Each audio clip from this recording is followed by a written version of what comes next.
Alrighty, we're about to get going. So it'll be just a moment. I'm spawning us a new galaxy because I had literally spawned like in 5 different starts to check last night and to get us a good one. And I finally found one where we weren't surrounded by anything too bad and looked really fine. I was going to use that today. And then I loaded it and I realized something really bad. We were in the middle of the galactic core, and obviously Earth is on one of the outer spirals towards the edge of the galaxy. So I've been trying to spawn us in a start which isn't right next to the fucking core, and RNG has not been with us. So we're gonna give it one more shot here in just one moment. Hope everyone is doing good today. So it'll be a bit of a delayed start. I don't mind though. If we take it a bit slower to start, that's okay. I want us to have a realistic start, and we're gonna be playing this for a while. We're gonna get it probably around 2800. If it gets kind of boring in the end, not really too much is happening and stuff, I may just like automatically have it go for the last 100 years or so. We'll see how it is, but I'd rather have the option to go longer than not be able to go longer at all. So we shall see. We've got 32 empires spawning into the galaxy. Everyone's empire who's put in one is going to be in there. I'm actually not going to cover them in the beginning. The way that we're going to do this instead is when we meet them, I'm going to go over their lore. If anything has been written, we'll kind of cover that for you guys. I will be role-playing such that our nation, humans, obviously will not know most of that besides what we'd probably glean from initial talks. But for y'all, I'll be giving the whole background so you kind of know what's going on. But I think I'm going to leave a bit more of that to surprise. A lot of the civilizations are on the Discord if you want to see those. There are a few that are not. I decided not to add on there. Ones I've made and a couple of players have made. And yeah, it's looking to be pretty good. So while we're loaded in here, I'm hoping that we get a start where we are in the outer rim. If we are, we're going to go ahead. I may spawn again for next to the core. I just find it a bit immersion breaking if it turns out we're, again, right next to the galactic core. We could roleplay that as Earth's just in a different place in the galaxy, but I don't know, man. Not quite as interesting, so we'll see. What's up, Biotical? What's up, Nero? What's up, Cog? What's up, everyone? How y'all doing? So yeah, let's go over a bit of the backstory. While we are waiting here, I'm going to start by reading some of another human empire's lore, which frankly, I just decided to incorporate into how the UNE was formed, because it was good enough. So there are 2 branch off human civilizations in this galaxy. We're going to go over one, the other one we're not going to go over, but if you want, you can see the basics of it in the Discord. But I'm going to start by reading part of Andromeda's lovely made backstory, which is also in the Discord. It's like 16 pages long or something. We're going to just read like 1 or 2, just to get some context for what's going on. So I'll read that, and then we'll go from there, and I'll talk about kind of how we got to where we did. Japan's journey into space technology is a captivating tale of determination, innovation, and resilience. Born from the ashes of the Great War in the 1900s, Japan transformed its devastated landscape into a technological powerhouse. The quest for space exploration was at the forefront, both a testament to its scientific prowess and a symbol of national resurgence. In the aftermath of the war, Japan faced immense challenges in rebuilding its economy and infrastructure. However, in the late 1950s, the launch of one of the world's first satellites sparked global interest in space exploration. Japan initially focused on recovery, recognizing the potential of space technology and its impact on global prestige, scientific advancement, and economic growth. The turning point came with the establishment of the National Space Development Agency of Japan, NASDA, in 1969. The NASDA's mandate was clear: propel Japan into the space age. Initially, Japan faced hurdles due to international treaties limiting its military capabilities. However, this became an opportunity for a peaceful space program focused on scientific research, telecommunications, and Earth observation. The first major milestone arrived in 1970, when Japan successfully launched its first satellite, Osumi, into orbit. This achievement marked the beginning of Japan's space odyssey. With subsequent missions, Japan steadily expanded its expertise developing satellite technologies, rocket propulsion systems, and scientific instruments. Please not be next to the core. Hold on. Check this real quick, then I'll keep going.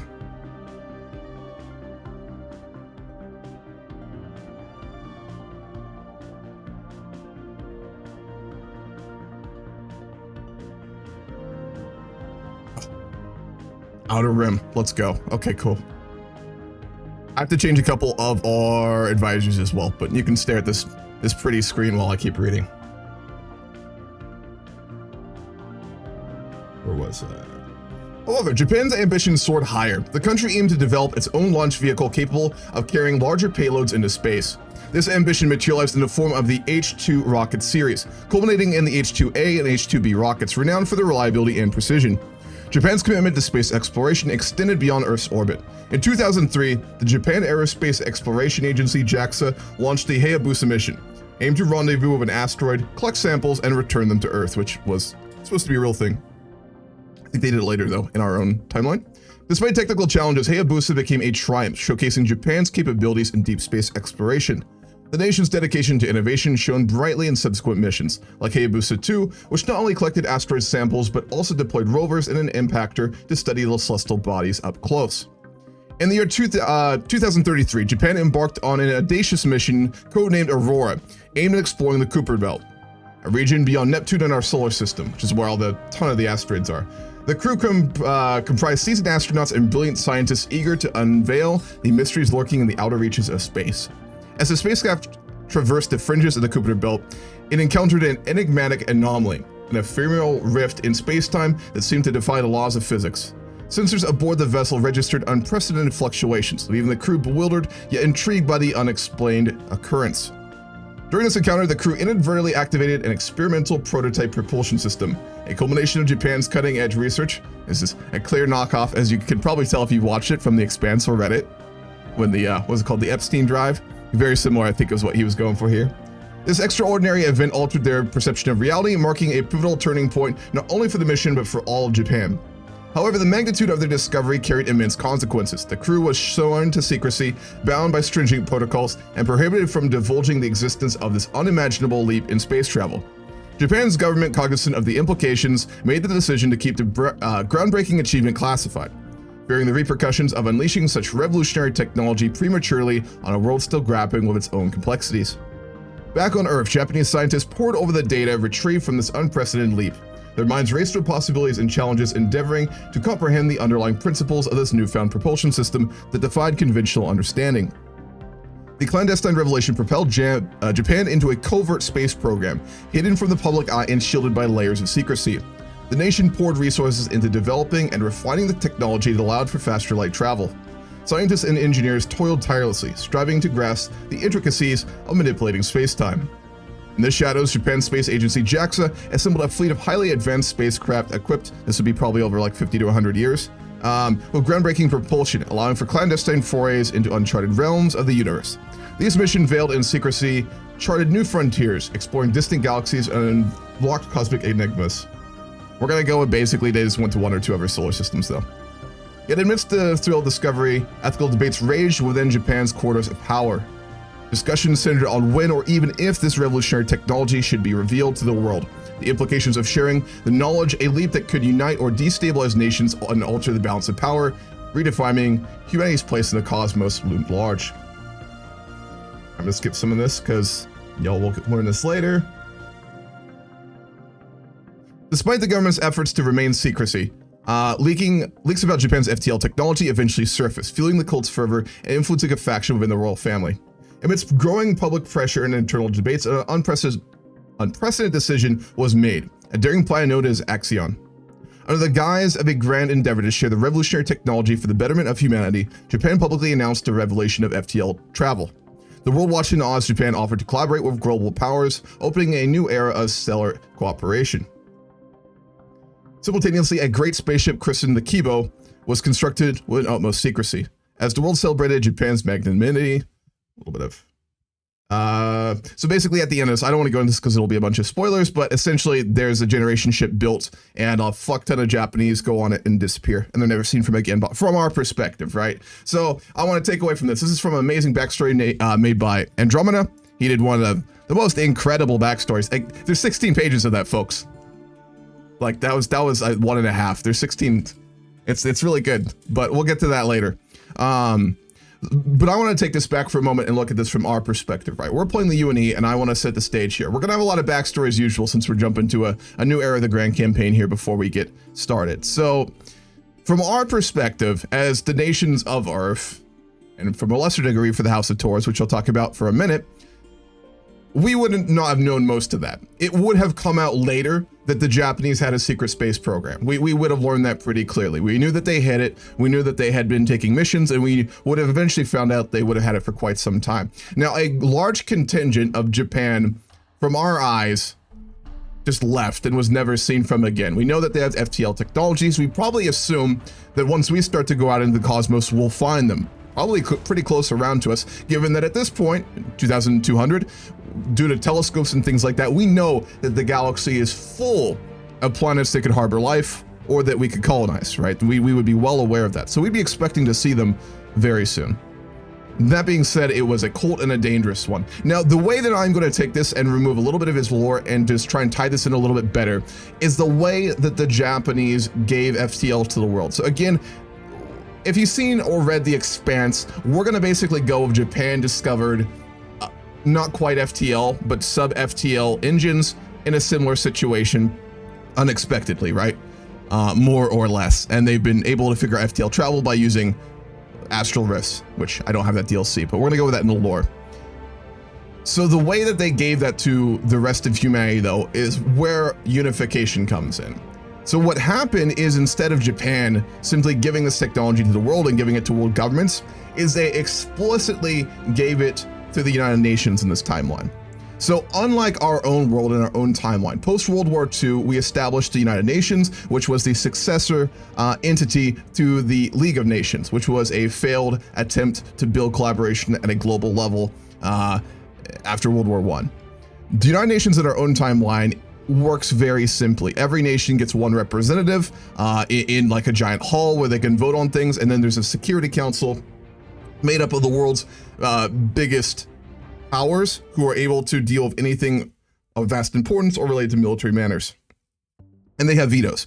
That's not how the UN works in our timeline. So after World War III, kind of more or less built by Britain, Italy, and to a lesser degree some of their other allies, especially Egypt, the United Nations was built after World War III in order to oversee the reconstruction of many of the states destroyed after the Third World War. So you're looking at the successor states to Germany. Germany was broken up. You're looking at the United States, which was just war-torn as shit, but more or less united after the war. Japan, China, large regions of Africa, huge portions of the world were just completely destroyed and in decline, and it was a crisis.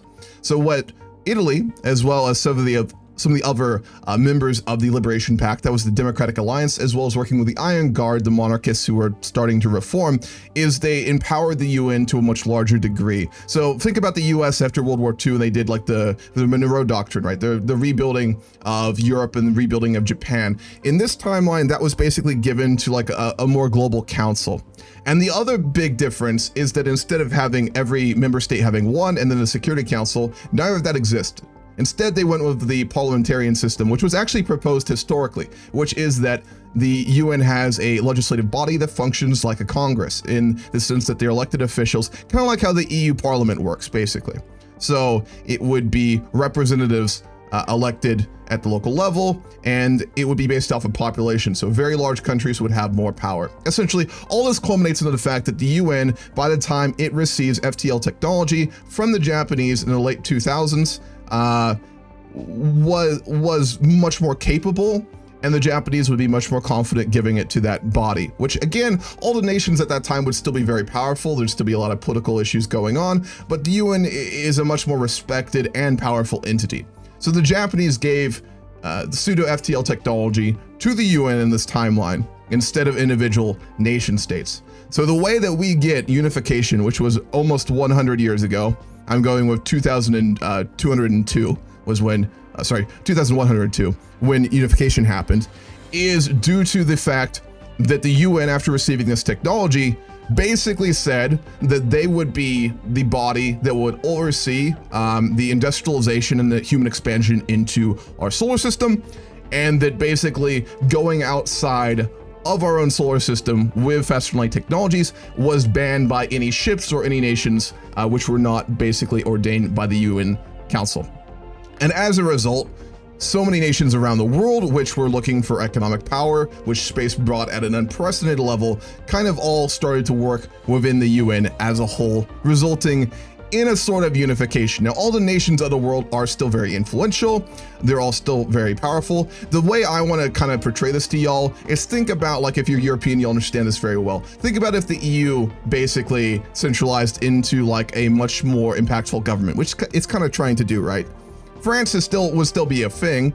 You know, Czechoslovakia would still be a thing, but it wouldn't be the top level arbitrator, right? So the UN Parliament in this timeline is the highest body, and where real legislation gets done, it would supersede any country's laws, essentially. And then there would be a Supreme Court at the UN level, which also would supersede any of the individual nation states' own courts, right?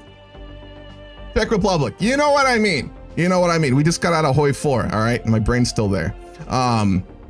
So anyway, that's kind of where we are. Unification and Unification Day happened as the result of the Japanese giving FTL technology to the world, and the fact that the UN then chose to not essentially share it. So there would be large portions of the world that would hate the UN, right? If you're dealing with very nationalistic, very backwards countries, of which there would be still on Earth, they'd hate the UN, right? They'd see it as tyrannical. They'd see it as evil. They'd see it as the worst thing ever. You know, the global liberals and all that bullshit, right? So we're unified, but we're not, what's the word?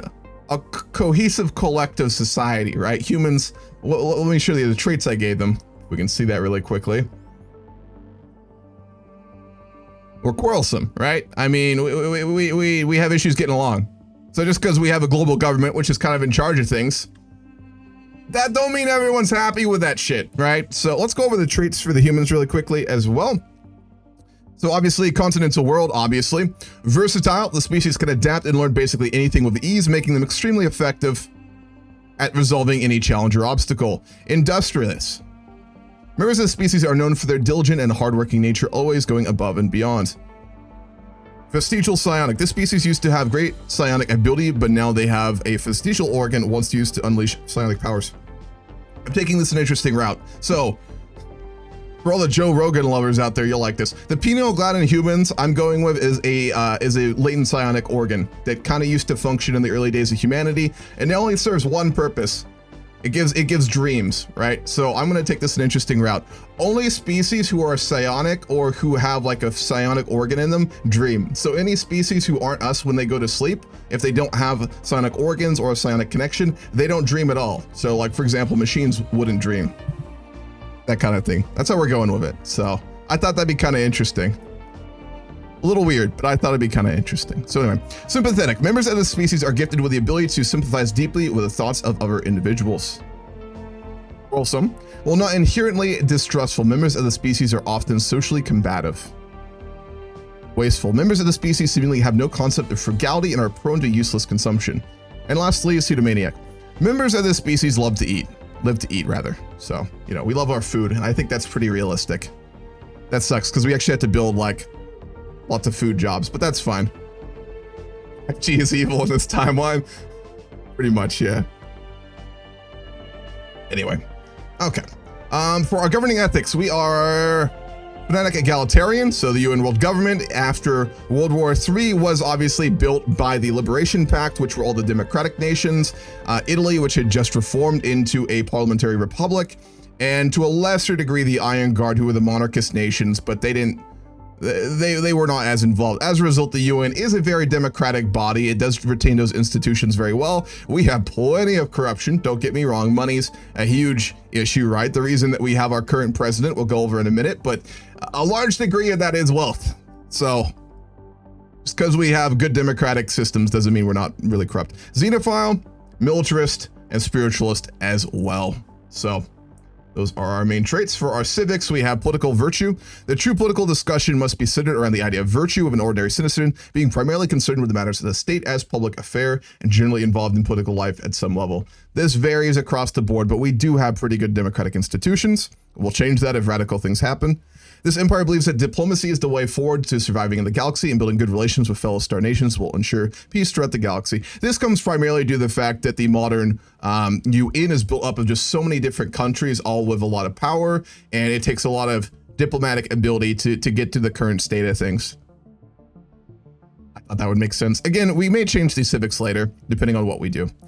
Multiculturalism. The society has and values a diversity of beliefs, cultures, and opinions, all no matter what origins may live peacefully here. So we're pretty open. So why do we have Solomon III Torres as president right now? Well, I'll tell you, and it's not all good. Solomon III Torres is the second born and youngest brother of his father of the line of House Torres. House Torres, after the end of World War III, retained massive wealth and holdings that it had through early history. Unlike many of our own monarchies in real life, they didn't have almost any of their assets seized. They didn't have any of their lands taken away. And as a result, just large amounts of business and land and wealth were still retained by the royal family, even though after World War III, they had obviously given over most power to the Parliamentary Assembly. They had a few powers left. But then after the death of Ferdinando in I think 56, who died of cancer, the parliament seized basically all power. So House Torres after 1956 had basically no political power in the government of Italy, but massive wealth, just mind-boggling amounts of wealth. The comparison I'm going to go with is think about like the Dutch royal family in real life, right? Great example of that. They don't have any political power. They're a figurehead, but the wealth that they've managed to do very well with since they were monarchs makes them just ridiculously wealthy. Think of that on steroids. So House Torres, up to this day, is one of the wealthier families in the world, right? Simple as that. And as a result, Solomon III Torres, who is the younger brother, he is not the king of Italy, got into politics and won the election for president at 30 years old. How did he do this? His brother and his family spent tens of billions on the election all over the world to get him support. Election ads everywhere, essentially. Probably a good amount of bribery. He's a fairly principled, good human being and knew it was happening and kind of just let it go. But this could be really bad for House Torres. They may not get another president do this because it's pretty well understood publicly all over the world that this happened, right? It's kind of hard to hide massive amounts of money on a global level being used to get an old aristocratic family member the presidency of the United Nations of Earth. So obviously a selected position. Anyway, I think that just about covers it. I made that list of monarchs up to 2,200. The current king of Italy is also named Solomon III. I have to rename him. Ah, yes, I appreciate that, Chuck O'Neill. Thank you. So anyway, I think I've covered everything. I'm sure I'm missing stuff. I've been ranting for a good half hour almost too. So, okay, that's the current state of things. 2,000 stars in this galaxy is pretty fucking big. Let me get the save in case we have any issues. And I'm gonna also save to the cloud because I don't trust my computer. I had another video that was supposed to come out on YouTube this weekend. Unfortunately, I lost the entire thing on Premiere Pro. I deleted my save and I don't have it, so I'm being very careful now.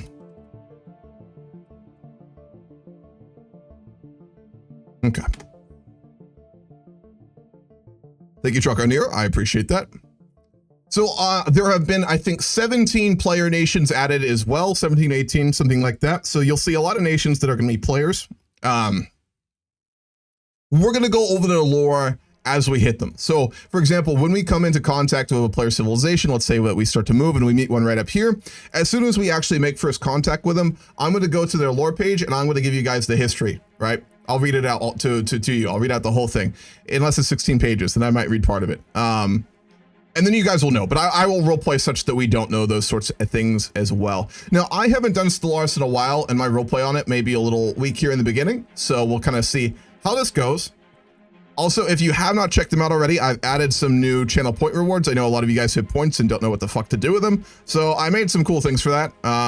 Leader renaming. You could choose event outcomes for anything as long as it's not game breaking. And there's even some other things in there if you want to do a little bit more as well. We'll see how that goes. We'll see if they're abused or not. I may remove some of them. So, all right, cool.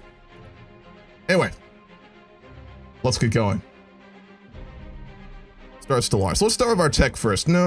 I need to rename some of our leaders. Hold on. I didn't do that. I'll put Discord really quickly. Few folks got to name leaders for various reasons, so I need to do the renamings. I did that on our other save already, but again, we were right next to the core, so I'm going to redo it.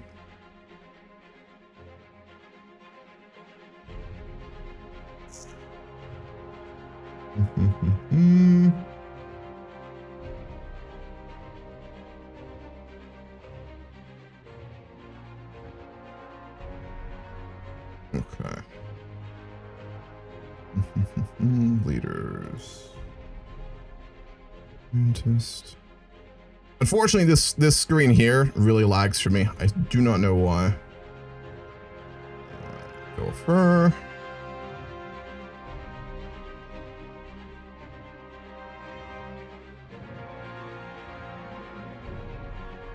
Then I need to rename. Bear with me. I haven't done Stellaris in so long. No, there is a new way to rename them. I did it earlier. Yeah, there we go. Got Athena, Montelupo, and Romer, which I can't put in, so we'll go with that.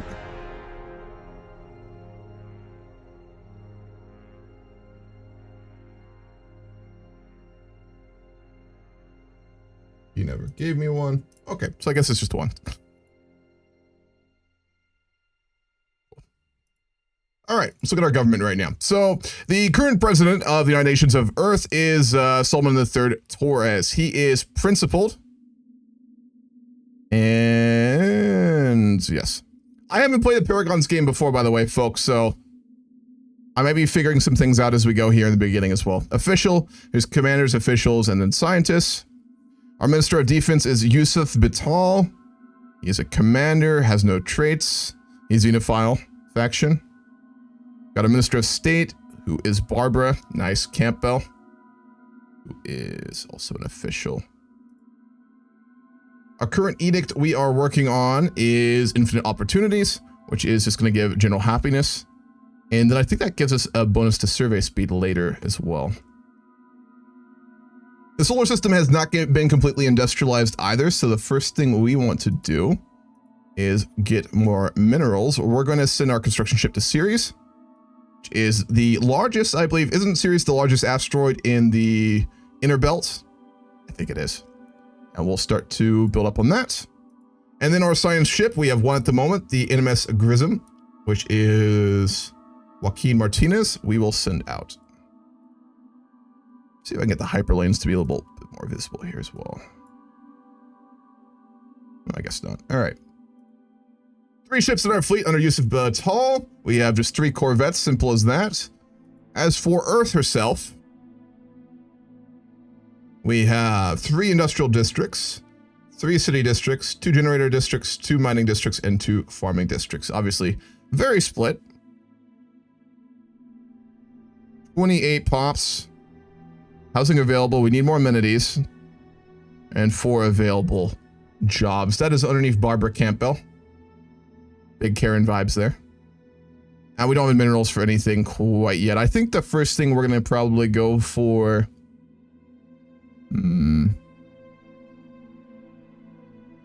Probably build hollow theaters. Get our amenities over 1. So I know, by the way, I've done a bunch of reading. I did a bunch of Stellaris guide reading. I'm not going to be the best at it, but I'm also not going to go for the most meta builds on planets and fleets and things like that. This is a roleplay game, so I will not always make the most meta choice, B1. But that being said, if I'm just doing something obviously wrong, just let me know. So I do appreciate that. We'll go for genome mapping. We'll go for quantum theory. And then we'll go for powered exoskeletons. Now we have to hope that we don't crash. We'll build another science ship when we can as well. I don't think we have the alloys right now, but I will check. Oh, we do. Okay. Beautiful. Do we have the Scandinavian reclamation sector? What's that, Walrus? Unified Military Society. Okay.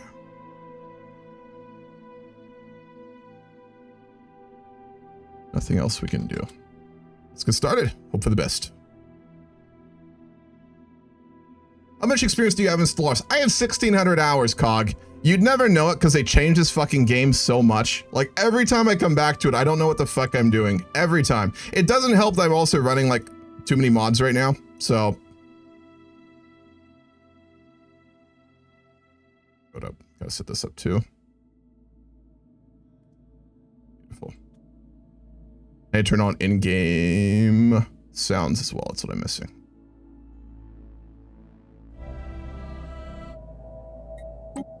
Beautiful.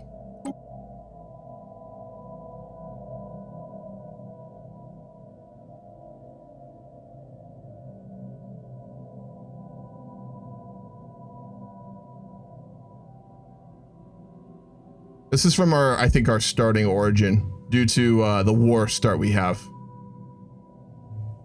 I see, I conquer. When our great civilization stepped into the stars, they made this monument with exquisite craftsmanship. It carries our great civilization's desire for this space and heralds our glory in the future. Hogging it will consume desire points. We're eager to the stars. Fast growth also will. Winning war initiated by us or completing certain projects event gain desire points. Interesting. Okay. Desire points. I have no idea how that works. We'll figure it out as we go.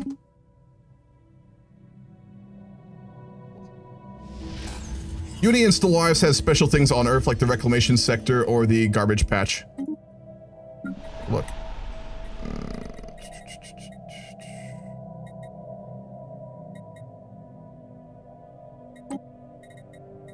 Sprawling slums.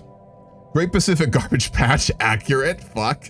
Industrial wasteland. Yeah, the Scandinavian reclamation sector. Reclamation efforts in the late 22nd century eliminated all but the most stubborn pockets of radiation, and mutation levels are now at an all-time low since the containment breach. Well, that fits given that at the end of Hoi 4 we had a nuke dropped on like Schleswig-Holstein from the British, so that checks out.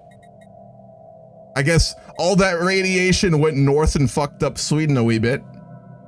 Saharan irrigation project, Mesopotamian urban corridor, Boswash metropolitan axis. The Boswash riots traumatized an entire generation and led to sweeping legal reforms. Never forget. That's cool as fuck. I didn't see this. Pearl River agglomerate.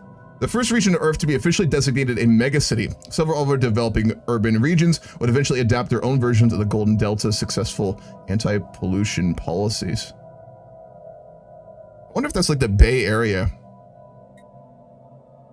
Mauritanian security zone. Unexploded munitions are still occasionally found near the compound where Colonel Techu and the remnants of his brigade made their famous last stand.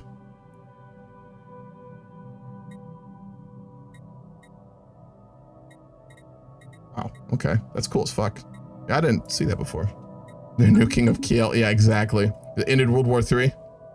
All right. So currently for our government, this is 250 years after the end of World War III. So we're in a very different world. It's much more modern.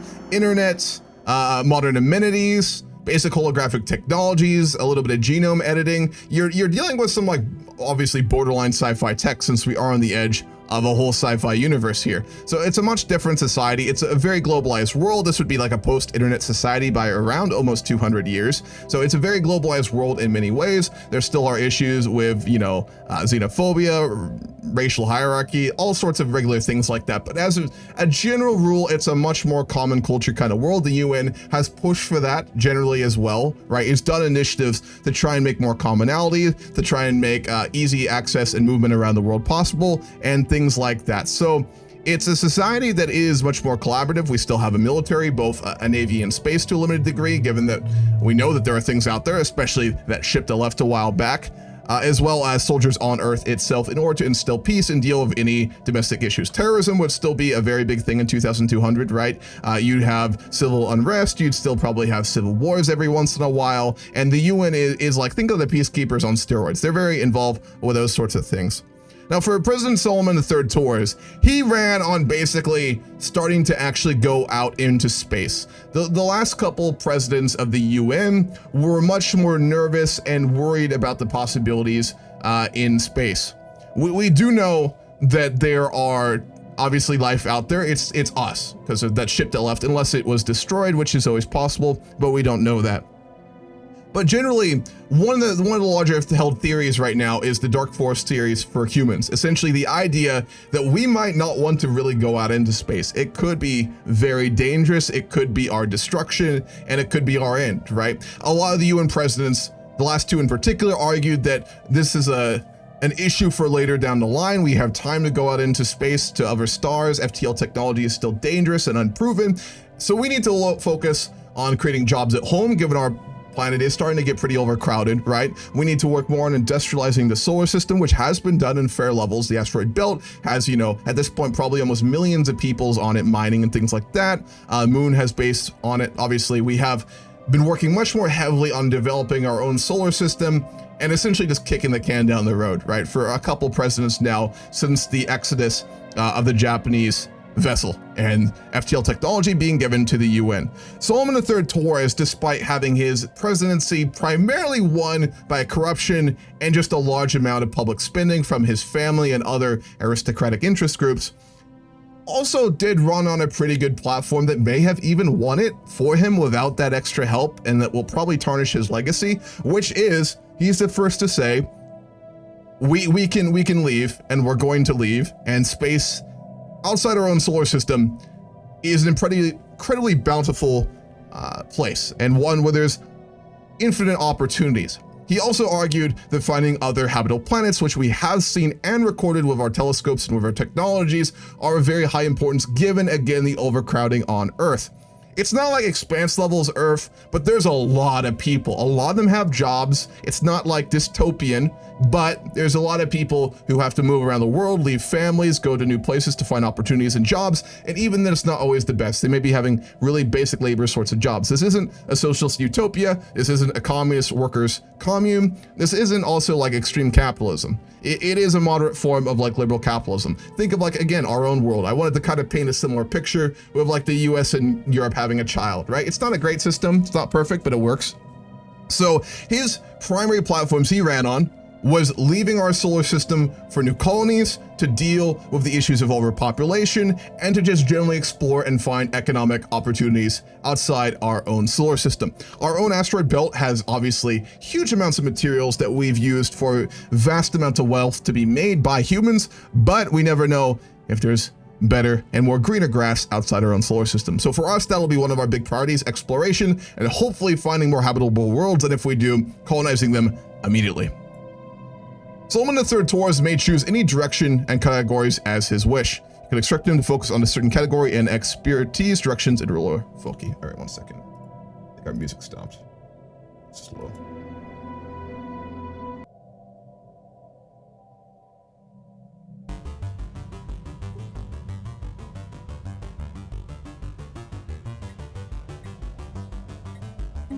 What do we want to put him down? He's a politician through and through. Probably order.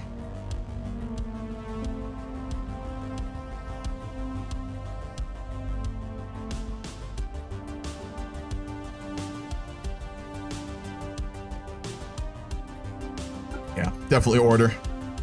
Okay, so this is a system I don't understand very well quite yet, which is like part of the Paragon system. I also have, again, a ton of mods on, and I think a few of them changed kind of how leaders work and what you can specialize them into. So there's Inspire levels. Inspire decides the speed a ruler gathering their idea points. The higher the level is, the quicker they get it. And then there's Charisma level. A charismatic leader can easily persuade people to get things done, which determines the speed rulers gather their execution points. A fair decides the ruler's governing abilities and the frequency of ruler campaigns that can appear and how many categories they can hold at one time. So we have 4 skill points, I guess, is how this works.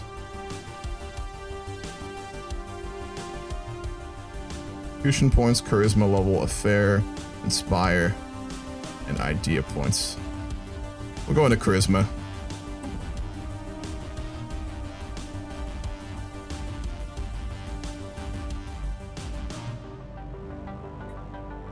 Go for that as well.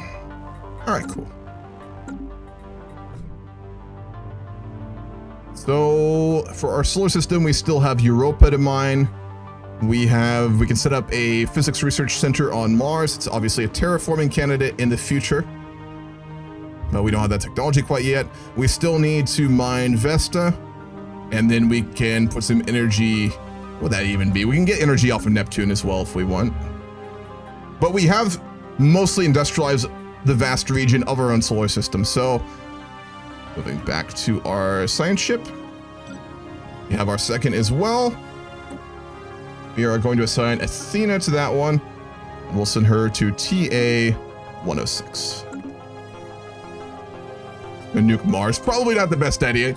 Can we name a capital ship after the Sardinian Duke level in honor of the Torres' current leader? Sure, when we get it. We won't have capitals for a while.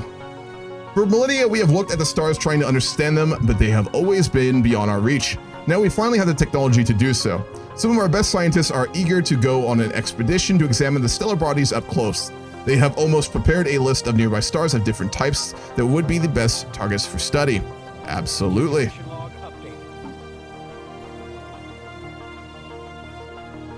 Dark energy signal. All right, study of stars. We have to do 4 different types. Subtract them automatically. There we go. Okay, we can see them now. Those 4. Construction complete.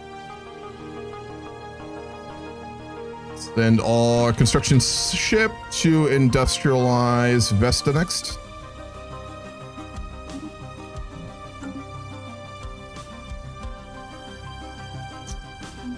Resource-wise, we're making 25 energy, 17 minerals, which is really low, -2 food, 5 consumer goods, and only 16 allies. So our starting economy is really bad, actually. It's not fantastic.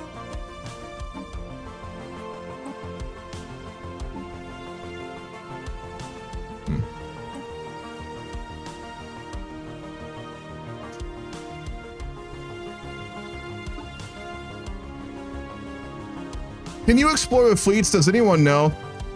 I know you can't survey, but you can go to new solar systems with fleets, right? Can anyone correct me on that? My first game of Stellaris, I had a huge unemployment crisis late game. Yeah, it can be a little tough. Micromanaging all the planets and trying to keep up with it can be a little ridiculous. Okay, when we get the minerals, I am going to work on hollow theaters. Let's see if there's anything else. Alloy foundries would be very useful, but we need minerals really badly.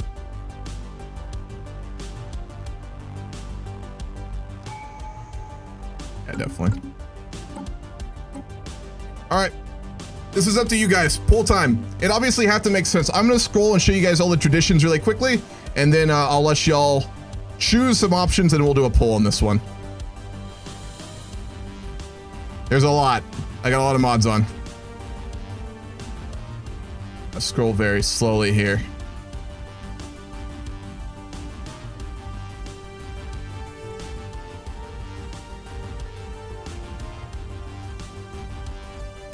Obviously, we want things that make sense for what we're doing right now. We don't know aliens exist. We have no alien contact, so it would be more internally focused. So, all right, given that, I will start a pull up.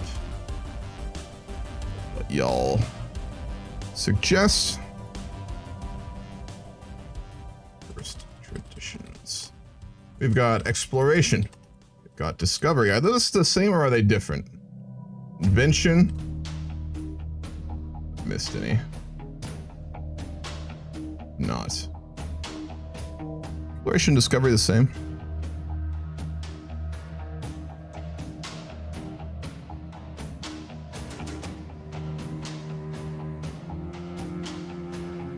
Discovery.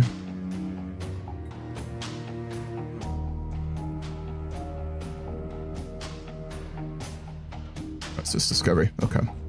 We'll do expansion instead of exploration. Definitely. Invention is locked, is it? It is locked, yeah. You need discovery first. I'll throw in a few other options then. We'll do... probably prosperity would be a good one to throw up there. Yeah, I'll throw in prosperity. Harmony.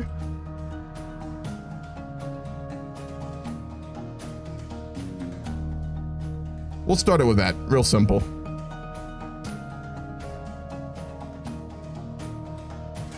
Okay. We shall see. If you would like to vote, you can roleplay this as you being a member of the UN Parliament for any country on Earth, or you can just choose whatever the fuck you want as usual. See how this goes.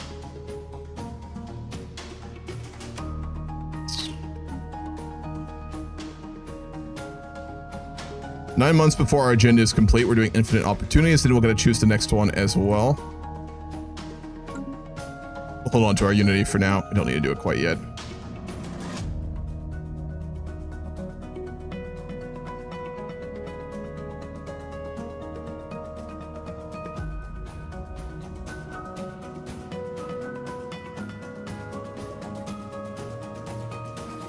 We'll do higher purpose, I think, for our next agenda.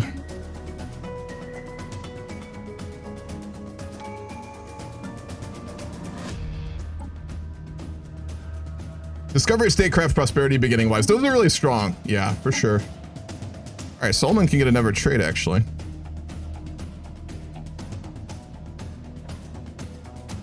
Go up principal, 2.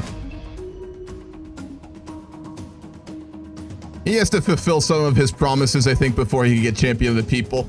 Again, he'd be seen as a really mixed president in that his vision would inspire a lot of people and he would have got a lot of very legitimate votes, but he still kind of has the shadow of his election hanging over him right now. So for a lot of, I think, humans and a lot of the nations of the world, they're waiting to see if he can really fulfill his promises and if exploration outside our solar system ends up being as bountiful and as safe as he has suggested in his many campaign speeches during the election. We shall see. Also, a note on that, for elections, I'm going to be letting you guys decide who wins in polls, so you get to basically vote. And then as a result of that, I'll just manually choose it. So I'll do a save edit if I have to even. It's fine. Discovery. Wow, okay. That's a good one. Fits with what's going on right now, right? Solomon's government is very focused on just getting out, exploring the solar system. He'd be putting huge amounts of the UN's funding and budget into basically expanding propulsion systems, FTL technologies, exploration craft, and just generally technologies useful for surveying and discovery, which makes a lot of sense. Our curiosity about the universe is what got us this far, and there's still so much left to discover. Got a new agenda, chart the unknown. We get the map the stars edict. Anomaly research speed increased by 20%, and then we get a lot of really lovely ones here. That's always my first pick whenever I play Stellaris by myself. This is really good, and it makes a lot of sense usually, given I almost always play humans, so. Y'all know how it is, I'm sure. I'm preaching to the choir. Y'all are Paradox players. All right, let's get a bit more energy off of Neptune. We really do need more minerals, though. I'm hoping for our first planet we find we get a lot of... What a black hole? Oh shit, I think it is. Sorry, I'm distracted here. Let's get on another science ship too. Again, discovery is the name of the game. Finding new worlds. We want to find one that is potentially habitable, so that's our #1 goal here. Let's put out another 2 science ships. We have a lot of alloys, actually. We've been saving up here. The people of Earth want to explore these strange new worlds. Imagine all the new pets and health points there are to discover. That's the tip of the iceberg there. We have made first contact with mysterious aliens in the Sol system. For now, we have codenamed them the Rho aliens until we can find out more about them. If they possess a language, we must decipher it in order to establish communications. That is in our home system. United Nations of Earth has finally encountered fellow wanderers among the stars. Despite their intentions being unknown and potentially even hostile, the atmosphere on Earth following the report from our contact fleet can best be described as rapturous. So there is an alien fleet currently in our home system right now. We'll get to this in a minute. Where are they? Are they still in the system? I don't think they are. Or regardless, it might be on one of our planets, actually. We'll send Carlos Caseta to start trying to decipher their language. It's not going to be easy. Where were they?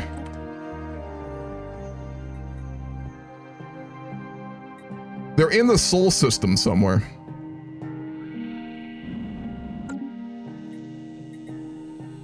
I don't see anything for it. Well, we were going to find out. We see where they're currently at. I think it was an alien fleet that like went into the Sol system briefly and then jumped out. So regardless of what they were, they detected it from Earth. We'll see.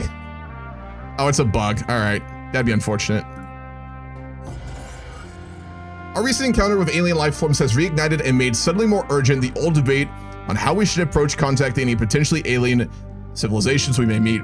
While some advocate focusing on establishing friendly relations as quickly as possible by contacting them with a message of peace, others advise caution, pointing out that we cannot know whether alien minds bear ill intent towards us. Given currently Solomon Torres, we're going to go with open arms. We'll potentially change that if our politics go another way. I agree. Generally, we would have gone for cautious. If this was the UN president, 10 years ago, we would have gone for cautious. But Solomon Torres, again, he ran on a message of a safe galaxy and rapid expansion, so he can't afford not to. All right, we have infinite opportunities, which gives us citizen pop happiness increased by 10%. Let's promote and celebrate our technological advancements. For our next one, we're going to work on charting the unknown, which will give us survey speed bonuses here. Given a large amount of the government, and certainly all of the council are working exclusively on our exploration efforts here. All right, we'll go for... Boldly go. A new age of exploration is upon us. As we once mapped the surface of our homeworld, we must now brave new terrain, space. There's a galaxy full of wonder waiting to be discovered. Survey speed and disengagement chance. Both very useful. That's a lot of minerals. So we're surveying Alpha Centauri first. We did find something on Proxima Centauri B. Proxima Centauri B's peculiar orbit around its red dwarf star renders the planet tightly locked and potentially worthy of further investigation. That's one of the planets thought to possibly have life. It's very unlikely. A ring mining site. We find mining equipment? I want to see Solomon's ego threaten the entire human race at some point. Good chance of it. Construction complete. I have real space mods on, so space travel in the early game especially is a lot slower than in base game, by the way. So we won't be surveying and we won't be expanding as quickly as probably a lot of folks are used to, rather.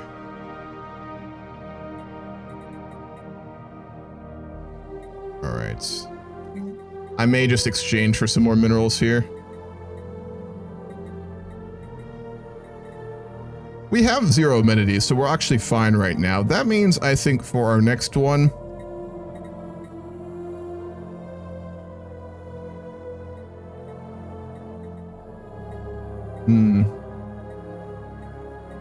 Go for a research lab, I think. So we can look at all those interesting artifacts and interesting things we're bringing back from exploration. Looking forward to Earthlings running into Lovecraftian monstrosities. There's a lot of them in the galaxy. There were a lot of necroids and evil fucking civs made by people. I always thought the gas giants were really pretty in Stellaris, especially in some of the mods. True. I'll show you guys in a little bit what the mod does. It's so wild. All right, Joaquin Martinez, our head of research. He's on the council, has an upgrade. We'll go with intuition to get the anomaly speed reduction. Speed generally.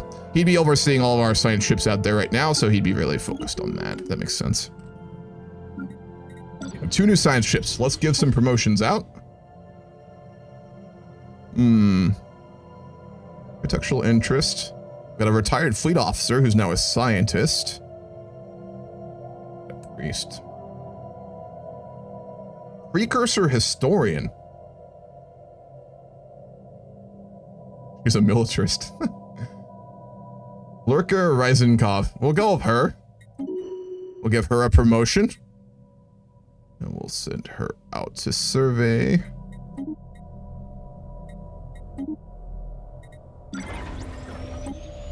And then we will promote.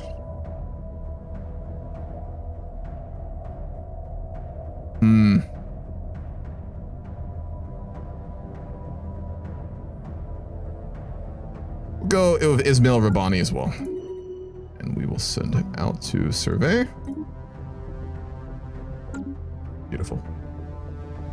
The history of the before times. So we wouldn't know much about it, but given that we've already encountered like aliens and we know that life's out there, we'll go with that she's more interesting in researching potentially any aliens that might have been around like well before, like ancient aliens and things like that. She's watched a little bit too much History Channel documentaries and is very interesting in the subject, though it's all speculative at this point, of course. Terraforming candidate discovered. Our detailed survey of 2A 106 has revealed that it may once have supported life in the distant past. There are significant deposits of frozen water at the polar ice caps and beneath the planet's surface. The existence of valley networks suggests that water may once have flowed freely. Terraforming this planet would theoretically be possible, but we do not yet possess the technology to do so. Alrighty. An interesting system. Speaking of habitable planets, Alpha Centauri 3 is habitable. Rocky world with a nitrogen, oxygen atmosphere, active and stable hydrosphere. Great land masses are separated by oceans with large climate variations depending on latitude and precipitation. It's an 18-size planet, very habitable for us. Jungles, kelp forest in the ocean, swamps, lots of swamps, humid forests, dune sea, beautiful auroras, hot springs, woods, and mesas. Yeah, very habitable. Right next to our solar system, too. The world has a very calm atmosphere and is ideally located within the galaxy. Somehow, this exact spawn space allows for the most beautiful vision of the universe. Very good for research. Great place to build some more telescopes. Yeah, it's exactly the same size. Wow. Well, obviously this discovery and images of it coming back sent from our science vessel surveying Alpha Centauri would be huge. Not just for our entire species. Like, we obviously knew from our own science and from our own images taken with our telescopes that there were very habitable solar systems out there and planets, right? We know that's a thing already, but most of them probably we would have seen very distantly far away. We would have had pictures of Alpha Centauri 3 and known that it potentially was habitable, but this is confirmation. It's also a huge moment for the current ruling government and for Solomon Torres' council, given he ran on dealing with the overpopulation issues by colonization. So obviously, our government and its resources would now be putting all of their efforts and money into discussing and building colonization spacecraft, those that could safely carry large amounts of our people to this new world and to fulfill the promise of Solomon Torres. Gotta wait a little bit longer though. We'll keep industrializing Sol. Yeah, true. Mediterranean world. Very nice. Looks pretty as fuck. I'd move there. Maybe not the toxic kelp forest or the dense humid forests. I mean, I already live in humid forests here in Ohio on a good day, so I'm good off that, but the prosperous mesa sounds nice. Lined with useful resources. Yeah, there's a lot of, you know, I think people from Louisiana will migrate here in large amounts. It's basically their homeland. Anyway. Nova Sardinia. New Sassari. Are we thinking about planet names? Fair.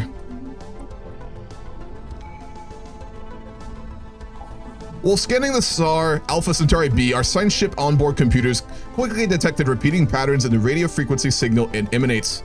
An engineer recognized some of these patterns from a piece of music it once observed. This engineer proceeded to convert the patterns using a particularly clear instrument and managed to produce quite a unique sound. A full recording of these patterns has produced quite a beautiful sounding piece of music. With the right equipment, you can practically hear the stars sing.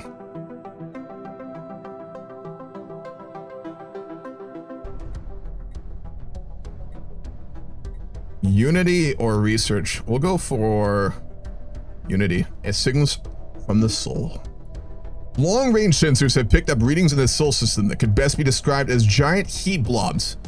It's worth investigating. So that was the alien contact. So we now have on our scanners that they're very large and they do emanate heat, whatever they are. Then they are alive and they are aliens of some sort. All right, what did he redeem it for? Hopefully it's bubbles. Terra Nova. Sounds good. Thank you, Nero. Appreciate that. That'll be our first planet when we get there.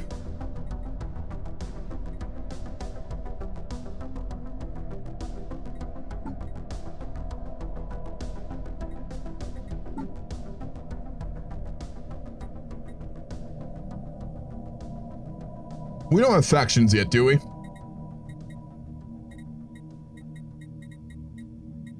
No. Nope, not yet.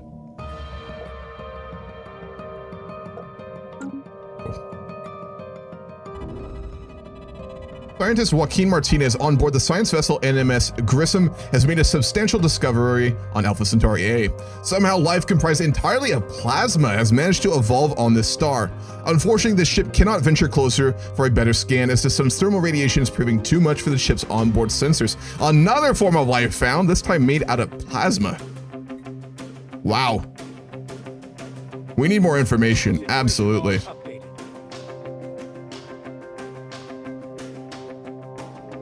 Current polls for the next elections coming in 7 years has Solomon Torres up at over 60%. He's expected to win re-election at this rate after his promises of both alien life of a friendly nature, planets full of habitable prosperity, and riches beyond belief in the stars are coming true. It seems that the careful caution of previous UN presidents has been only holding us back. We have detected the presence of pre-space alien civilization on TA-1062 and the TA-106 system. Atmosphere containments and light pollution visible from orbit are consistent with a densely populated machine-age society. They appear to have mastered air travel, and factories are mass-producing goods in their cities. We should consider building an observation post. Wow. 2 systems. From Sol, we have found precursor aliens. Let's go take a look at them.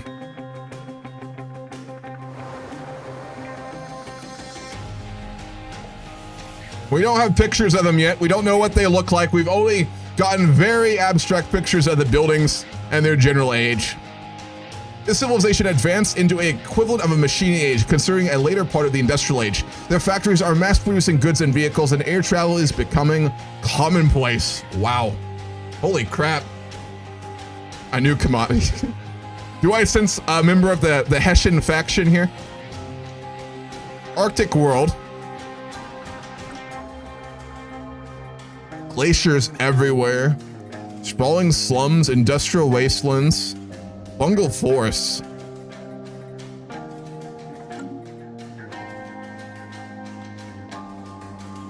Drones.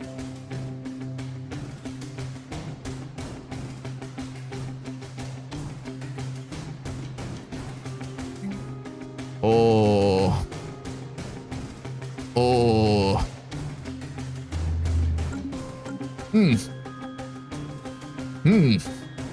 Wonder what we found there. That's a. We don't have pictures yet, so we don't know. That's fail RP. We're not gonna use that knowledge. The diviners named the beings floating through the dark Tiyanki. They are a sacred and peaceful spaceborne life form that roams from system to system, feeding on gases common to the upper layers of many gas giants and rarely showing any signs of hostility. We are to keep at a peaceful distance. Beautiful. So they're space whales, right? Given our species, general, we'll go with positive look towards solar exploration and aliens. This would be almost a confirmation of what Solomon had been saying and what we'd hoped, that we're going to find a lot of very interesting, peaceful aliens. Pictures of these would be all over the internet back at home. They'd be commonplace. Everyone would be talking about them. They're very beautiful creatures, as you can see here. Kind of like whales with tentacles floating for space. They'd be all the rage back home. That's for sure. Would be very popular. I'm sure a few companies would be asking themselves, can we pacify and domesticate them? But we'll see later if we can do that. So, wonderful. An alien empire is hailing us. Yeah, I've met the Tiyanki. A very good first alien contact to make. So, that brings a question to the UN General Assembly.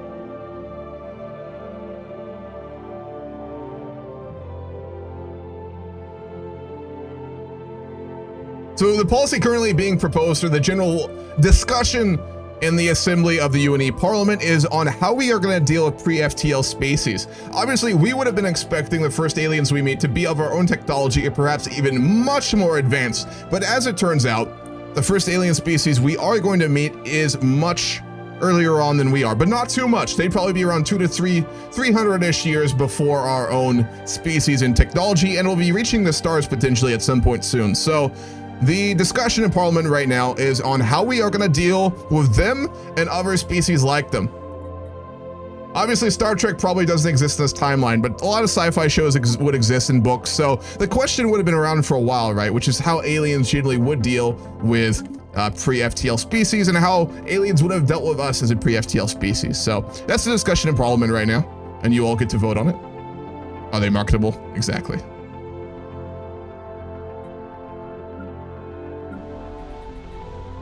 I want to try and probably remove the industrial, spelling sums when we can here.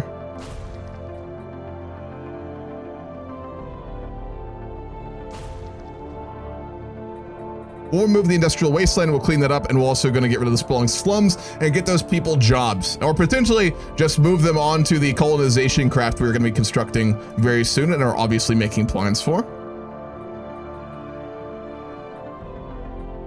We'll build hollow theaters next as well.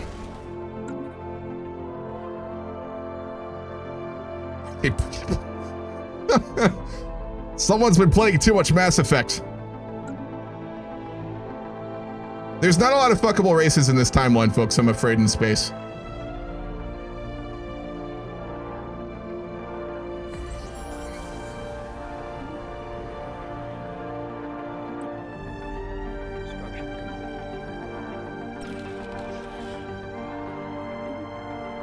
Build a research station on Mars, and then I'm going to build us 2 more science ships. We're going to really get out there quickly. That sound is makes my brain hurt. A couple of our ministers can get upgrades here. That's an opinion of a lack of imagination. No, I don't think the Grelric will be really high up there. Direct contact. Wow, really? So we're gonna... How close was that pull? Now I'm curious. Not close at all.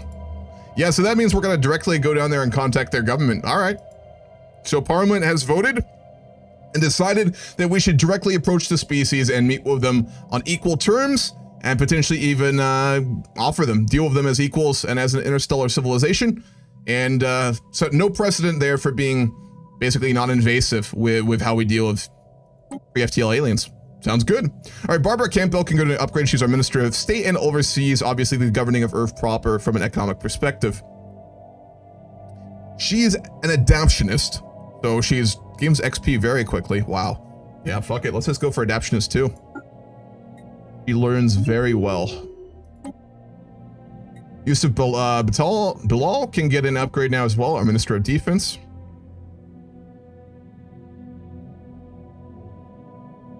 Go Fleet Organizer. And we're good to go.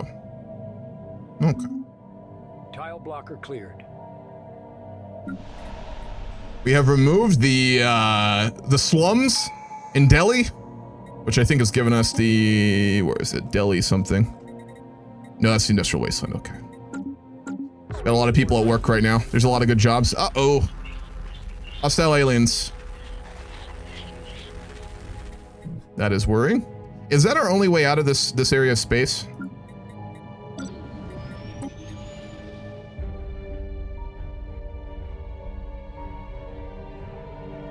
We'll recruit Cecilia Brito.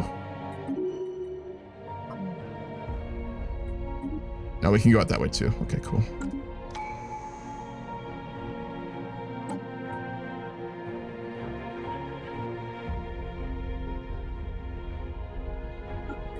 Go into the unknown. What remains in mystery will be unveiled. All right, let's try and make contact with them. They did appear to be hostile though. We'll send Carlos. He already has experience trying to contact aliens, even though they turned out just to be space whales. You never know. It might not be in the future.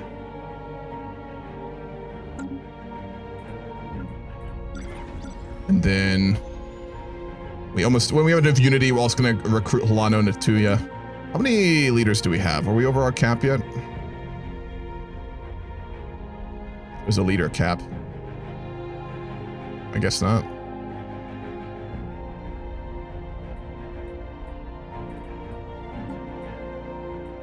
No, we are at our cap for scientists. Okay, we can't get any more. We'll hold on to the science ship for later. You never know if we might need it.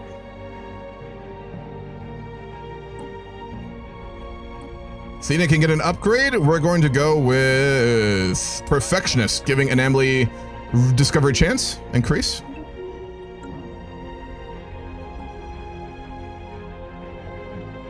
I do want to figure out what's going on with stasis on Proxima Centauri B, actually. But we need to finish our survey of Alpha Centauri first. So obviously, the contact of hostile aliens, we didn't get a good look at them. We know there were a lot, and they looked very powerful, but we didn't get any scans, we didn't get any images. Our science ship immediately just jumped out of the solar system as soon as we had hostile sensor contact.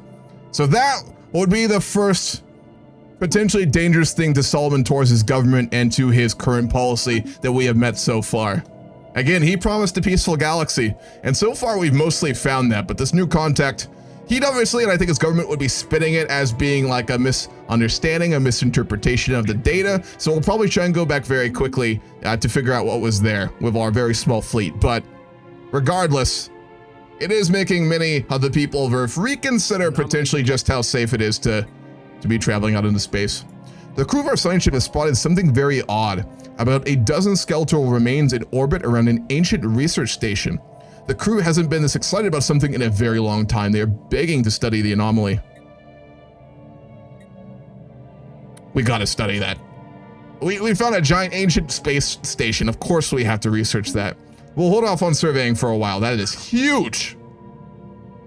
The huge abyss goes deep into the planet and its bottom is shining with emerald green light. Oh God. The ruined walls tell of its long history and the hundreds of kilometers of abyss are covered with traces of artificial carvings. What is going on here? What is hidden below and how it was destroyed as it is now? All the mysteries must be solved by us. That's very ominous. A research station that's completely abandoned and destroyed, full of green light that goes into the planet. I don't like the sound of that, but we're gonna go in there regardless.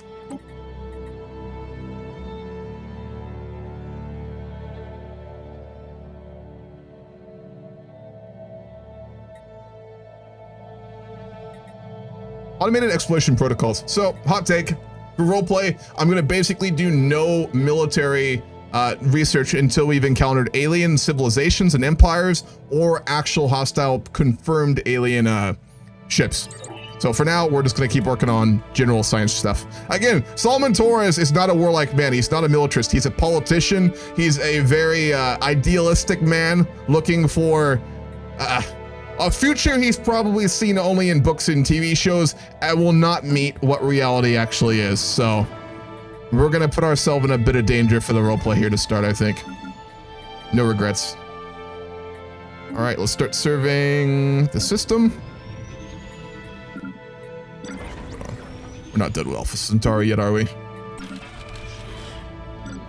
We fully surveyed TA-106. Let's study the M-class star there before we move on to our next solar system.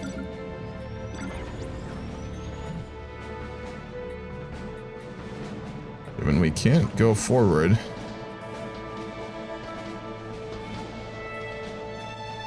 We'll send her out further. We have discovered a new life form in Sirius, although calling it a life form may be incorrect. The entities appear to be fully automated, mechanical drones built exclusively of some unknown industrial purpose. More confirmation of aliens and intelligent life in the galaxy. Hopefully friendly.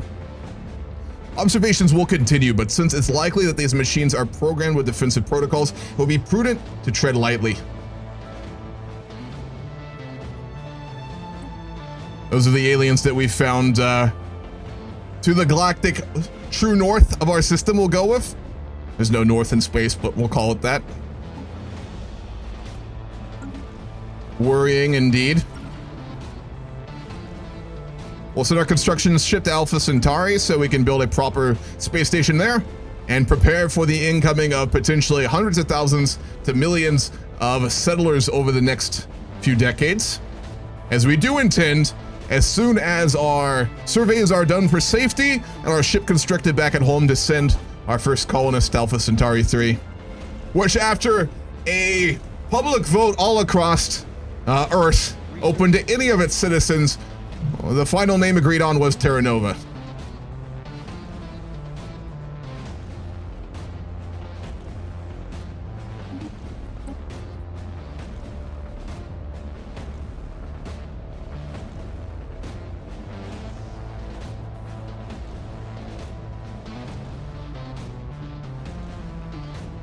Habitats on toxic worlds. Sure. Be cool if we name stars after important people in human history. That could be, as long as it fits with our own timeline. Special project complete. The Type star is old and the fusion processes in its core have slowed down. It's allowed us to fly up much closer and study the fusion in greater detail. Oh, beautiful. We got bonus to fusion power from studying that M-class star. Let's go ahead and send the Asimov and Ismail Rabbani to survey the plasmoid life observation. The plasma life that we observed in Alpha Centauri. Beautiful. How's Earth looking? All right, we've got jobs available. We have plenty of amenities back at home now. Research complete. Next thing we're going to probably want to build, honestly, is going to be a city district, given we are starting again to run out of housing back at home. Now, obviously, the colonial rush will help with that, but we don't know how many people we'll be able to send over a period, so we probably want to play this safe.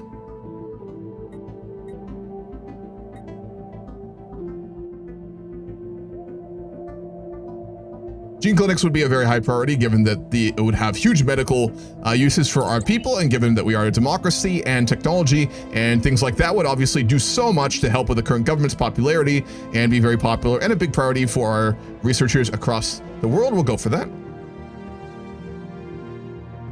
Land lovers. Space hotels of a sort. Complete. Name a black hole after the evilest Torres monarch. That does check out. If it's a supermassive black hole, we gotta name it after Cipriana Torres. Because she had a supermassive ass. That kind of works.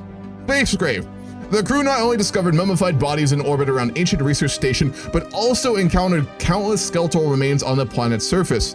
The mass extinction event appears to be the outcome of a cataclysmic incident that transpired several millennia ago. Some individuals seemingly attempted to escape the surface's calamity, but their ships met a tragic fate, exploding during the attempted departure from their homeworld. The exact nature of this catastrophic event remains shrouded in mystery, as numerous theories, such as asteroid impacts or volcanic eruptions, have been ruled out. Got a lot of artifacts, though, that have been sent home to Sol for being researched. Eyes in the dark. No matter what we discover in the deep, vast reaches of space will greatly serve progress. Oh. Whoa. We haven't been there yet. We don't know it's there. I'm not going to fail RP this. We'll wait till we get there. We'll give her intuition.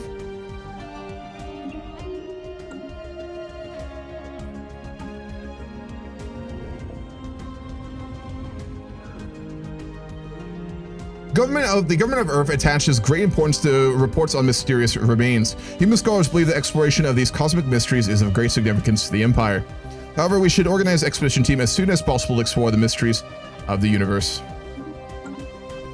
Study the stars, I think. From primitives. Let's actually see if we changed our policy on that.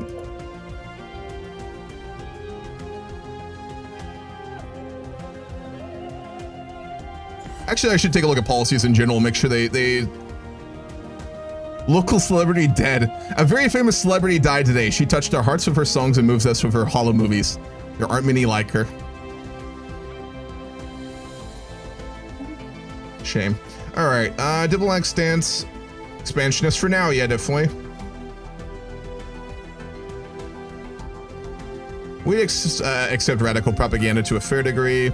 Proactive first contact, unrestricted warfare, balanced vassalage, indiscriminate bombardment. That'd be a war crime, so we'll go to selective. Orbital surrender acceptance allowed, initial border status open. No, I don't think we'd be that. We'll go for closed. Egalitarian democratization. Unified diversity, militarist discipline.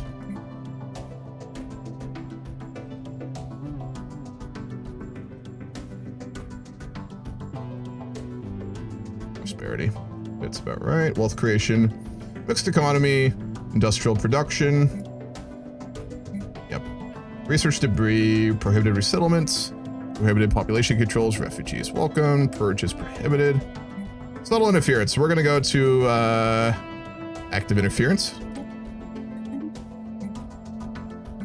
And we allow enlightenment. So we need to obviously get a space station around TA-106 and then build an observation array. And then we can hopefully send down and make contact with them. We haven't done it quite yet. We be planning it. It's the first contact we'll ever make with aliens. So we don't get another moment like this. We need to do it right. We probably have sociologists, professors, and xenobiologists, a mini, in research rooms in the capital discussing how exactly we should contact these aliens. We need to get better pictures of them too. We don't really know what they're like right now.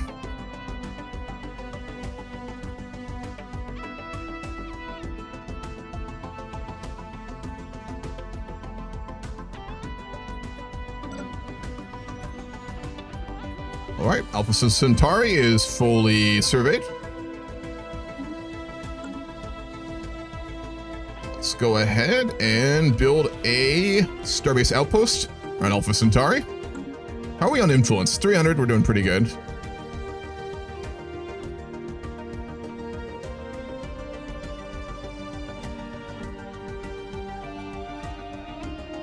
Our economy's still not doing great. We need a lot more mineral production and alloys, but not the biggest thing. I'm really gonna try not to just build like the meta Stellaris route while like still making us not so weak we get destroyed. It's a hard balance to do. I'm not in multiplayer, so I don't have to worry about player ally rushing, which is really nice. Reports that the deep space drones previously encountered have been investigated closer. The drones appear to be workers and custodians of an autonomous orbital mining operation established millennia ago and then soon abandoned by all but the drones themselves, judging by the state of the processing equipment. The drones possess massive mining lasers and make obviously threatening, if not outright hostile overtures towards human vessels when approached. They may only be old drones, but they should be kept under close watch by the UN. All right, so they are dangerous, and we can explicitly try and study them.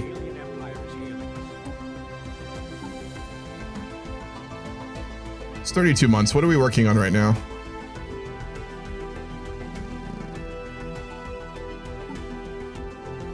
Habitats, yeah, we can go for that. We'll study them. Task a scientific department with collecting and collating data related to ancient mining droids. So we'll go for that. We need to figure out what they are, what they're doing. If their creators are still around, they could be very potentially dangerous. So that's very important we figure that out. All right. We'll put more into oratory. We'll go into charisma.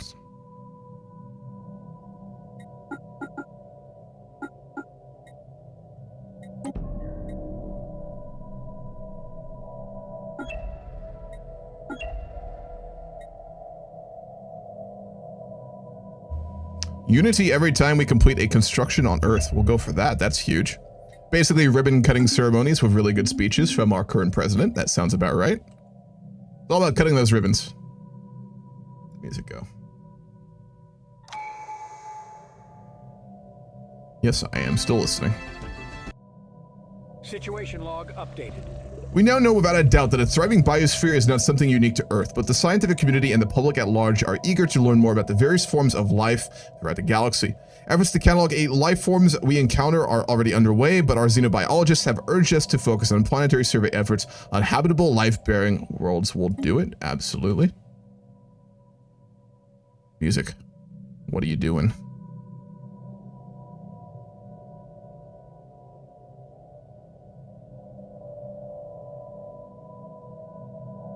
I have the ad skipper thing on for YouTube, and it always bugs out my fucking playlists now. Pain in the ass.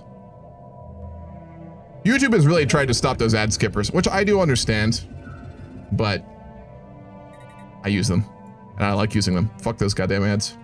After spending an extended time studying the remarkable features on the planet below, our science team on board the NMS Asimov are ready to report their findings. Science leader Ismail Rabbani has reported the science team has made several additional discoveries studying the unique planet. The newfound knowledge greatly expands our understanding of the universe. Interesting. Also, a lot of physics research. Wow. And we can research plasma fields now as well. Make it another tradition. Wonderful. We're zooming through them. Science Division. The number of science and medical officers has been increased throughout the fleet, organized into a special science division. To support the Corps of Officers, new training programs have greatly accelerated the rate at which we commission new science officers. Beautiful. We can get another scientist now, I think, right? We can. Beautiful. We can finally get a commander of the NMS Lagrange as well. A lot of good scientific candidates here. Let's look. Who do we want to promote? A very young, eager scientist, charismatic politician, retired fleet officer as well. Politician, charisma. We'll go with Diego Saldana. He is eager, he is young, he is capable. We'll send him south.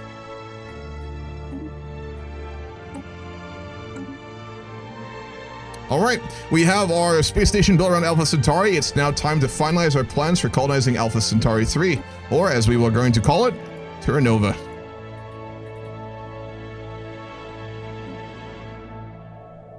Beautiful. Big moment.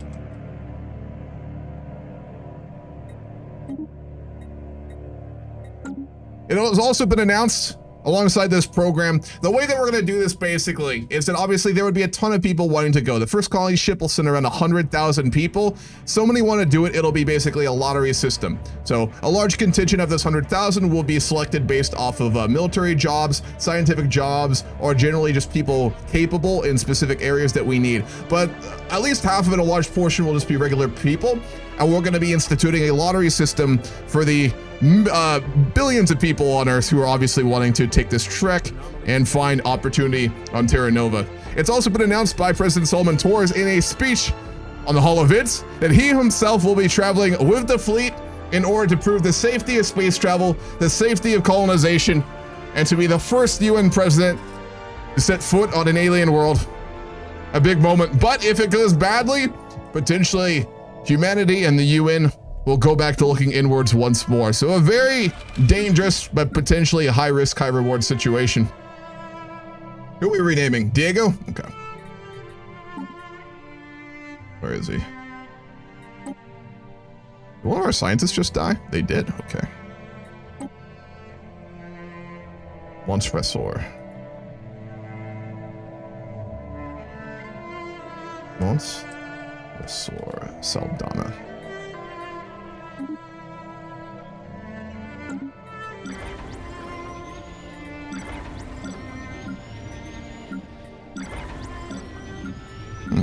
That's weird. Should have 6 scientists.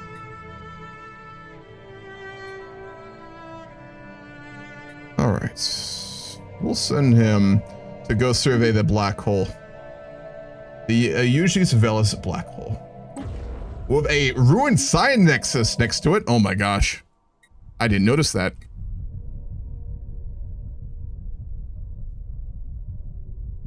A good place to have a great view while being in a mega science research station. Jesus.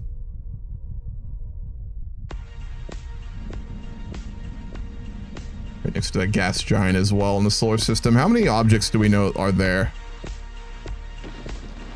There is a rogue barren world. There is another rogue barren world, and then there's a gas giant with the ruins of some space station of which we don't really understand quite yet. So we're going to be sending Ismail Robani to obviously survey the black hole for the first time, which would be very useful for a lot of reasons, and then check out what this giant structure our scans have revealed there. We don't know what it is quite yet. Wild one. Fuck yeah, Tron music. It's like a great soundtrack. All right. Montelupo Saldana, we're going to go with... Now these jobs are very useful to him, are they? I'll say he's got a side hustle, he's an entrepreneur. And we'll go with eagerness too. For Robani, we're gonna go with Romer. He is a surveyor at heart, and he's getting more efficient as he goes. Let's build a mining station on, what is it at? On Alpha Centauri, on... It's called Rich Resources. It's in the asteroid belt around one of the main planets there. Metallic rings. Most of this ring system consists mainly out of silicate and dust. The darker rings, however, mainly consist out of metallic rocks and other minerals. Okay. Like the rings around Saturn. What's up, Stip Parker? Yeah, it's gonna be the Britain Start. The Britain Start has won that poll. I haven't formally announced it, but yeah, that's where we're at, sad. Some great RNG, a science nexus and some black holes for eventual matter decompressor. True. No, we got a really good spawn here. You know, I'm saying that now and then we meet like the purifiers, which weren't supposed to be in the game in a minute, you know, but until then, we're looking pretty good here. We've got a pretty good surrounding area. Isn't there actually suggested to be a black hole pretty close to us in real life? Let me look. Closest suspected black holes. I want to say even like a couple hundred light years away. We're finding them all the time too, so it's tough to say.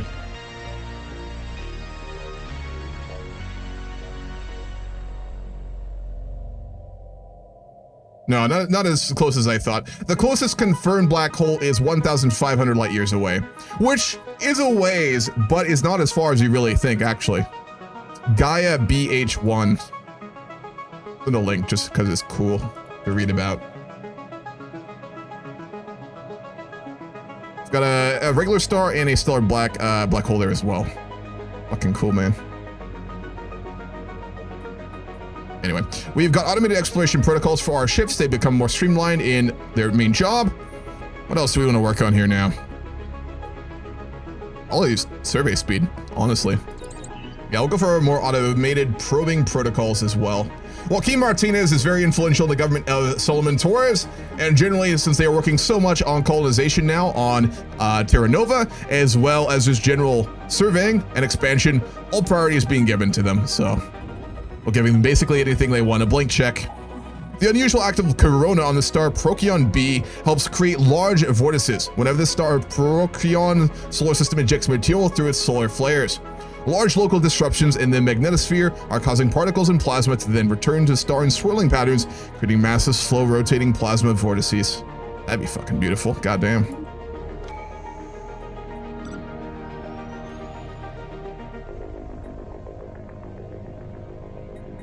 All right, so can't excavate the station yet. We'll get there soon enough.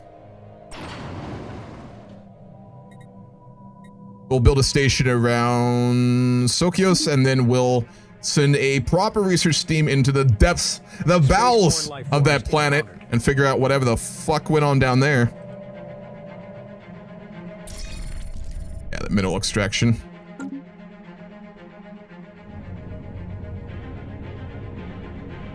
Some big boys.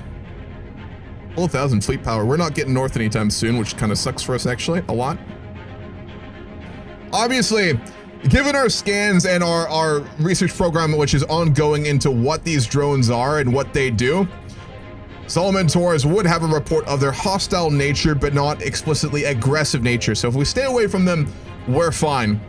Obviously, in a council meeting, the first question which would have been asked is, can we take them on with our fleet? And the answer, given that we are not a nation that lies to itself about its military power, would be absolutely not. Their technology far outseeds our own, and they are in active danger. So we are going to be staying far away from it, and we will not expand our military to attempt to deal with it quite yet. Maybe in the future. If there's a giant alien mining fleet in the system, it's probably got a lot of valuable resources, but we need to be careful. And if we attack them and lose, who knows what will happen, so we'll be careful. Yeah, it's a mod that doesn't make the hyperlanes very visible. Let's see if I can make it a little bit more seeable. I believe there is a button for it, though. Remember correctly. There you go. Get a bit of a better look. So we're completely locked out of going north towards the core, as you can see there. Sirius is a very important choke point for the hyperlanes of the galaxy, and one that we will not allow us to go north at all. Now, there's potentially ways around it to the western quadrant of the galaxy, but we're not too sure quite yet. I'll keep it on for a while. I don't like them super strong. Let me see if I can turn it down.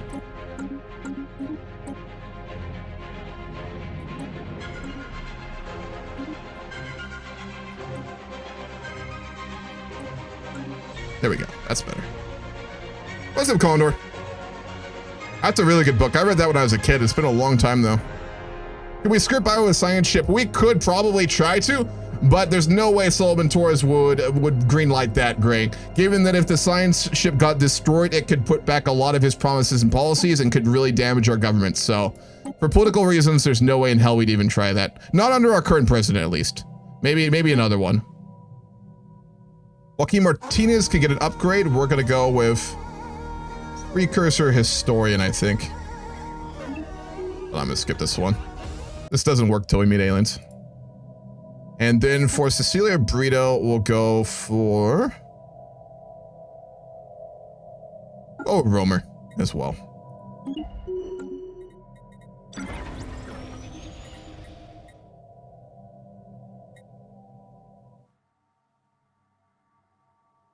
We'll send Montresor Saldana to do the research project on Proxima Centauri B. And then we're looking good here.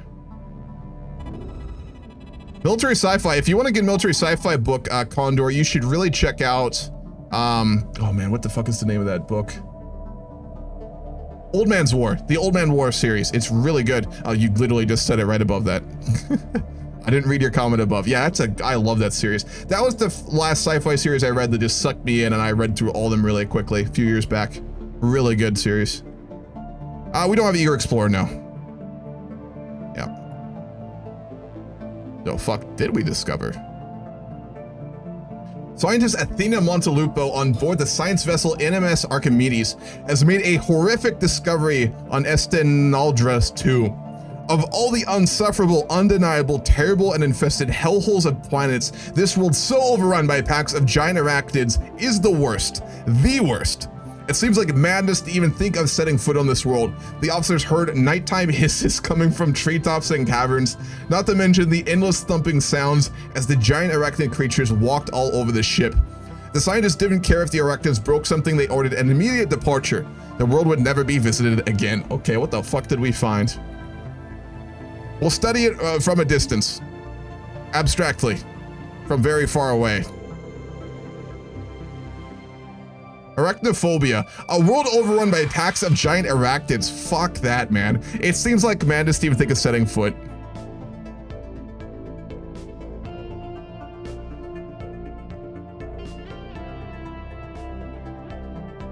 Every time it gets dark, a strange dark purple fog starts seeping out of the ground.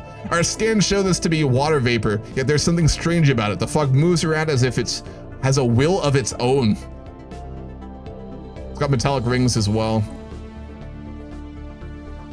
Colossus crystals, that's really valuable. Sticky webbing from all the arachnids. Giant arachnids everywhere. It's a fairly prosperous world, but it's tundra, so we couldn't colonize it anyway. I think the plan is to stay away. We're gonna go with that. We're gonna stay very far away. I don't think there's anyone lining up to go live there. Maybe the Hessians. Seems like their kind of place. The drones and their tireless, endless work of extracting ever-diminishing resources from their local planetoids make for a somewhat dull but nevertheless informative subject of study. In fact, mining networks on Earth could stand to learn a thing or two about maximizing mineral extraction rates while conserving energy. Additionally, we have found that the drones are not completely silent. They emit signal pings through extremely infrequently and at a wavelength hard to isolate from background noise. If there's anyone left to receive these pings, it may be a mystery for another time. So we don't know if their makers are still around. They're entirely autonomous. They're very old. Fascinating automata. That mining bonus. We're not a hostile race, so we wouldn't try and shoot them.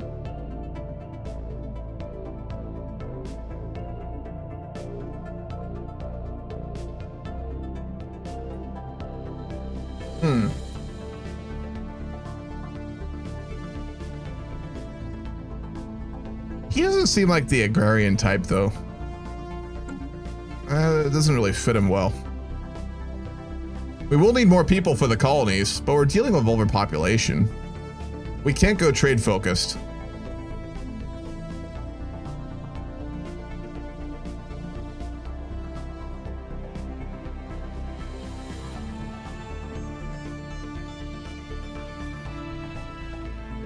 We don't actually have enough food right now. So it could be more in response to the fact that we have not a food crisis, but a bit of food insecurity in regions of the planet right now, which he's wanting to deal with besides his other major policies. So that kind of make more sense.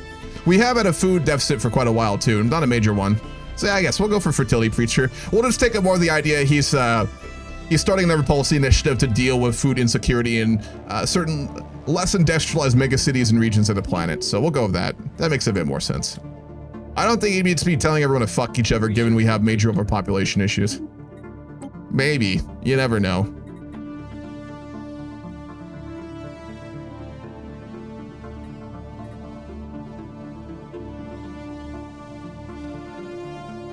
For roleplay reasons, we'll go for eco-simulation then, to fit with his recent policy goals and plans and desires.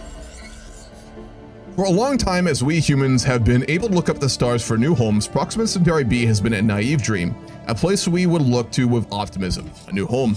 Sadly, as our telescopes got better, we realized the planet would probably be a frozen landscape. Hellscape, a theory which we have confirmed today.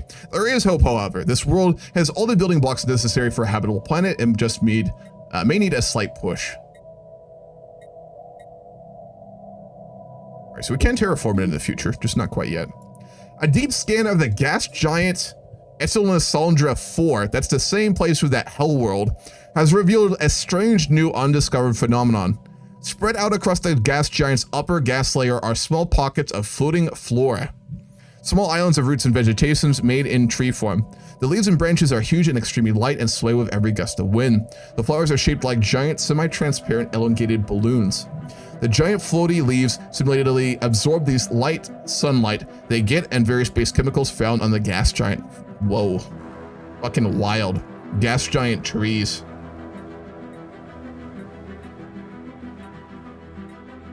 Food, unity, or research? We'll go for food. I'd try plants from trees like that grow fruit on a gas giant. I'd try the fuck out of that. We have discovered volatile motes. These predator natural particles contain a tremendous amount of energy, which could be exploited in energy production as fuel or even as explosives. While we do not yet possess the means to extract these resources, we should seriously consider establishing control of the system for future exploitation. Our survey has uncovered something which can only be described by the science team as mystical.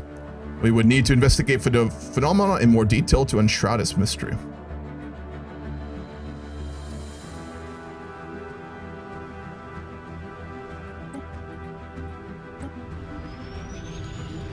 Why is that name familiar?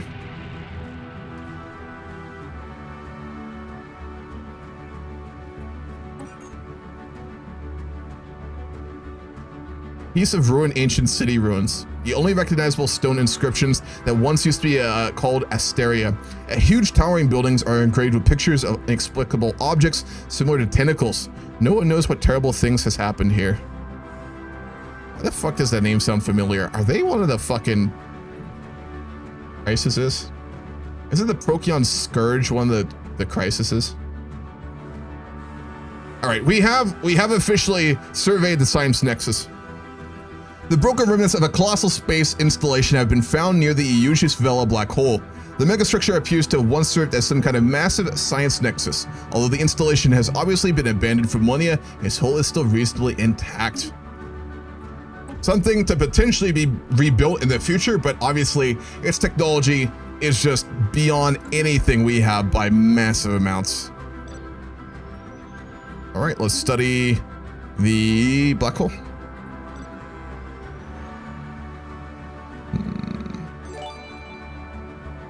Thank you for the gifted subs. Bano Man. Bane of Man. Appreciate that, man. Much appreciated. Let's go research that anomaly as well. A small rectangular object on the surface of this planet is deflecting all scanning beams like a mirror. Our sensors are unable to determine its material composition. Yeah, we need to go survey whatever that is. Much appreciated. What's up, Grover? How you doing?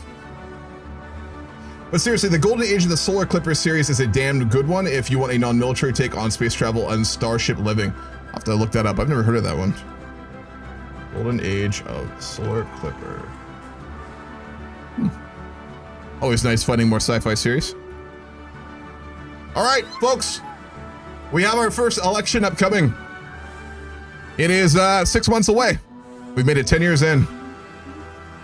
Running for the presidency.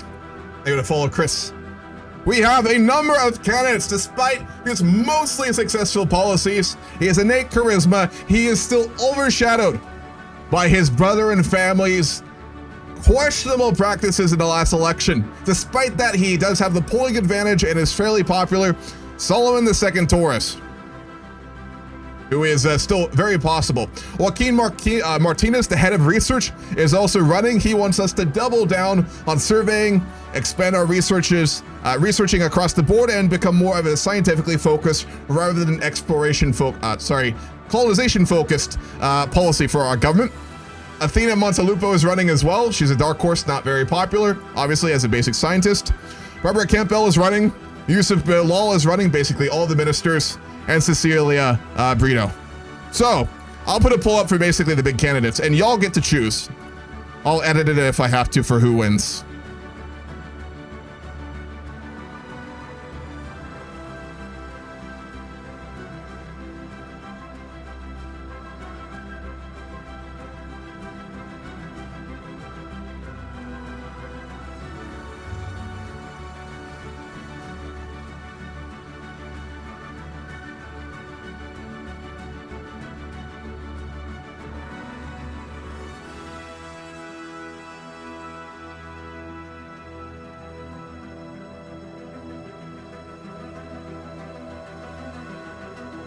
Anyone else who would have a good shot? Just scientists, really. We'll throw Athena in there. It's the dark horse.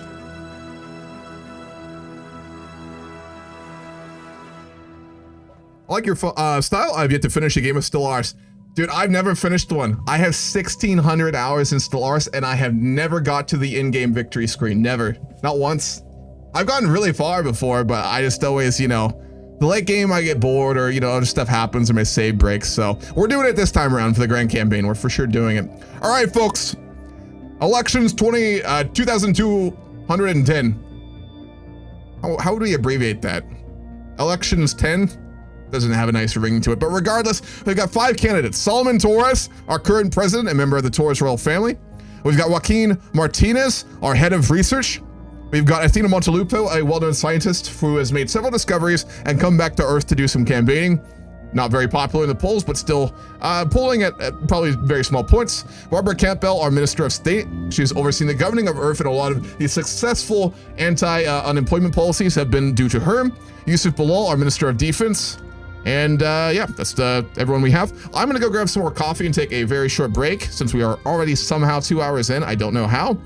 So it'll be a longer poll. You're welcome to make speeches. You're welcome to argue for the candidates. I don't mind, but the vote is yours. You're all citizens of Earth today. I'll be back in just a moment.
I'm back. See, we're on the poll. Solomon Torres has won it. Jesus, the closest with Joaquin Martinez. With, let me do some quick math here. Quick is relative. Maybe around like 18 to 20% of the global vote, but yeah, Solomon Torres has won massively. To be fair, he's delivered on his promises. We are about to land our first colonization ship on Terra Nova. We have surveyed ridiculous amounts of wealth in the nearby solar system. We found mostly peaceful aliens. There's almost nothing he hasn't delivered on at this point, right? And as a result, I'm going to use an edit to give him, see, a little bit of extra support so he wins.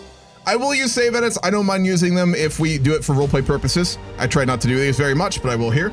Stellaris commands for Unity.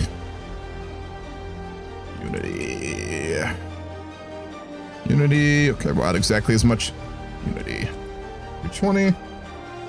And then it will increase support.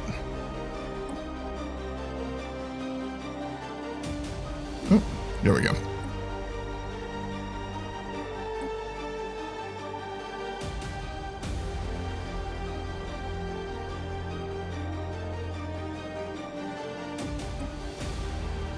I'm gonna spam it so we get enough that he for sure wins.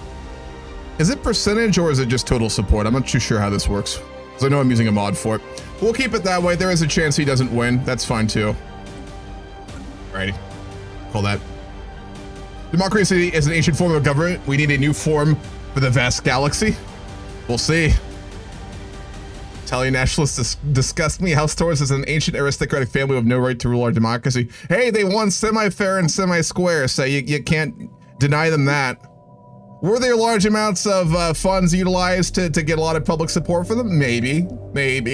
Did he still win it by popular vote across the planet by humans counting individual votes? Yes, of course. So, I mean, you can't say that they didn't win democratically. All right, we've completed discovery. And that will give us, let's see. Adapting all discovery traditions will grant the following additional effects. After researching 5 technologies, the Empire has a 10% chance of gaining a random guaranteed research. Whoa, nice. And we have our first ascension perk. All right, poll time. Y'all can suggest which ones we go for if it makes roleplay sense.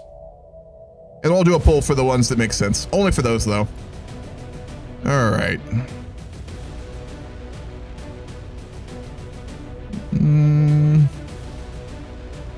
Interstellar Dominion makes sense with how we're trying to expand very quickly for new colonies and for new industrialized solar systems in space. Executive Vigor makes sense, I think. Technological Ascendancy, sure. All right, I'll throw a few of these into a poll here. By regrowing the beard, yeah, but I have to keep it very short for the professional look now that I'm a substitute teacher. I mean, I could walk in looking like a fucking homeless person, but probably wouldn't be the best. Right. Some level of formality is good. Cultural Ascendancy. We've got... I'm gonna go against Executive Vigor, actually. We've got, where's the other one? Interstellar Dominion. One Vision. Truly achieved only with the common goals of a nation if people are one and the same. Is Solomon the type of guy to be able to pull that off? To bring everyone together under like a real plan like that? I'll throw it in there. Why not? He could. I could see it, yeah. Have I been bullied by kids a lot? Nah, not yet, not really. A few have like gotten pissy with me, that's about it. You see, the thing is, folks, I have what is referred to as resting bitch face pretty fucking bad, like on a normal level. I'm not angry or upset naturally, but my face kind of suggests that naturally when I'm just walking around. So... a lot of my exes commented on that, about how I seemed very intimidating until they got to know me, and then it was the opposite, because I'm a very friendly person, but You wouldn't know that if you see me walking around. Again, the resting bitch face is pretty strong. So students don't tend to mess with me much. We'll see though. I'm sure they will. Kids, man. Okay, I think we have everything here. Any other ones suggested? Nope. All right, we'll go for those. First ascendancy perk. 3 minutes on the pool. You are the spirit of humanity right now, choosing its future. So it's up to y'all to decide.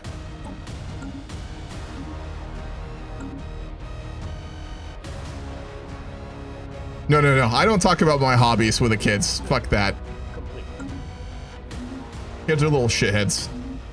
I don't need none of that. All right, Barbara Campbell has another upgrade. We'll go for principal. He's very capable. We're looking good. We are going to send a sojourner, I think, to... Okay, not quite yet, I guess. No, another ship is doing it, I think. So we will send them to go survey Rilkus. This music's a little too dramatic. Let me skip this one. Oh. How do we get to that? We got out of my my Stellaris music playlist somehow. Let me go back real quick. Whoa. I'll look at that in a second. I teach high school cog. I don't want to do middle school and elementary school. I can't deal with young kids. They just piss me off too much because they're fucking... High schoolers are dumb, but like middle schoolers and elementary kids are so fucking dumb. I can't deal with that. I deal with high schoolers because every once in a while you can actually reason with them. Not always, but it does happen. So I'll do that. They're not... I wouldn't call them intelligent actors, like, you know, what's it called? Reasonable actors, but they're closer. Minutely.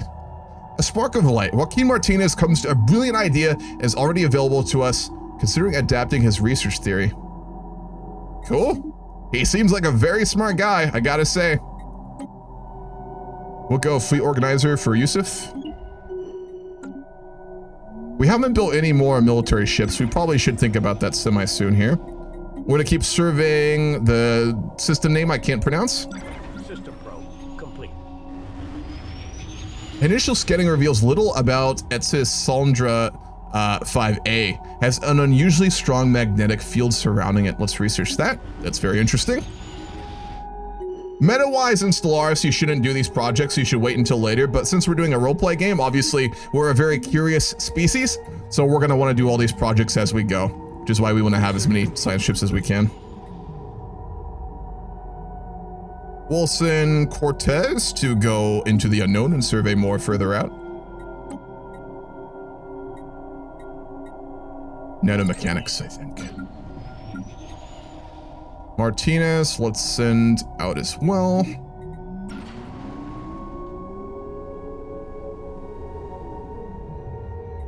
And let's build mining stations on Sokius with our construction ship. We can actually expand a lot quicker. We have a lot of influence, so I'm going to go ahead and build us another construction ship.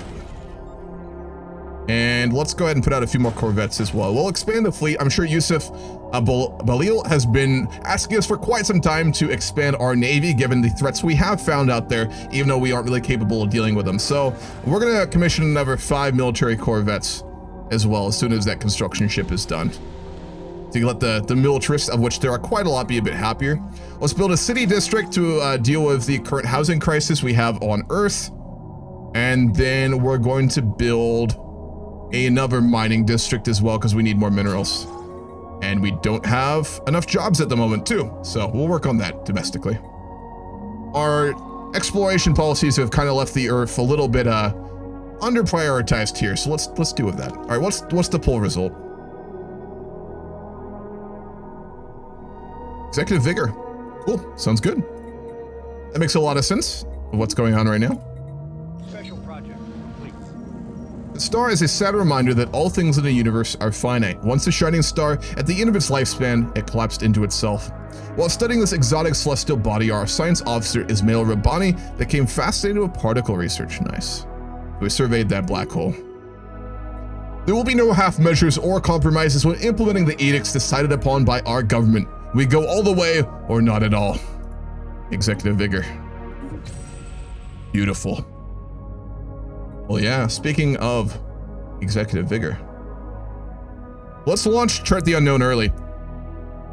With our recent overhaul of government, we're going to go roleplay wise with what executive vigor is that during his second presidency, Solomon Torres, much like any second generation president or second term president, has a lot of support behind him. I'm sure the UN Parliament would be supporting him across the board. He'd be wildly popular after the successes of his promises and his decrees across the board, though there will be a lot of resentment at home about the job issues right now, but he's promising to deal with them, and it looks like he will start to. But his big policy plan for the future is obviously a complete recentering of focus onto colonization of new stellar bodies and exploration. And there's been a lot of red tape in the UN government, which has existed as part of its development over the last 200 and almost 50 years.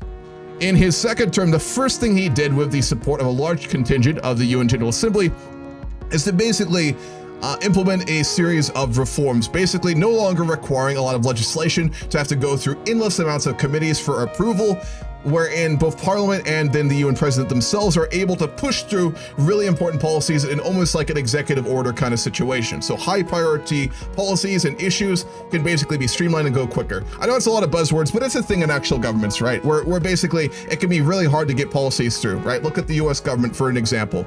There are methods and ways governments take through reforms to make things easier to push through. Now, this is kind of dangerous though, right? You're giving a lot of power to the president and the executive level and Parliament as a whole, less safeguards, safety rails on for policies that we want. But as a result, it means we can get things passed quicker. And as a result, we're going to rush Chart the Unknown, get that done a little early with our Unity, which is going to give us a 100% survey speed bonus and a 5% anomaly discovery chance bonus. See if there's another agenda we want to work on right now. Probably not. We could expand the council, actually. That'd be a good idea. We have so many things to focus on these days for the universe, so we're going to go ahead and work on trying to get a new council slot in the future as well. Beautiful. It is endless space music, Escova. I made a giant music playlist for this portion of the campaign. It's got like 100 songs on it or something. Pretty big. We'll go over administrative AI. Advance our AI research. Work on removing the Great Pacific Garbage Patch 2. They'll give the people a bunch of jobs and will help with the environment back home on Mother Earth. And then I think we're looking pretty good here. Like it does done quicker rather than later. Can we upgrade Soul Station yet? We don't have star holds.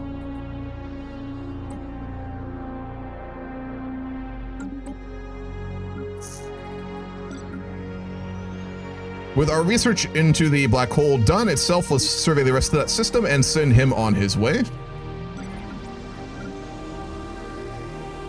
We'll send the Archimedes out further into the western quadrant of our near space. Have I played Distant Worlds 1 or 2? One search wise, so I never got that deep in them, Chris. The game I'm really looking forward to right now, the most for like space games though, I'm sure you'll know about this too, is Homeworld 3. I'm so excited for that. It looks really good. Like, holy shit, it looks good. I hope we get a mod like the Crusader Wars mod for CK3 for Homeworld 3, where you can play out your Stellaris battles in Homeworld 3. That'd be fucking sick.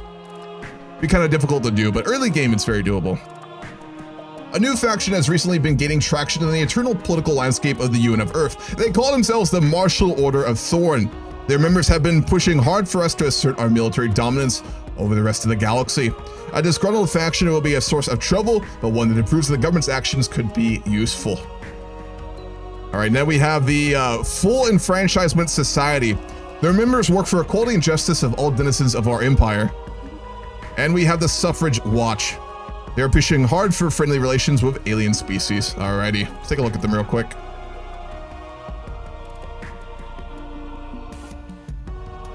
Full Enfranchisement Society really likes us. Suffrage Watch doesn't. The Martial Order really doesn't like us. We have no rivalries. We've made no conquests. We have subjugated no aliens. Holy shit.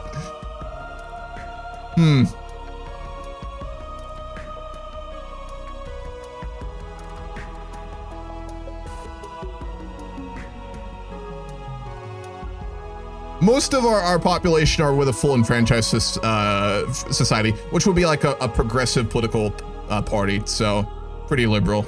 They've got most of the people. Only 5 of our pops are actually with the Martial Order of Thorn. Probably a lot of the humans and northern Germans. Maybe some of the Japanese. Interesting. Okay. Getting a lot of influence off of that. Wow. Alrighty, with our construction ship, let's go up and build a starbase in TA-106 and make contact with those pre-FTL aliens. We did encounter more of those hostile minor aliens in the system of Jek to the north. They're much smaller than the ones we met to the north and potentially could be something our fleets could deal with in the future, but still very much not the case. We're very weak here. Speaking of ships, let's actually design our own.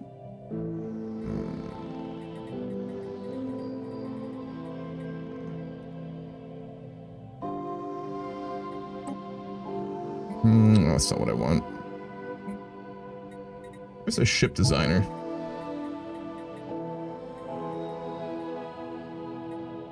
There it is. Oh, this is very different. All right, we obviously don't want auto-generated design, so let's look at our corvettes. We're going pure nuclear missiles on them right now.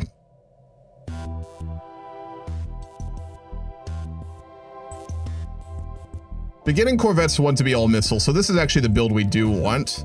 And then we've got 2 shields and 1 armor. I'm going to go with 2 armor and 1 shields. We don't have any A slots, do we? know we have a reactor booster, but that only gives energy, yeah, which we don't really need. We have a surplus of power right now. No other upgrades. They're basically what we want. We don't have a lot of options to begin with, so let's also rename this to the...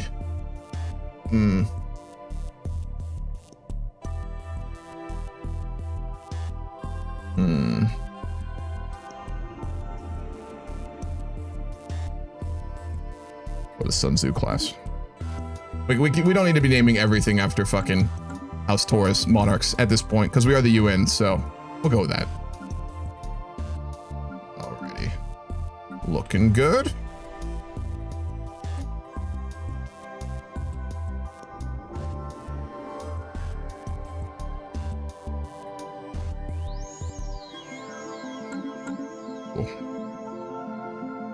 There are 2 human variants. Well, there's one like full-on variant, as in like they're different, almost species kind of variant. And then there's like one like human civilization that fucked off into the galaxy. We'll meet both of those later, I assume.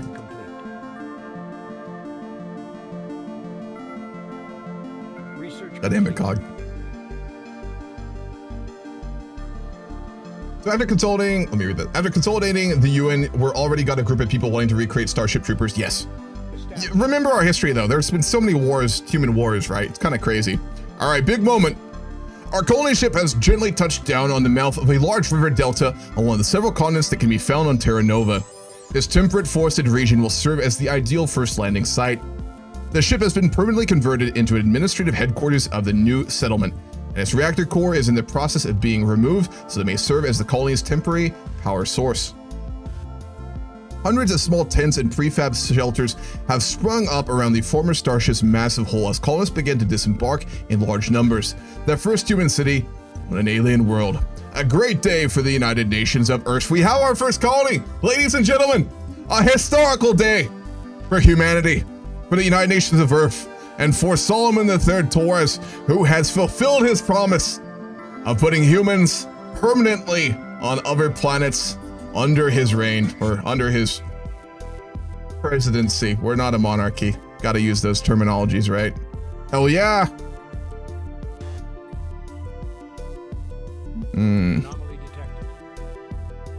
Monoliths. Massive structures litter Yusuf Villa's black hole surface. Whoa. That's probably the planet right next to the science array. We gotta research that. You can't move on from that. We gotta research those monoliths. It's like Babylonian. We'll do food processing. Yeah, we gotta check that out. Whatever the cost, whatever it is, we gotta check that out. We're still colonizing Terra Nova. Again, just a reminder, it's a Mediterranean world with clear skies, so it's beautiful, and it's the perfect planet to be building telescopes on, or, you know, in orbit too as well. So, great for science. A beautiful, very large planet overall. We couldn't have asked for a better first planet to come into contact with near Sol in order to put humans on, so just wonderful.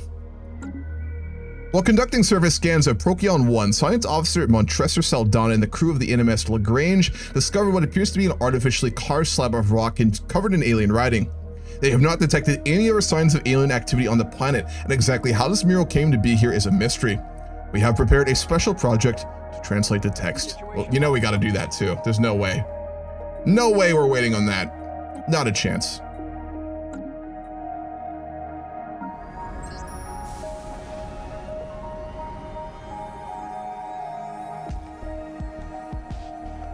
Well, we have extra alloys. I'm going to build up our defensive platforms on Sol Station a little bit.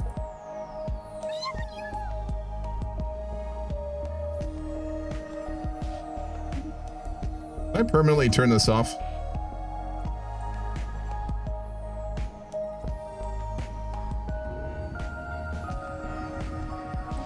Beautiful. I love that you can change the notification pop-up settings. That's so fucking cool.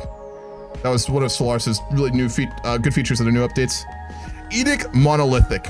Eugenus Vela's Black Hole 3 is uninhabited and indeed uninhabitable, but not unvisited. Its surface is littered with tall cenotaphs carved from some mineral not native to the planet, evidently placed there by some artistically inclined spacefaring race. The monolith's flowing lines definitely chart a history so fantastical and must surely be fiction.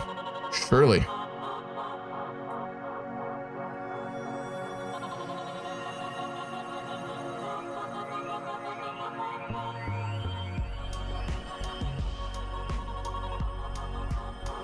We'll make digital reproductions for our people back home.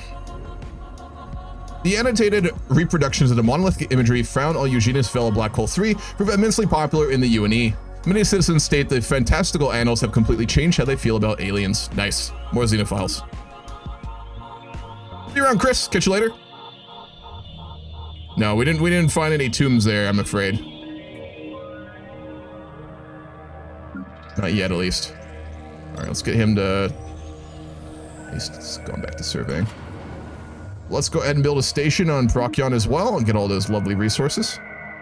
We can also start to survey that ancient research station. So I think as soon as Rubani is done with the black hole system, we're going to send him to survey that research station on that planet. The one that goes deep, deep, deep into the planet.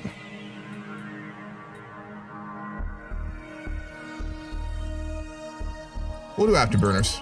Those are really good. No grief.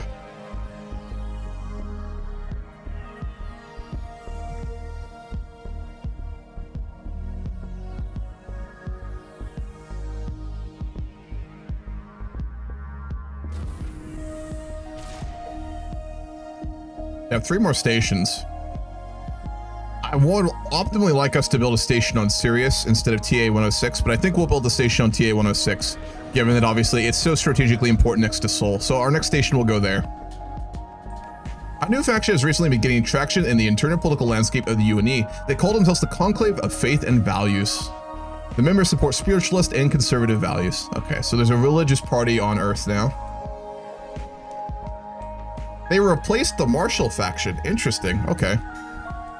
They like us more, though. High supporters. That is a very good choke point. Agreed. We will build our second station there. And then I think we're going to build one on Estin Shinaldra as well. And then probably we'll build one on Rolkus. Something like that. 1, 2, 3. All good choke points. Plus our home one. We'd be planning these sorts of things as well. I'm sure that obviously we'll be getting reports from our Minister of Defense all the time about these sorts of issues, some of which would actually be read by Solomon Torres. Or, yeah, Solomon Torres. Not all, but some. All right, we need more jobs. Build gene clinics. Gene clinics can offer advanced medical treatments which statistically lead to a significant healthier and longer living population. So, another quality of life building for the people of Earth, which would make our president more popular and help him to get more things passed as needed.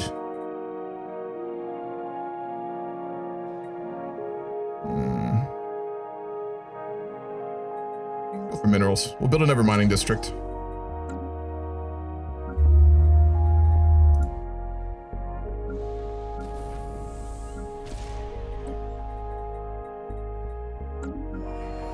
Looking good. Cool.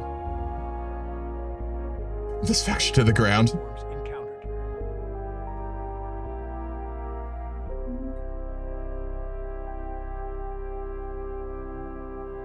Oh, okay, I see Tianki. There's a lot of Tianki around us right now. A depleted refinery. Our scans have detected a massive object in a system to the north of those mining creatures, but we don't know what it is yet.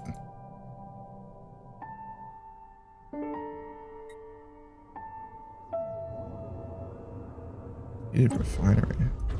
Yeah, we don't know anything about it. Ruins of a very large structure over a gas giant. Interesting. I don't know what mod that's from. How are the primates doing? Let's take a look. The science expedition team led by Cecilia Brito and the science vessel Sojourner has found something remarkable. A massive array of energy emitting systems is spread around this world. This vast complex project, a seamless field around the planet with unknown properties. What we do know, however, is that what we see, it behaves like a solid shield, preventing any high kinetic matter and high energy waves or particles from penetrating it. If colonized, this planet could provide a haven for all. Where the hell is that?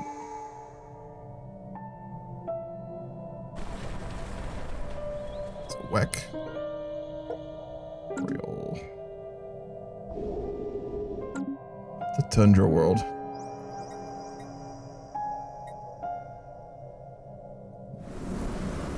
It must be this one, Weck 3. We can see it.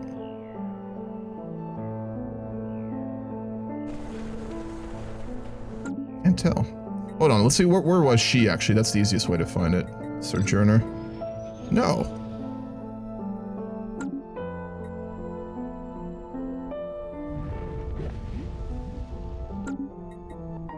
Oh. There it is. Rolkis 1A. It has an abandoned observation post over it, and it is completely covered in a shield. It's really cool looking. Precursor shield erase. Artificial core. It's a sulfur world. What the fuck? This world used to belong to an ancient precursor civilization. We must prepare an expeditionary team to survey the world from the ground. First thing to do is find a suitable location and set up a forward expeditionary camp. Can't say no to that. That looks really cool though, goddamn.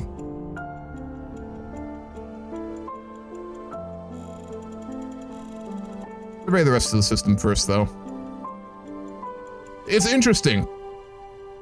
That'd probably be the topic of a lot of discussion with the government right now, is the fact that we haven't met any alien empires yet. We've met space wells, we've met autonomous mechanical entities that are harvesting planets, and we've found tons of ruins from ancient empires, but we've met none of them. Which again, for a lot of our scientists would be making us, I think, pretty worried right now. That we're meeting a lot of dead aliens and nothing alive. That'd be a bad thing, right? That'd be a very bad thing. That'd be terrifying, actually. All right, our next traditions, folks. What are we doing? What are we thinking here? Expansion. I'm gonna throw that in there. Expansion obviously makes sense. Harmony. I go with harmony. Mercantile. Make use of all the resources we're finding in space. Invention. We can do that now. Prosperity. That's a good mix. We'll go with those. Alrighty. Pool number 2. Up to y'all to decide. All right, beautiful. We have fully surveyed the black hole system, very close to Sol. We are now going to send Ismail Robani to go excavate that giant research station on the planet that we found that no one has been allowed to go into. We probably have a Corvette over the system to keep guard of it. You know what? Just to make this interesting, I'm going to do just that.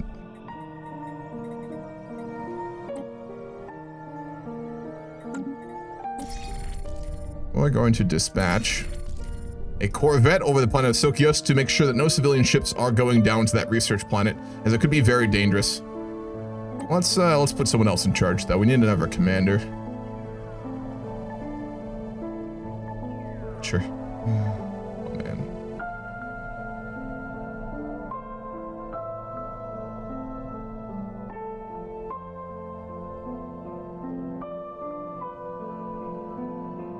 We'll go with Kit Pasit. Nah, can barely say his name.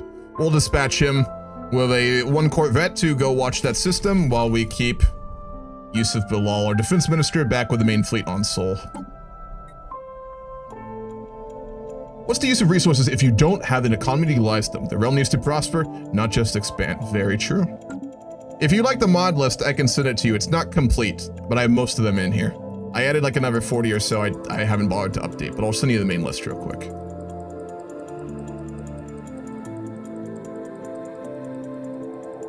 Grover, what are we naming our next planet? Grove Street.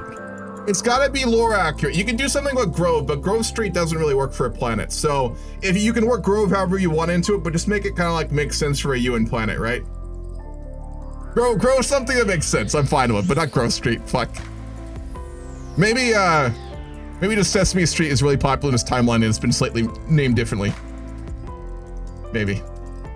Apollyon is a cool name for a planet? It is, that's true. You named it for the Shield World? Okay, we'll actually have to colonize it though, Orion, and it is a sulfur planet, so we're looking at quite a ways, but we will do it when we get there. Just make sure to remind me. By the way, if anyone else has burned points for things I haven't done, now's a good time to just say what you've redeemed, and I'll do it, because I'm sure I missed some. All right, Cecilia Brito can get an upgrade. We'll go Romer too. For now. Gravopolis. We can go with that. We'll go with that for our next planet we colonize. Completely reasonable. What's Sicily? You're not wrong. There's a lot of sulfur there. Okay, where's the Rhine? We are going to go ahead and build mining stations all over the solar system with the precursors. But before that, actually, hold on. Let's build an observation outpost first. That's a bit higher priority, isn't it? We'll build an observation post, and then we'll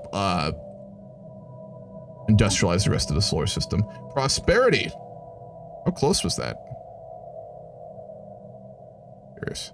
Very close. Wow, prosperity won by 1 compared to expansion and mercantile. Okay, prosperity it is. We're going more of an economic focus to start utilizing all this wealth that we have under our control.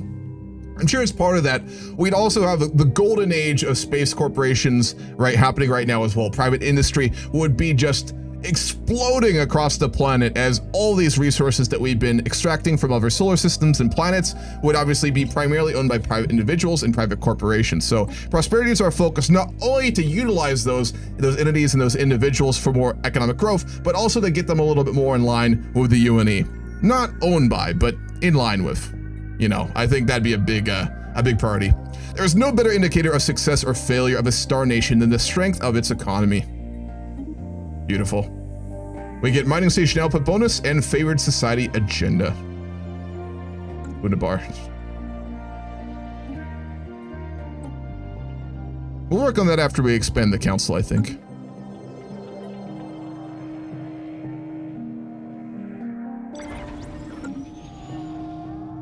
The realm will prosper. We do have space hotels. I don't think we've invented habitats yet. We can put like dome cities on toxic planets though. We did get the research for that. Did it in the early game and regretted it? Oh.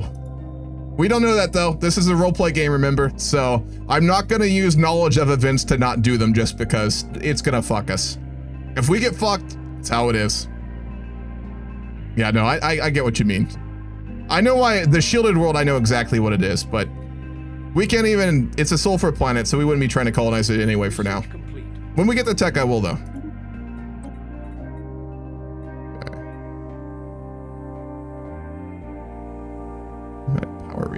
That's interesting. We'll go for fusion power. That'd be a very big priority for research for every reason possible.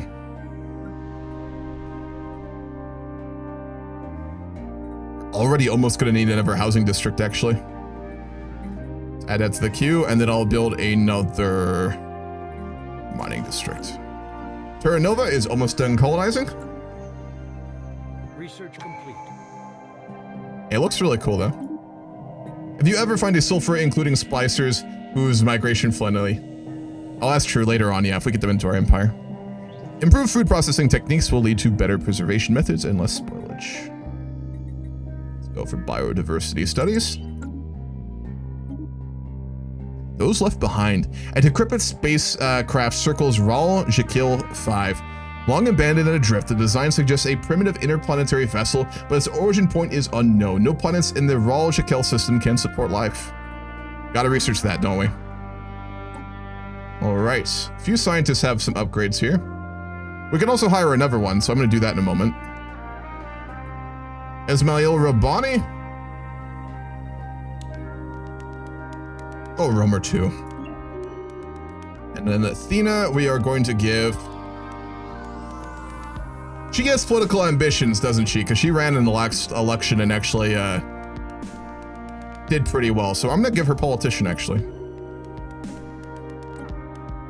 Let's also hire another scientist.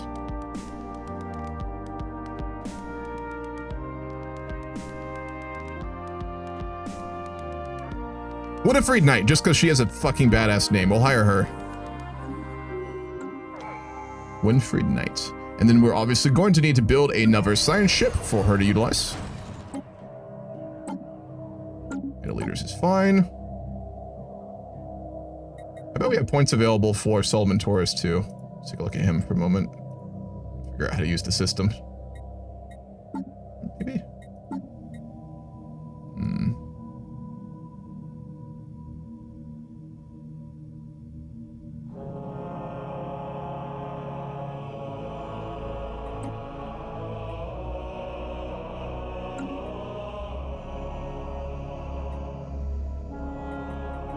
I know there's a way to interact with them with that point system. I've seen it before.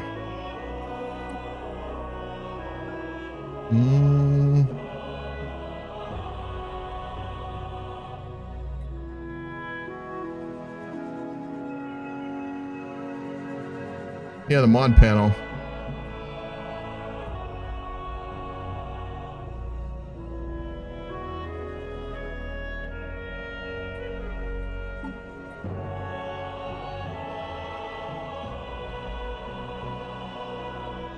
Well, I think we'll just wait up for it to pop up again, I think is how we're going to do this. And someone said we had a signal to the left somewhere from aliens, was it? I'm looking for it, but I don't see it. The mining corp. Frozen Gaia world. What? Oh, okay, we got to go survey that in a moment. We'll send our new scientist on that mission, I think. Give her a nice, easy first mission. Waiting for first contact. Yeah, we still haven't. I mean, we've met lots of aliens, just none of them are intelligent empires like our own. There's a very big difference. Our scientists are in the process of gathering insights from our pre-FTL study subjects. We may discover a new insight technology during a breakthrough event. Beautiful. We'll collect insights. We'll go roleplay-wise that we have now sent down a contact team and made contact with them, so we know who they are and they know who we are. Game-wise, it won't look quite like that, but roleplay-wise, we have contacted them. As such, we would now know that they are a hive mind of like bug species. It's a bug hive mind. So, our first alien species we've met, which is a pre-FTL one, is not like our own. They are very different, similar to more like ants than humans more than anything else. So, we'd probably have very mixed feelings about that, but they seem to be friendly. They seem to be friendly towards us, so it's no big issue. The very strange alien race to have encountered first. And I'm sure it'll make a lot of the xenophiles reconsider what exactly that means. But yeah, Bug Hive Mind was the first one we met. Time to industrialize TA 106.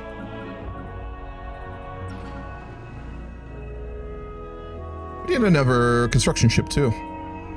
Let's build mining stations on Procyon. Build another construction ship. We can expand a lot quicker now. A lot quicker. I'm gonna build 2 more. Fuck it. Let's speed up our expansion rate here.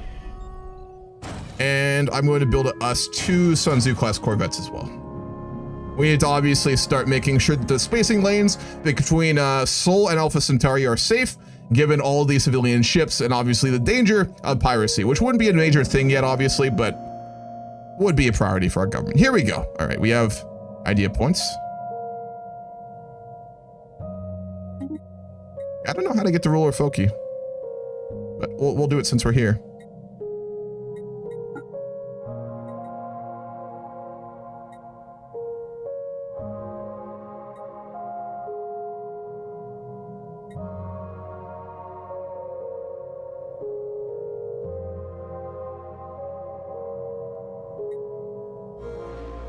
Where's our idea points?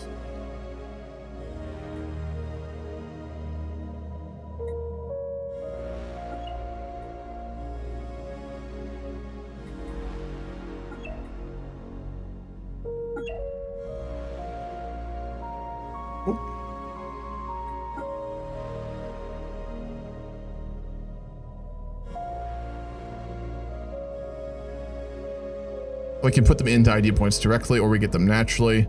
These are skill points. Let's up his inspire level. Let's get that to 50, and I'm gonna keep upping his charisma. Again, he's a pure politician, and I want to play him like that, so.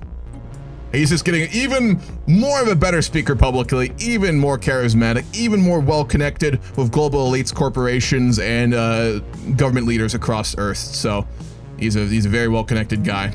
Overall, a pretty good first president too. He's proven very successful in everything. At least the first president to have gone to an alien world. We'll go with that. We've had a lot of UN presidents. Let me clarify that statement. Let's build a station around Estin Saldra. I rename the system. No, fuck. God damn it, I can't pronounce it. I'm gonna call it Aldra for short, just so my mind doesn't like stroke every time I try and say it. Bugs are friends, not food. Exactly. We're mostly xenophilic. It could be like the bugs from District 9. They were really nice though. They were lovely.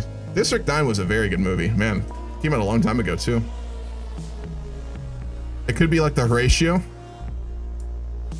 Horatio weren't a hive mind though. They were just clones who had like a giant ego and were hugely narcissistic. Super interesting civ though. When we own it, we can change it. Cool, sounds good. I think he's right. We need to own it, I think. As a member of the Xenophile Association, we partition for a no interference policy. You know what would be interesting, actually? I'm gonna do a channel point thing for Stellaris real quick. I'm gonna add a poll to allow you to make a poll request for like a vote in Parliamentary Assembly. Make it kind of fun for roleplay.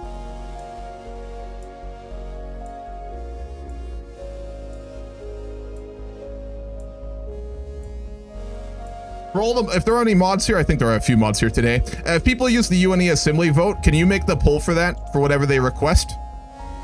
So we can roleplay it out.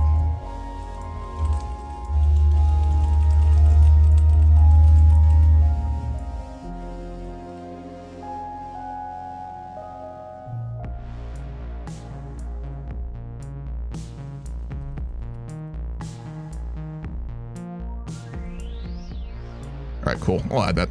That could be fun, as long as it's not abused. If y'all want to like propose anything, if for all, I know some of y'all like to roleplay along with these games, which I really enjoy y'all doing too, because it makes things more interesting. If you want to roleplay like a member of one of the factions or like a political individual, or you like redeem the points to have like yourself as a leader, you can use that to basically make a poll, as in for the UNE Assembly, and everyone else can vote on that. So we'll try that out. If anyone's interested in doing that, of course. That'd be kind of fun. Then you can actually do that. The Chappie movie was great too, Grover. I love that one. That was such a good movie. So underrated. A lot of sci-fi movies tend to go underrated, I think. That was kind of sci-fi in that realm. All right. Lurka Rizenkov, we will give Intuition 2. He's proven to be a very capable scientist and surveyor. Do we have any more upgrades? Let's look. The leader screen is so laggy for me. Winifred Knight, we're going to give Collector of Artifacts. Wow, okay. And we'll give her perfectionist too. Beautiful. System probe complete. There's a strange formation of rock jutting out from the landscape located in WEC 2. It appears highly unnatural. We should investigate. Absolutely. I'll immediately go look into that. Of our new construction ship. One moment, hold that thought. Our away team exploring the derelict orbiting Rol-Jekyll 5 has returned to the NMS Archimedes with a sobering tale. It appears there was a habitable planet in Rol-Jekyll's system until about 12,000 years ago, when a black hole passed through the system and threw the planet's orbits into chaos. The alien's homeworld was ejected into interstellar space, whoa, becoming a rogue planet, which left the crew of this vessel trapped with nowhere to go. Fuck. That's like that famous internet picture of like the astronaut on the moon while like the world gets destroyed by an asteroid. They eventually died of carbon dioxide poisoning, but not before recording the course that their planet took as it left the system. Although 12,000 years is a long time, interstellar space is by definition empty. We could use the recorded data to track down the unfortunate planet. Yeah, let's do it. There's no way they're alive, but let's go look for their graves. Rogue planet. Log updated. That's cool as fuck. A lot of events, holy crap. I do have a lot of events spot on, so. Among the asteroids around VGVV 1888, a tree is drifting through the emptiness of space. An unprecedented and highly unlikely event. The tree is surrounded by a protected bubble reminiscent of an energy shield. Suddenly we detect some hostile space dwellers on approach that coincides with some sap leaking through the tree's shield while we collected samples. Could we have agitated the creatures? Whoa. Another thing we need to do. We have made contact with mysterious aliens in the Procyon system. For now, we have codenamed them the Moon Aliens. When it rains, it pours, I guess. All right, let's try and track down that rogue planet. Let's investigate the tree that we have found floating in space and try not to piss off whatever's around it. And then we have to go try and make contact with the Moon Aliens that we've encountered. We'll send Carlos Caseta. Hostile. Where are they at? See if we can get a look at them here. Oh, they're just Tianki. They're friendly, probably. Hopefully. They are hostile to us technically for now, though. Fuck. We can't fight them either. This calls for an immediate building up of our Corvette fleet as well. After receiving news that there is a potentially hostile fleet in the Procyon system, only 2 jumps away from Sol, we're gonna undergo an immediate building up of our Corvette fleet and build 3 more Sun Tzu class Corvettes to bump up the rest of the main fleet. What should we call our primary fleet, by the way, folks? What should we name this? What do y'all think? Anyone got a good name for the main like Terran fleet for the UNE? Anyone got a good one? Psychic Tree? I think it is. Yeah, that'd have been Shane. The Torres fleet? Nah, we're not Monarchy anymore. Remember, we're the UNE. Royal Armada, Torres Defense Fleet. Guys, I love the Torres family as much as you do, but we are a democratic world government here. And I think he'd probably take a political hit if he did that, so. Union Fleet, there we go. Union Fleet. UN Defense Fleet, Federal Fleet. Oh, those are all actually pretty good. Okay, we'll do a poll. We'll do a poll for it. These are all good, and I don't want to make a decision. I'm gonna be indecisive and let y'all choose.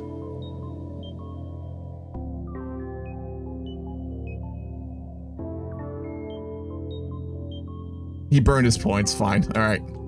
I haven't made the poll yet. United Nations Fleet. We'll do that. United Nations Fleets. Oh, no, it wasn't him, actually. It was Andromeda. UNN Home Fleet. Okay. He burned his points. Robert Rinsford for a scientist. Absolutely. Leaders. We are at max, so I'll need to rename one of them.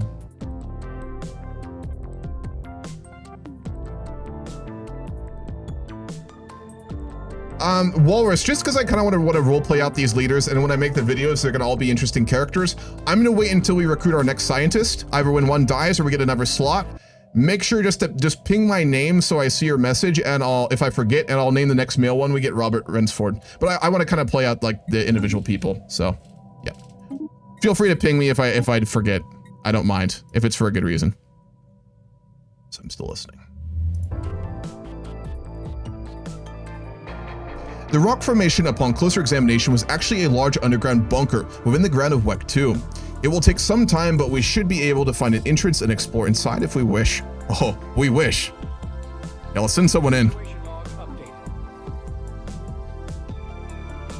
Yeah, let's immediately do that. Study the sharpened landscape on WEC 2. Hell yeah.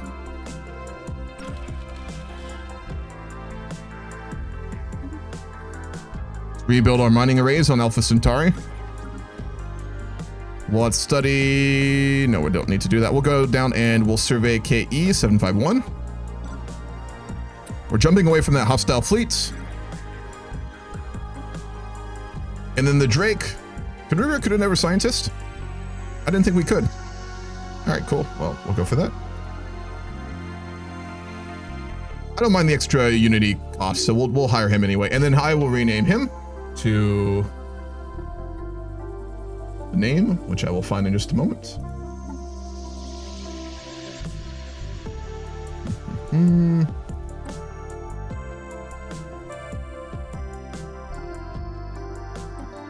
His name was Robert Rinsford. Robert Rinsford. Beautiful. Walrus, your call. What's his first trait? I'll let you choose that too, since he's your boy. What's his first trait gonna be here? Your choice. Champion of the people. Gives happiness if he's a counselor.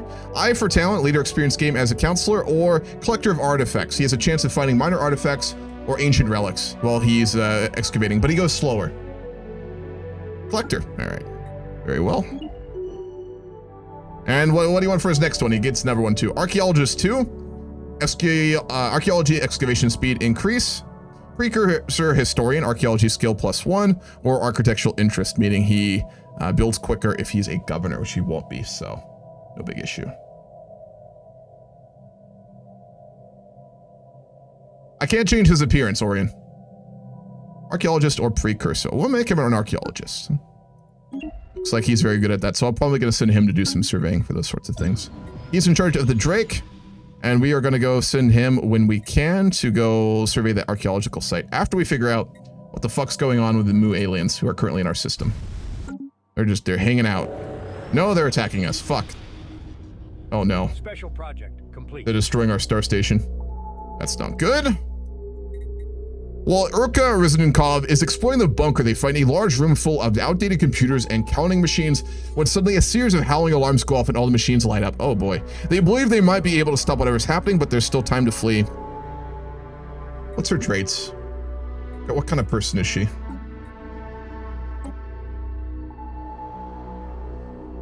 She's got good intuition. She's an academic scientist, a precursor historian. She'd want to figure out what's going on, so she won't flee. We'll try and disarm it. A quick examination of the bunker reveals that each machine is part of an alarm system is activated when the bunker is entered. However, Yurka Rizankov was unable to find a way to deactivate the wailing silence. Just as they realized their work is futile, the entire bunker and surrounding landscape explode in a great fireball.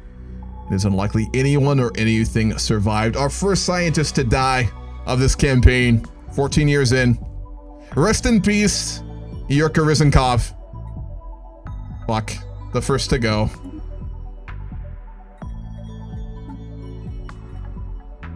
Damn. She died doing what she loved. Getting into dangerous situations for science. You gotta respect that. All right, we'll need to hire another one to replace her. We're running out of them. It's a dangerous profession. Xenobiology and xenoexploration is a very dangerous thing to be doing, apparently. All right, we'll go for an entertainer scientist. She's probably going to be using like UNE 2214 TikTok if she's assigned to the science mission. TikTok in 2214, which will publicize science, so that's a good thing. Yeah, she'll be a political pick. She's making a documentary series on her science missions to popularize science back at home. So we'll hire Kayan Adiyami as our next scientist. That's fine. We'll give her champion of the people. She's fairly popular. And then we'll give her resilience.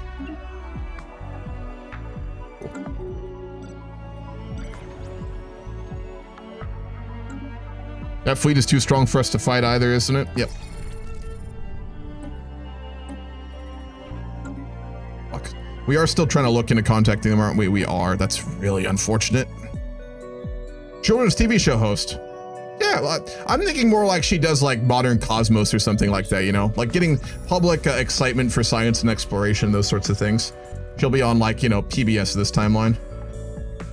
Our station back at Sol can stop those aliens if they get all the way there, but this is really a big issue.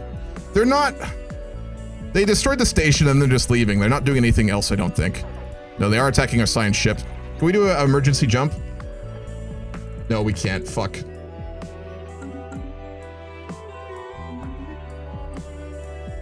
All right, we now need to start working on military technologies if we can get them, given we now have serious dangers out there, obviously.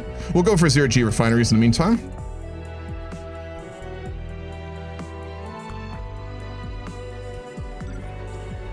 All of our scientists are stuck now as well. They can't go explore. It's those aliens. They look like Tianki, though. That's so weird they're attacking.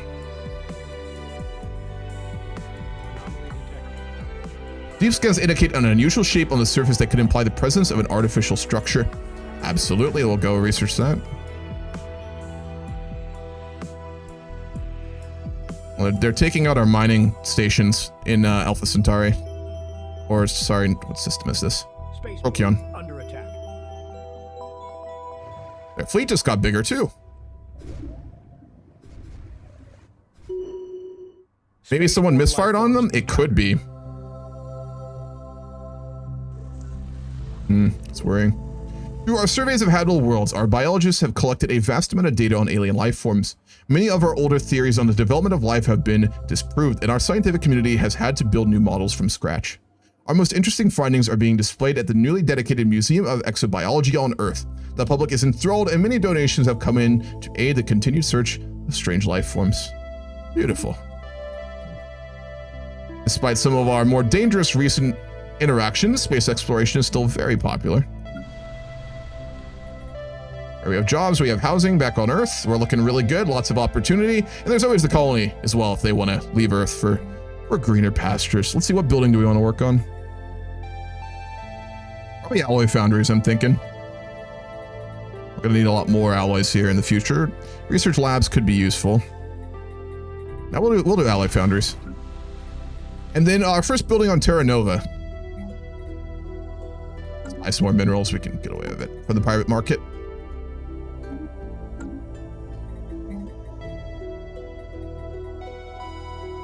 There's no shortage of jobs here.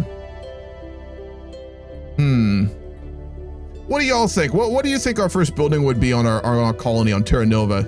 Keep in mind we only have like basic structures fabricated and things like that. We'd probably build a city district before anything else. Like, kind of like how some of the cities were built in America when it was first colonized, right? When they did like pre-planned cities and started to build them, right? A more modern version of that. So we'll build a city district to start, I think. But for our first proper building, what do y'all think? A monument, that could make sense. Administrative offices could make sense as well, for sure. Where's the monument? We can do a remembrance monument. No, we can't.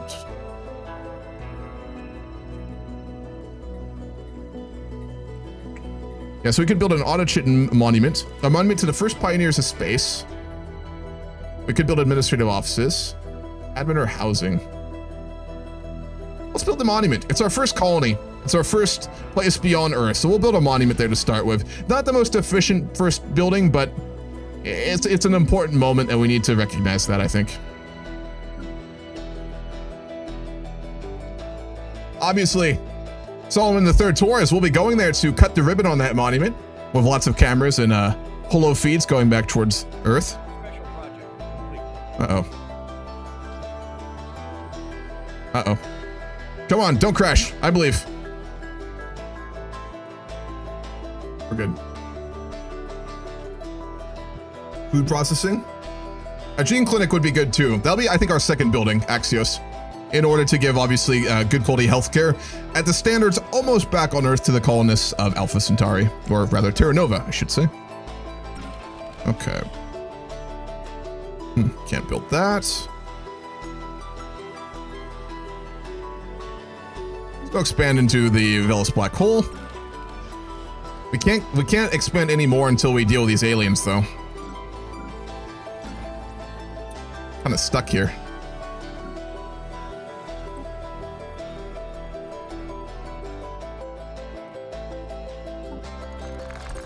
Oh, we can do, oh, holy shit, let's do that in a minute. Success, we have tracked down Kantith, the planet ejected from Yal system 12,000 years ago. Although it has traveled several light years since then, in galactic terms, it's still practically next door. Our researchers believe that we can chart a hyperlane that should allow a science ship to explore the rogue planet up close. Let's do it. There it is. Hopefully that doesn't crash our game. It might. No, we're good. Ships upgraded. Beautiful. All right, back to what we were doing. We can actually contact them. We don't know what they look like. The Hothesian civilization, it's a collective consciousness, a splintered species. The species has yet to unite their fractured homeworld. Okay, fair. Developing civilization. Let's reveal our presence. First contact, here we go. Big moment, folks. Amazing! Visitors from the stars. Well, this is certainly unexpected. You've caught us at a bit of a disadvantage. They're like sentient trees, is what this looks like. Wow, yeah, it's a sentient tree network, I think. Holy shit. What's up, 100 Pros? Yeah, it's been a long time. How are you doing? Wow. You know what song I have to play right now? Hold up. There's a good song that fits them, actually. I'm gonna play. We're gonna make it their theme song when I do videos.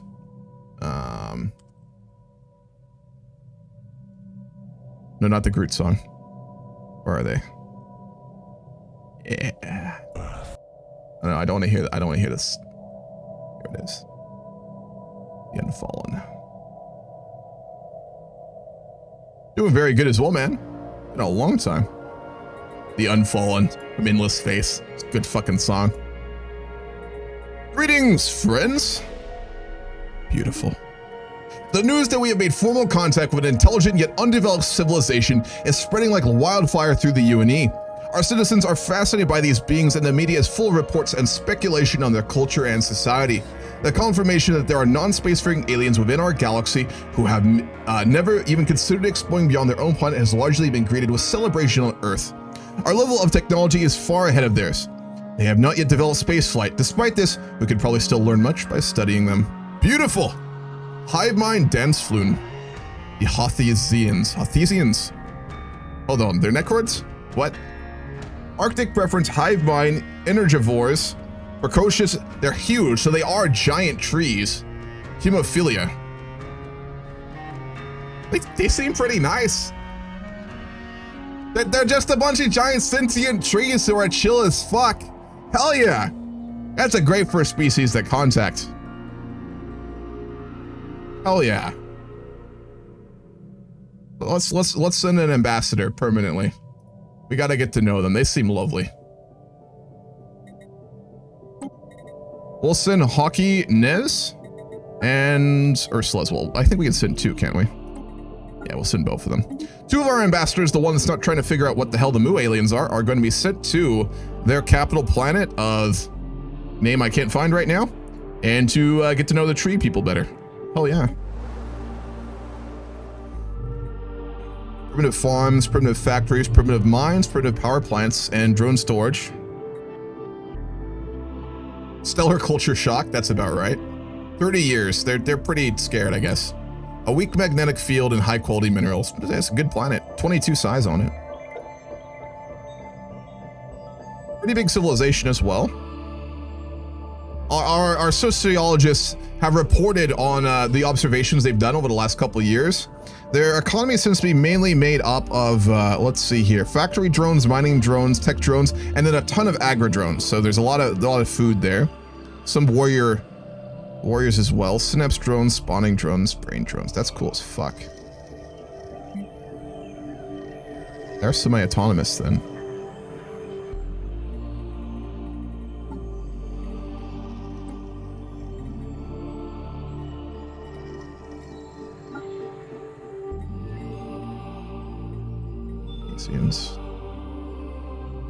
Members of the species can ingest electrical energy. Since energy is considered a delicacy for the species, criminals are known to tap into power systems for their own benefit. Precocious members of the species begin contributing to society at an early age. Hive mind makes sense. Big? They're really, again, just giant trees.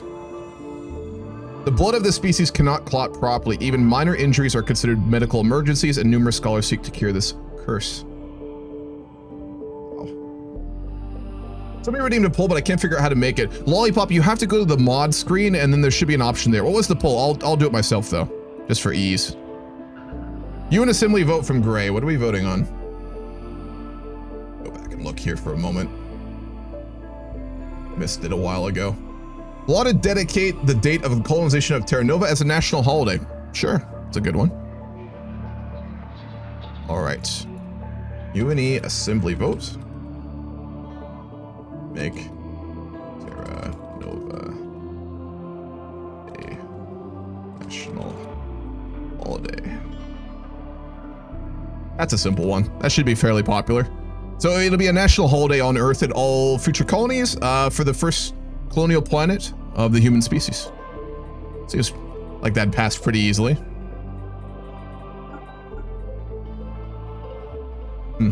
Cool. Well, we made contact with them, and they seem really nice. Hopefully, they stay that way. All right, back to dealing with a Mu, or whatever these aliens are. By the way, apologies for not being around much. I have got my hands full of work. No, don't worry about it, man. Don't worry about it. Being a Twitch mod is not your main priority in life. I can assure you that, and I will never expect it to be in any way. I just appreciate you doing any modding at all for me, man. So don't worry. They do seem like jolly fun tree guys. Hell yeah. People in Louisiana are not gonna have bleeding drone trees telling them how to live their Franco-Canadian lives. Yeah, maybe. I think the Hessians wouldn't be fans either, up there in northern Germany. Yeah, we've got scientists who can't do anything right now because we're still stuck behind the Mu aliens. I don't know what the hell they're doing. How long until we get contact with them?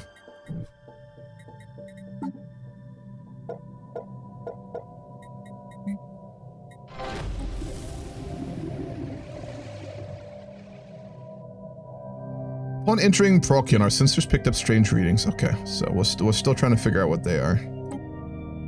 It appears the strange shape was just a plateau of heat and an uneven density of magma distorting the scans. Nothing artificial is found on the site. Okay, we'll keep going then. That was the Drake, isn't it? No.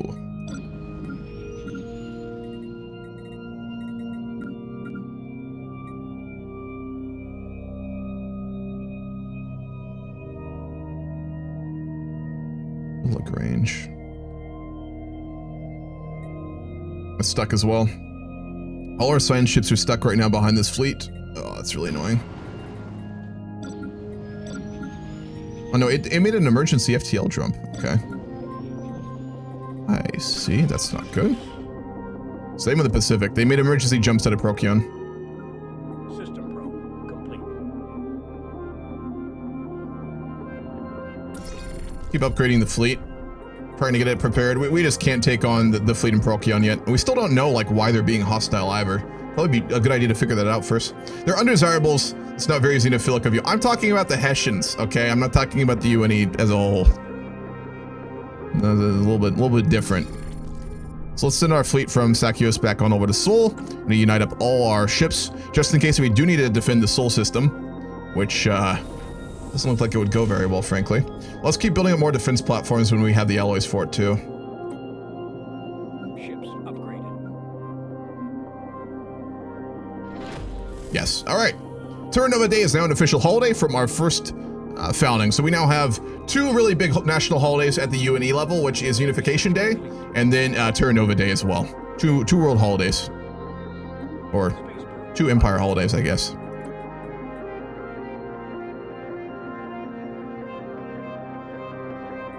Ooh, all these are really good.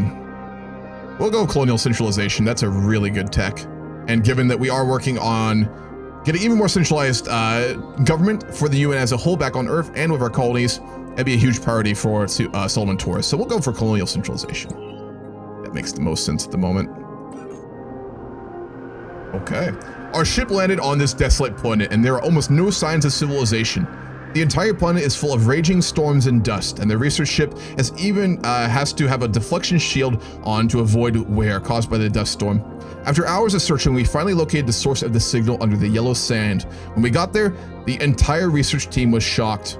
This is not a naturally occurring planet. It seems to be an artificial planet built by a mighty ancient civilization.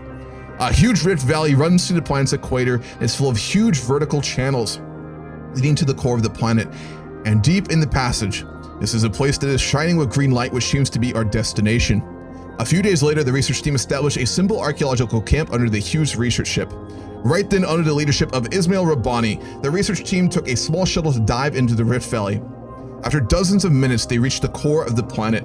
The strange thing was that the planet seemed to be welcome to visitors, and no defense mechanisms were triggered. No matter what, that is a good start. An artificial planet. That is insane. That is wild. Situation log updated. Wow. 10 minor artifacts. Holy shit. That'd be kind of intimidating and terrifying. So we're gonna go with this is like a state secret right now. Ismail Rabbani and his team have been told that they cannot basically tell the general public about what they've discovered on Sakios, as basically telling the general UNE public that there's an artificial planet right next to Sol that we haven't figured out what it is would probably cause public panic. So Solomon Torres, after a meeting with his government and with the advice of both the head of research, Joaquin Martinez, and Yusuf Bilal, the Minister of Defense, has agreed to document this as a top secret project and to not allow any of the researchers to send any communications back to Earth until they figure out exactly what we're dealing with here. I mean, this could be very dangerous for us, and if nothing else, cause public panic, so we gotta be careful. Swedish Kaiser, name a unit. Sure, I'll name a Corvette for you. I think you can do that, right? Antelope. Yeah, there we go. Swedish Kaiser. There you are. Alrighty.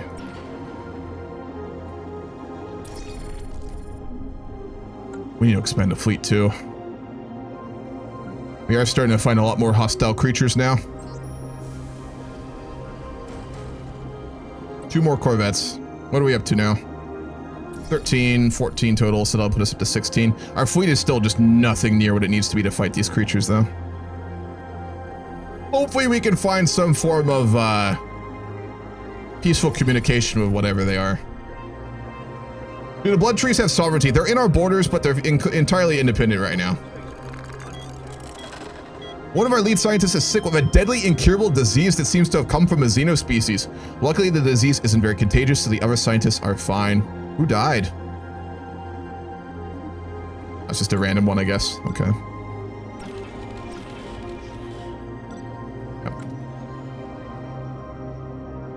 No, we can't get past the Mu. We're trying to contact them right now, but if we fail, we need to upgrade our military technologies and fight that fleet. So let's work more on that across the board. Improve deflectors.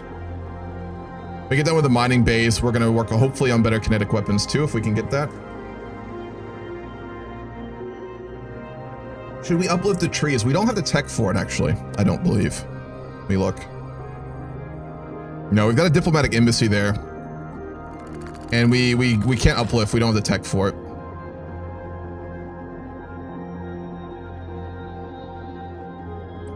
We're improving relations, though, so we'll see how this goes.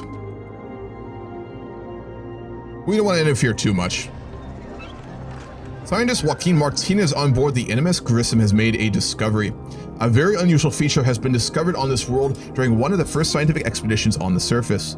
Our scientists were awestruck by the significance it represents. Of all the theories, all the discoveries, all the worlds explorers in the past, no one has seen something quite like this before. A true wonder of the galaxy. The hell did we find? Wondrous world discovered. We've detected the presence of another pre-FTL alien civilization on KE 7514. They're in the early steam age There's clear evidence they're beginning to make use of both vehicles and early factories. Oh, okay. A lot happening right now. One of the wealthiest individuals within our empires passed away without leaving an heir. This leaves us with a choice regarding the disposition of their considerable fortune. There are two options: distribute the wealth among the populace, which would be bring a lot of happiness, or retain the funds. We'll give it to the people. So it's a wondrous planet with a pre-FTL species on it. Borderline out of the impossible. Empathic life. Most life forms on this world have evolved innate telepathic defenses and can induce intense feelings of dread or even joy to confuse potential predators. Whoa. Stone palaces, urban dwellings, primitive factories, and primitive mines. There's not a lot of them.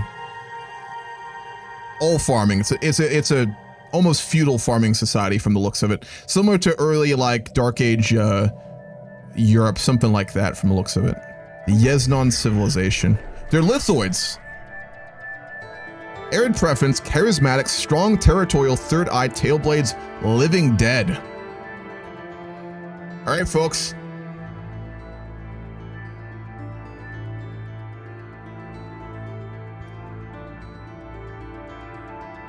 Name of that species. Yes, non.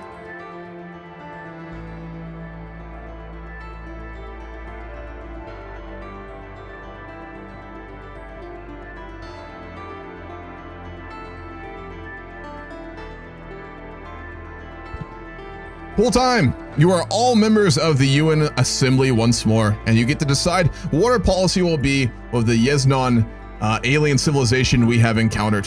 Up to y'all what we do with them. Were they fanatic militarists? I didn't see that.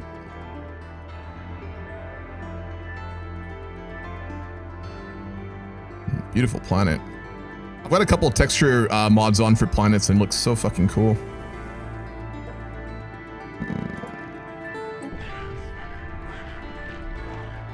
Oh wow, yeah.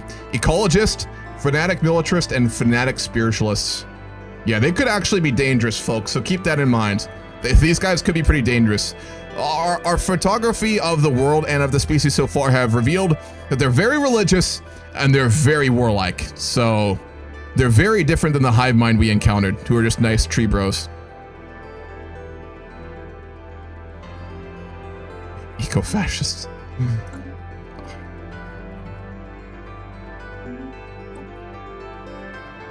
Okay, we'll go for standard construction templates. As technology advances and becomes even more complex, new demands are placed on our workforce. By using standardized construction templates, our workers can build things without necessarily having to understand the finer points.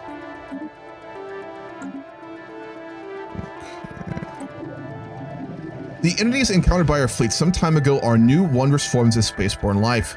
Quickly nicknamed Space Amoeba, following an analyst's gross misreading of initial sensor output, the creature is in fact larger than the average UNE Corvette. We should leave it be and remotely monitor the creature and its kin from Earth. Yeah, let's coexist with them. We'll have a project to try and pacify them. Let's immediately get that underway. It'll take around 2 years, but if we can avoid conflict and war of these creatures, that's definitely the way to go. We'll try and pacify them. Was humanity not all these things when we were young? We must allow them to find enlightenment their own way. Oh, fuck those tree protectors. We should be able to go around them though, I think. Let's see.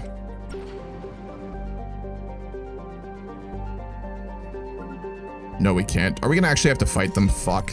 That's gonna screw us so hard. Oh. But if we pacify them, I think we can actually go past them, right? They're protecting that tree we found on Procyon. Where is it? There it is. I think. Yeah. There's a tree on that asteroid there. Spaceport under attack. All right. We'll try and pacify them and we'll go from there. 2 years that project will take. But we're gonna do our best. All of our ships, all of our colony ships, all of our science ships are all cut off from Procyon right now due to these space amoebas, so we need to make that our #1 priority. All expansion is on hold until we deal with this. Study from afar. Okay. We'll take our time. We'll build an observation outpost when we can to look at the yes known civilization. But given their fiercely militaristic nature, they're a little bit different, and we want to be a little bit careful dealing with them, for sure.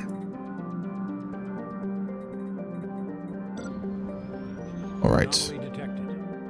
We briefly detected some unusual energy readings emanating from the planet. We'll research it. As for Cecilia Brito, let's send her out to keep exploring the western quadrant of the galaxy.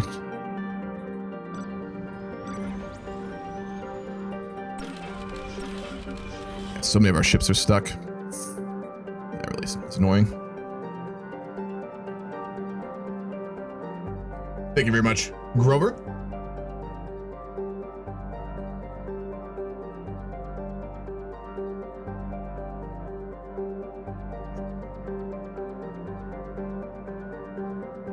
I thought I sent a ship to Little State. I did, okay. Cool. We'll go for coil guns. Upgrade our kinetic weapons. I've got a mod on for the Elusive Man. The Elusive Man is our advisor. I can turn up his voice a bit too.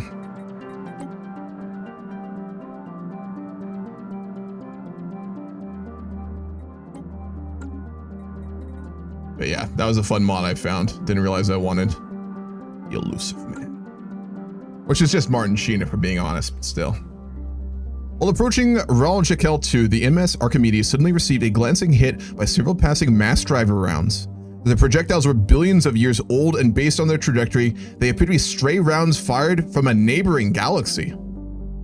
What are the fucking chances of that? After missing their intended target, they continued on their journey for untold millennia until today. The rounds we have recovered are of an advanced design despite their incredible age. Interesting. What? That doesn't seem possible. Spaceport under attack. I mean, it theoretically could happen, but what are the chances? How many bullets were being fired in fucking the Andromeda Galaxy? Jesus. I don't know about that one. It is possible.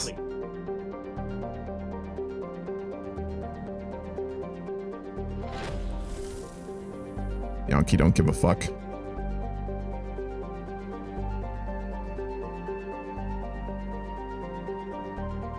Space whales. Oh boy.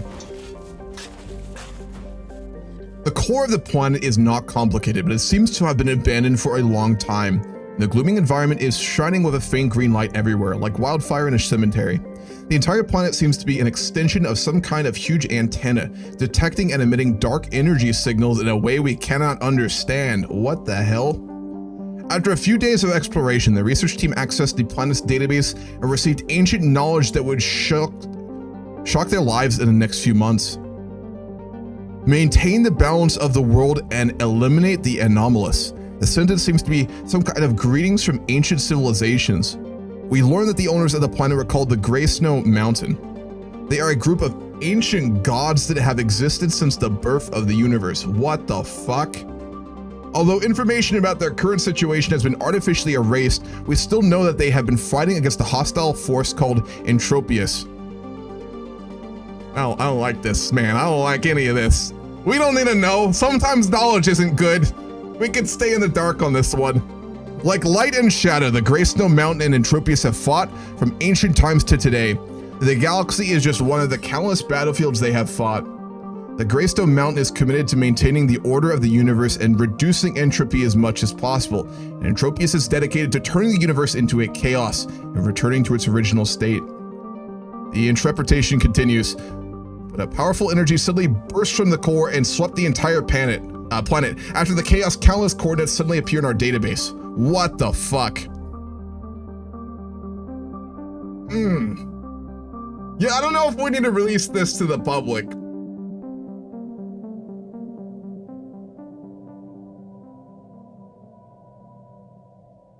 I don't know if this needs to be public knowledge. So, there are super powerful aliens at the level of gods fighting other super powerful aliens that might be gods, which are trying to destroy the universe. And they've apparently been fighting in this galaxy before. And this planet, which is right next to Sol, may I remind you, is one of their stations.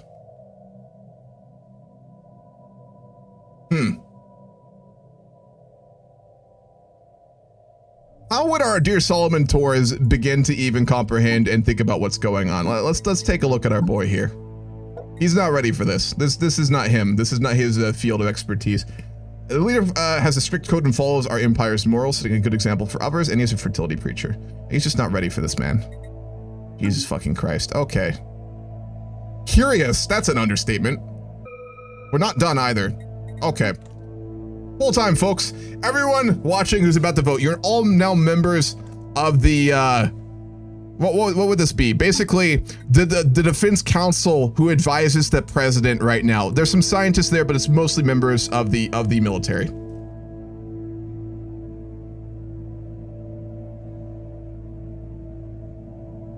We got a few options here for how we deal with this.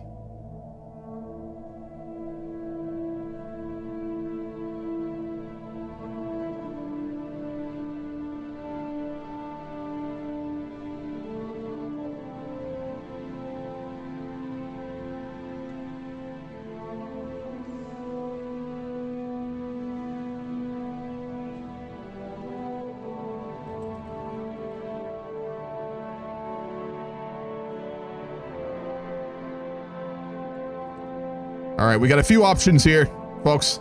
How are we going to deal with this? So this is, you are all advisors to President Solomon Torres, discussing the various options for how to deal with this absolutely crazy situation. At the end, it falls to him, but y'all get to decide, basically.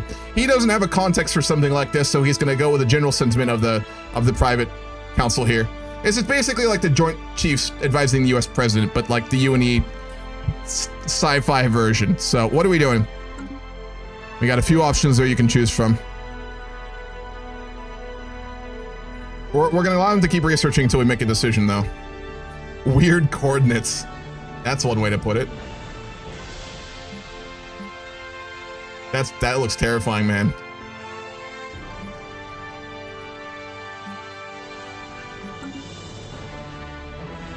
How are we looking on pacifying those aliens? Oh my god, 33 more months. Jesus Christ. We're gonna be stuck here for a while. We got really unlucky with that one. You want a happy, healthy human race, not worrying about these self-appointed space gods. Even if we keep it secret, some here is gonna leak the information to the public. I'm gonna do a dice roll for that. Yeah, I'm gonna do a dice roll for that. Our colony's long-range sensors have picked up an alarming signal approaching from deep space. A hastily dispatched probe revealed it to be a giant crystalline structure. A communication attempt from our vessel was followed by intense energy spike and immediate loss of contact with the probe. We have to assume that the crystals are hostile. Uh-oh. Alpha Centauri. Life forms encountered. The Psi aliens. We're gonna send Carlos to try and figure out what they want and what they are. Are they attacking our station? They are, and there's a lot of them. God, we really need to upgrade our fleet. This is getting bad.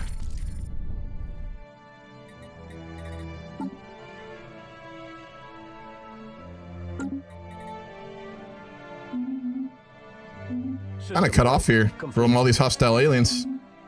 Yeah, we need to get a bigger military, and we need to modernize our military. This is worrying. Build more defense platforms in the meantime. Actually, we can get out a few more corvettes, can't we? Yeah, we can get out number 10, actually. 5 more Sun Tzu class corvettes.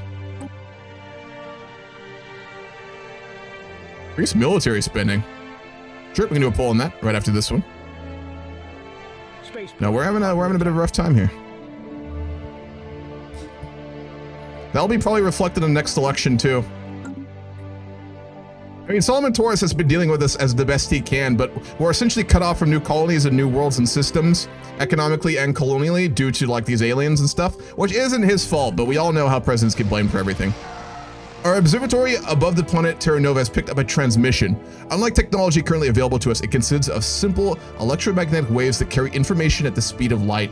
While the signal is faint from traveling for years to the vast emptiness of space, it is looped. So we should be able to reconstruct and decipher it with ease.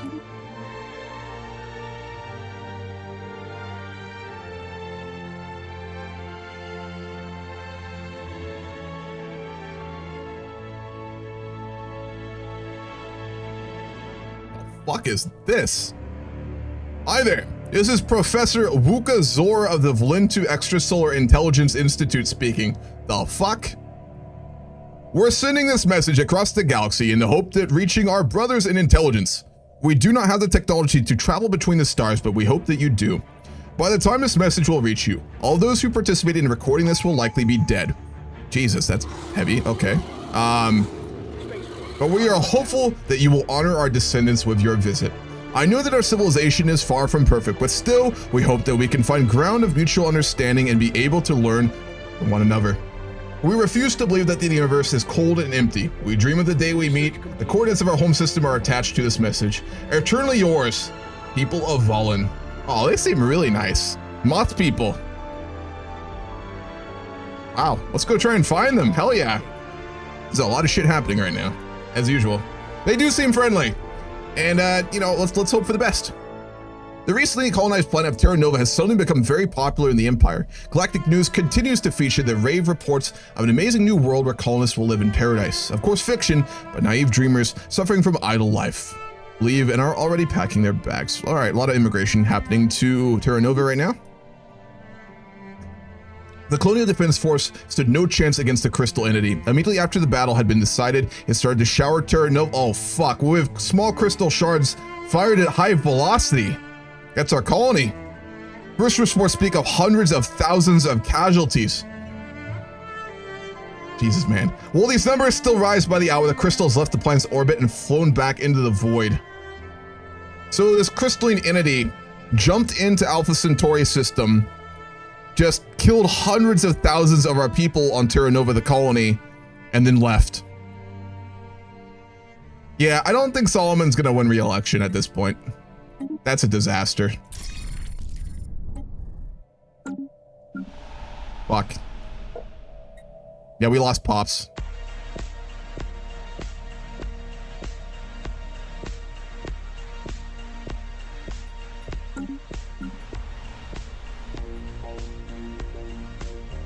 Oh fuck. What do you even do after something like that? It's not like we got Pearl Harbor. There's no alien species we can go and fuck up due to this, right? We don't have the fleet to fight them. We're fucking defenseless right now. We just don't have the tech. How do you cope with something like that?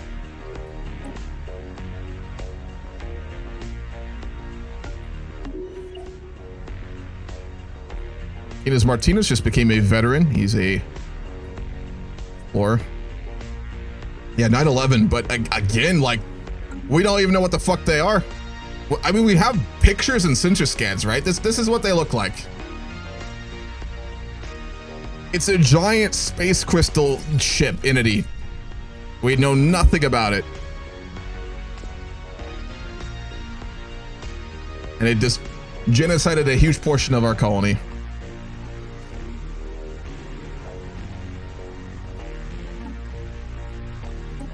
Expand the council. And let's go for something militaristic.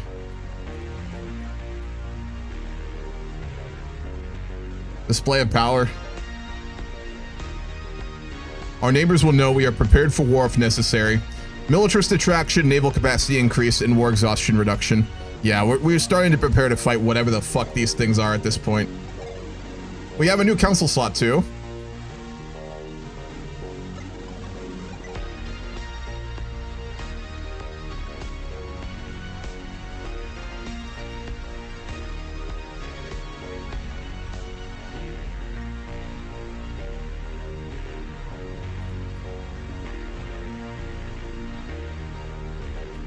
Diplomat, University Officer, Faith Keeper, Military Personnel Supervisor,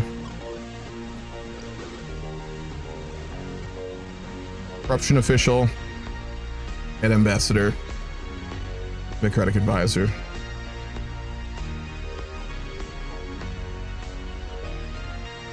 Head Ambassador, I think, too. Yep. We're gonna appoint for that.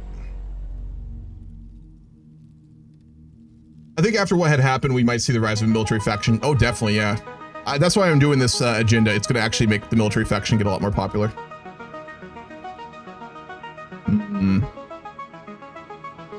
Athena Montelupo has always had political aims, so we'll appoint her. She's been a good loyalist. We'll need to find a replacement scientist, though. The military would expand, but I can't imagine society becoming more militarist. I think it'd be more popular. Like, people would be scared, right? People would feel unsafe. Any of our planets could get hit. I mean, just because Terra Nova got hit doesn't mean Earth could get the same very soon. So people would be scared. They'd want protection. That doesn't mean they're gonna like form the Fifth Reich and go conquer aliens, right? But they're gonna want more ships and they're gonna want more military protection. For sure, they'll want that. There's no doubt. So.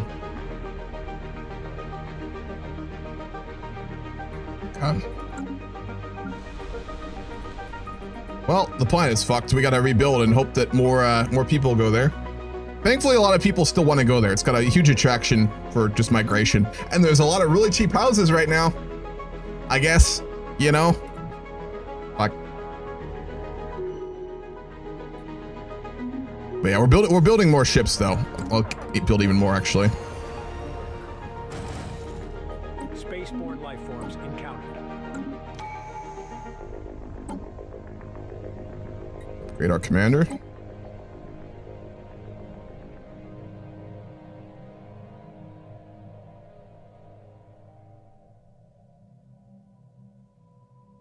Defensive engineer.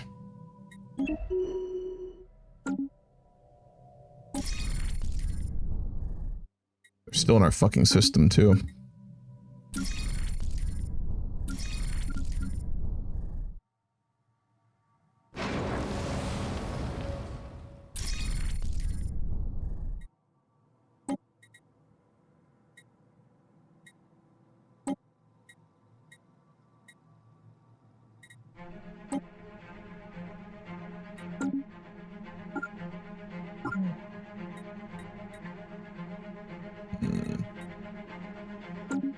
Just can't make them stronger. The new techs we're gonna have are gonna help, but still. Our empire's morals. Dolphin is, we are fanatic egalitarian, xenophile, militaristic, and spiritualist. We are political virtue, so very democratic, diplomatic masterminds, and multicultural. Fuck. The irregularity we designated as psi aliens appear to be made of some sort of crystalline material. Curiously, it seems to be able to propel itself across the void and protect itself when necessary, indicating that it may be alive. Our researchers are working hard to find out more.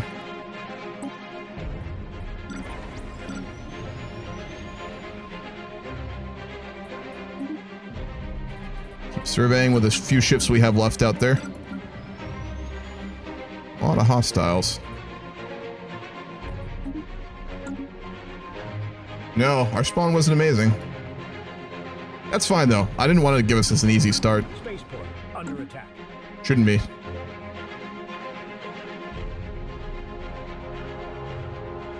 Need more food. Public market can compensate for now.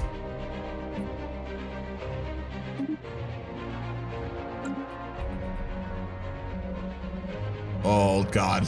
As the colonists of Terra Nova have started recovering from the devastating attack, we received a worrying report about crystalline fragments growing in various locations around the settlements. Her investigation has revealed that the spreading of these crystals is not limited to the vicinity of the colony. Instead, they can be found in varying concentrations across the planet, slowly extracting minerals from the soil throughout their growing process. It's hard to tell at this point how this will affect the planet's ecosystem. Can we destroy them? Fuck.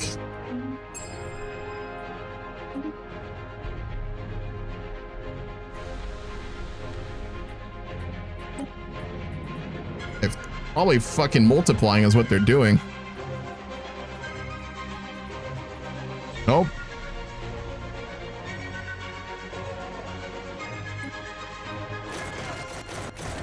Let's get on top of that right now. Yeah, let's get on that right now. Mass recruitment. We're gonna build civilian militias across Alpha Centauri and dispatch soldiers from Sol itself. I can't send a fleet because it'll get destroyed by those aliens too. Jesus.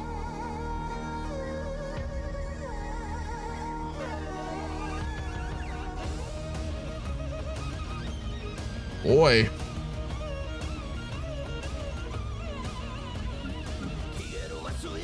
Immediately get cucked by fucking crystal aliens.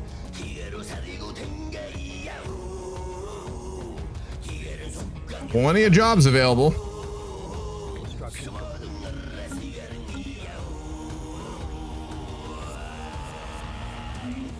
Beautiful. Build an engineering research station there.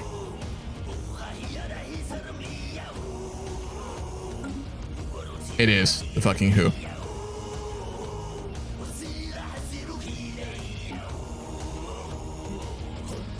The orbital bombardment, we have become aware of several hotspots of crystalline infection. Fucking clear them.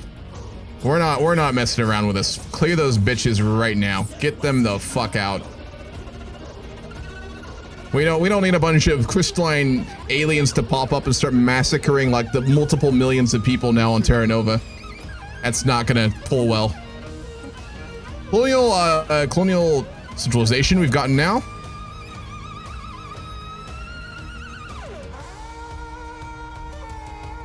Terraforming. Oh, fuck yeah. Let's get to terraforming early. Hell yeah. That'll take a while, but worth it.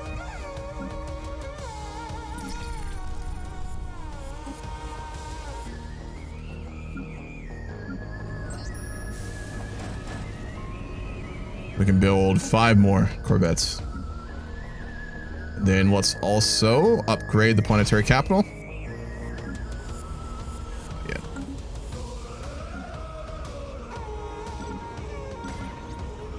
Everything else is stuck at Sol. How long until the next election? Oh, 1 year. Oh, that's gonna be brutal. He just got a new trait too.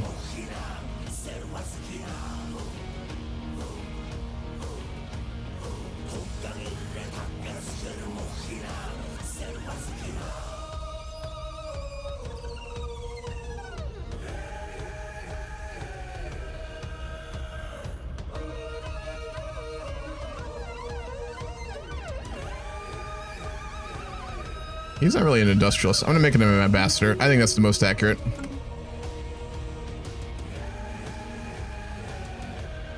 It did, Gray. I don't know if did I do it or not? I don't think I did. Do you think the Hunnic faction grew? No, definitely not. They're still around. That religion's around, but it never got massive. It's just one of the many religions of the world at this point, right? Oh boy, we got a new faction, the Alliance of Sacred Traditions. Spiritualist ethos. Okay. Full enfranchisement is still just in total control. We need more energy too. We're running low, but we can't grow our economy because we can't get outside of fucking Procyon right now. Oh boy, we are a wee bit cucked here.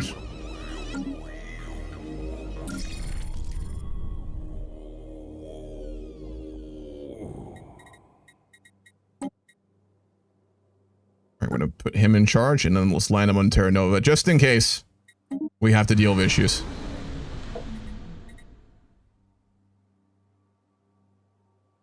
Yep.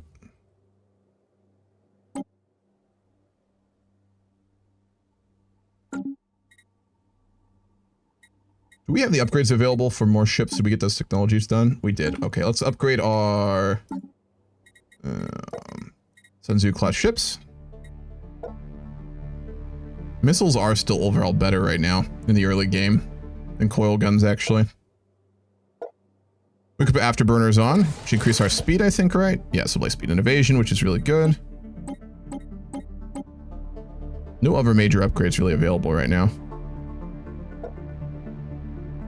We don't want to mix lasers, coil guns, and nuclear missiles. So let's save Sun Tzu corvettes as is. This is upgrading. We'll have to wait. Okay. And then I'm going to make our other class to be just basic kinetic ships. We'll do kinetic ships and then missile ships as well. Temporary refraining from venting certain emissions from our vessel's reactor cores while in the immediate vicinity of space amoeba flux seems to be enough not to arouse their ire. With this new protocol in place, we no longer pose a threat and we can be able to study them at close range. Good. Space amoebas are no longer hostile to us. Unfortunately, the crystalline entities are not included within that. So at least we can go somewhere with Rabani. No, we can't because he's doing things. All right, let's go ahead and expand outside, actually. Yeah, we can. We can't get past Alpha Centauri until we deal with these crystalline fleet, though.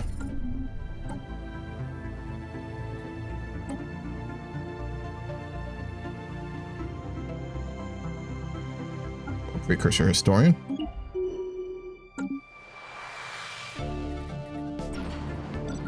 They're still stuck on Sol.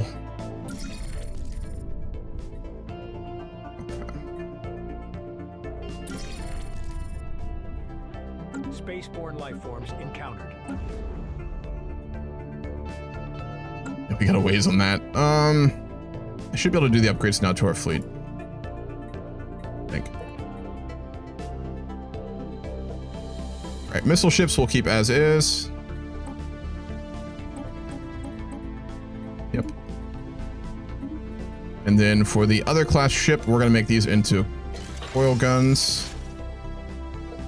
And we'll go for more armor, and then we'll do afterburners. Cool.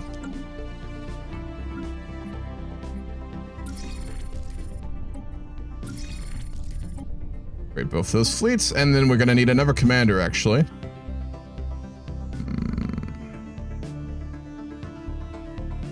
Offensive engineer, soldier, enforcer.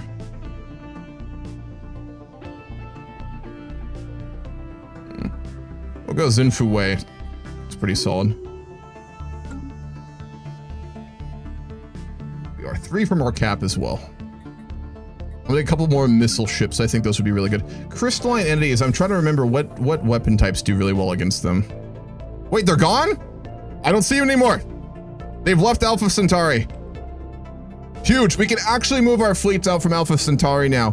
We're also clearing the last of those crystalline infestations, so we're looking a lot better now. We don't know where they went though, which is very worrying, but they are gone. Jesus Christ, that screwed us for a while there. Wow. Our research has finished investigating the reports of extraordinary free-floating crystal-like objects observed by the UNE. Their findings are startling. The ship-sized objects and their slightly smaller but equally crystal-like satellites first appeared inert, but sudden shifts in their orientation relating to our ships and new energy signatures emerged from them. Prisons indicate that they might be alive. Well, we figured that out when they fucking genocided Terra Nova.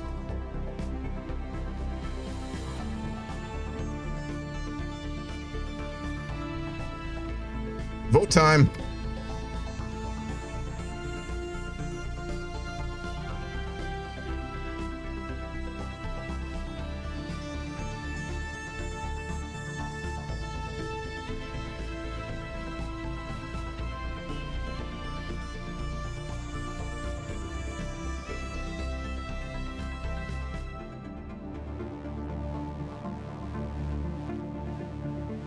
Make this a quick one. This is only a minute long, so make sure you vote pretty quickly.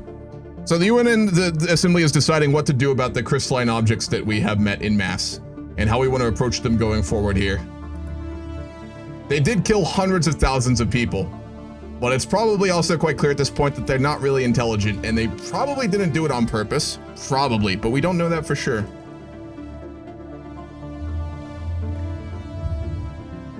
Jesus Christ, there's a giant thunderstorm outside.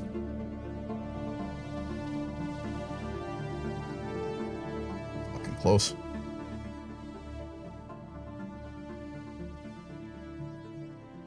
How's the poll looking here?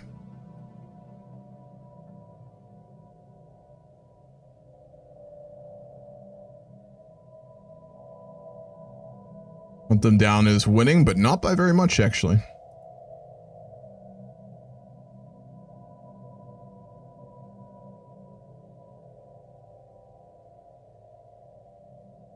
Hunt them down. In a very narrow vote in the UNE by around 15% overall, 15% higher, we have decided that our policy towards these crystalline aliens is going to be a hostile one. So we have a shoot on sight policy if we can take them on.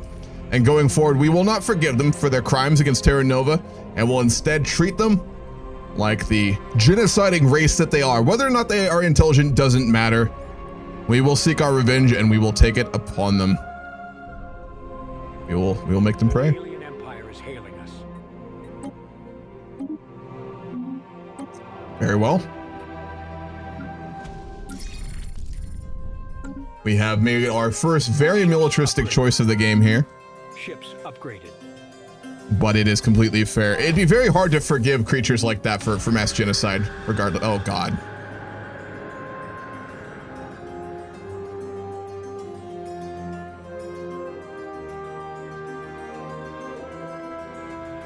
The war between the Greystone Mountain and Entropius was never stopped, and has been going on since the birth of the universe. The Greystone Mountain seems to have played the role of the protector in the war.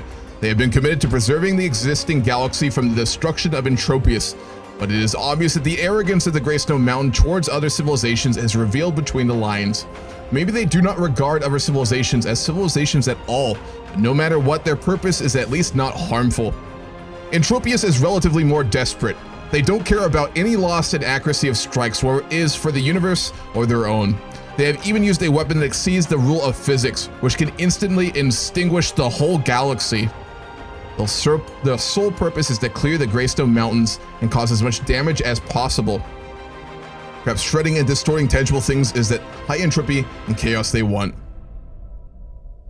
Alrighty, so they are, neither of them are friendly. One is actively existentially dangerous. We'll go with that.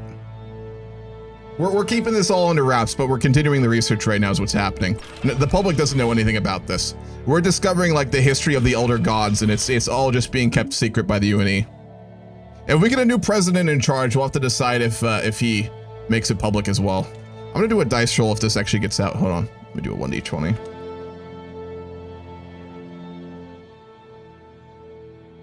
Okay, so I rolled a 20, which was one of two I was gonna let this happen with. So, okay, right after the recent events on Alpha Centauri, with the destruction of Terra Nova, and with the hostile alien crystalline creatures, there has been a whistleblower who has come forward on Sokius after managing to get communications out with basically a homemade radio signal machine with FTL, what's it called?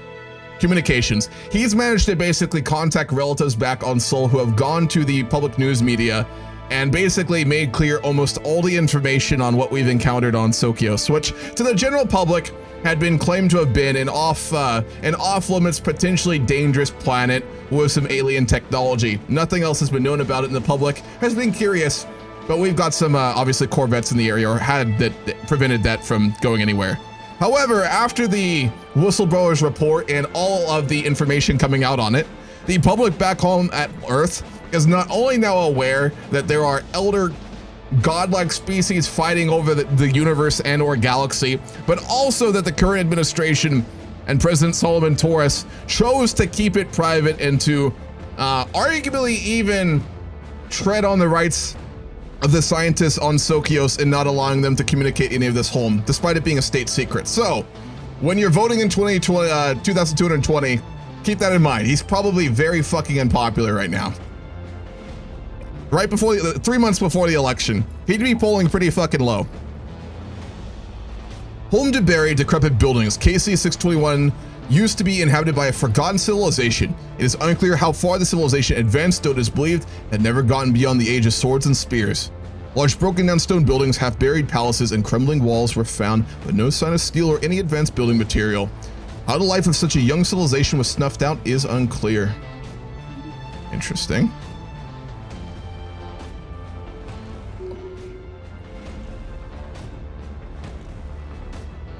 Solomon Torres just became passivity. This leader has such a subdued personality, he is barely noticed. We're gonna go that he had a mental breakdown after this news came out on top of everything recently, and he's basically barely running the government anymore. He had a mental breakdown. Our poor lad here.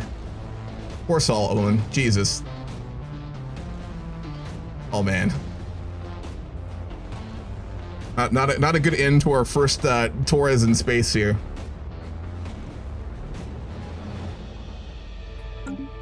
Fuck. Okay. That's tragic. There's a new faction on Earth called the Crimson Warrior Lodge. Militarists are heating up here. Authoritarian militarists. All right, ladies and gentlemen, it is election season. So let's go over the events since the last election a decade ago. Our idealistic Star Trek-like movement to the stars, finding a habitable planet, finding untold wealth in near systems, finding a friendly alien xenospecies, has been eclipsed by the genocide of Terra Nova by the alien crystalline invasive species that has destroyed the colony, though it is rebuilding, and made many question the safety of expansion into the dark force that is our galaxy. In addition, it has come forward that Solomon Torres, the president of the UNE, hid from the public the fact that they had found an artificial alien world built by a precursor godlike species that were fighting basically demons, which came out 3 months before this election. I'm not letting him even be an option for y'all, by the way. So we're gonna choose from our other candidates here. He is technically like on the ballot, but he hasn't been seen in public for 2 months, and reports suggest he had a mental breakdown. The government's kind of in chaos right now. So we're gonna look into our other options here going forward. Thankfully, he has a very good council, a very good staff to choose from. There's a lot of very capable leaders there who are all running right now.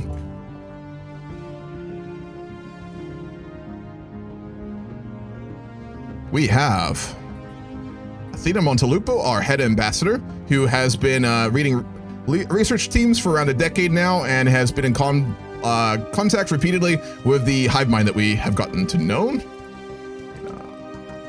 Montelupo. She'd probably be not the most popular. Again, she's newer to the government.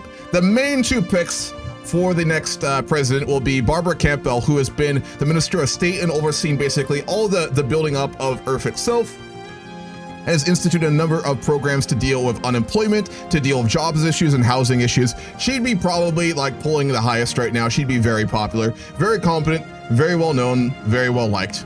Little hedonistic, but who doesn't like a good drink? So she's probably leading in the polls. Barbara Campbell. Then the other popular pick is probably gonna be, where is he? Yusuf Bilal, who is our Minister of Defense. It was he who was pushing for the expansion of our fleet, though it was never strong enough to fight the things that we have met so far. He's obviously been probably kind of seen as one of the wiser leaders in that he saw the dangers that were out there coming where Solomon chose to ignore them. So Yusuf Bilal, who would be definitely running. And then we're gonna go one more. Where is he? We have another minister, don't we?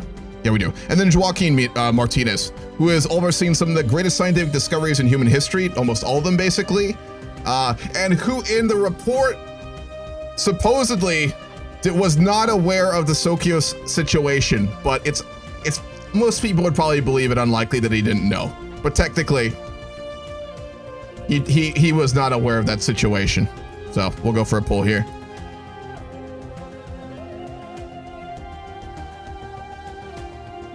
And I'm going to take that opportunity to go take a very short break as well. So I'll be right back.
All right, I'm back. Very close. Oh, and it is tied between Athena and Yusuf.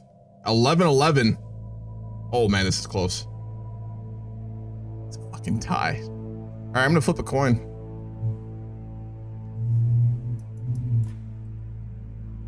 Heads is Athena, tails is Yusuf. Tails it is. Get my screen just to prove it real quick.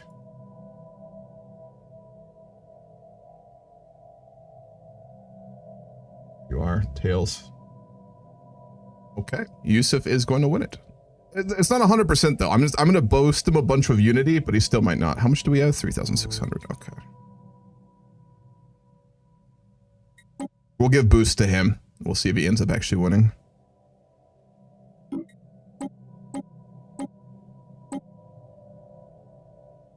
He's actually pretty unlikely to win. Oh my god. How is Solomon Torres still in the running? What? There's no way.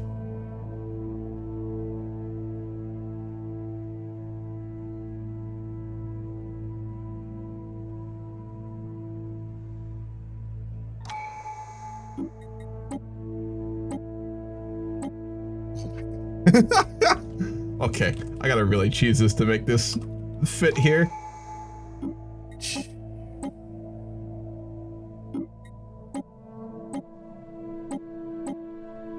Yeah, she's right under.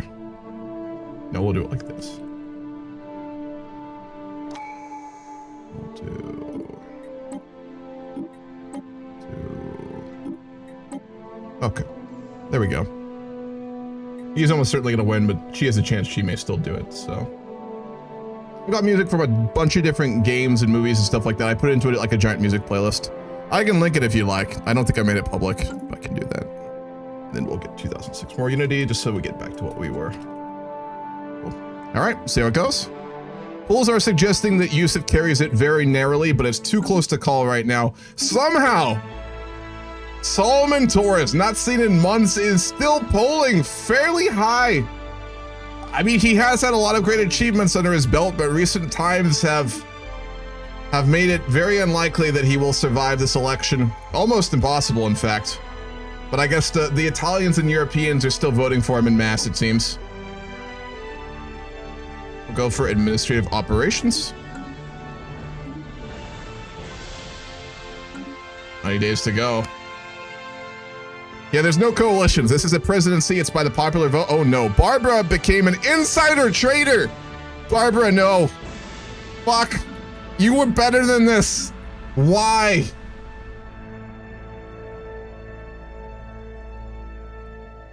Folks, we need to conduct some like corruption fucking investigations here. Jesus.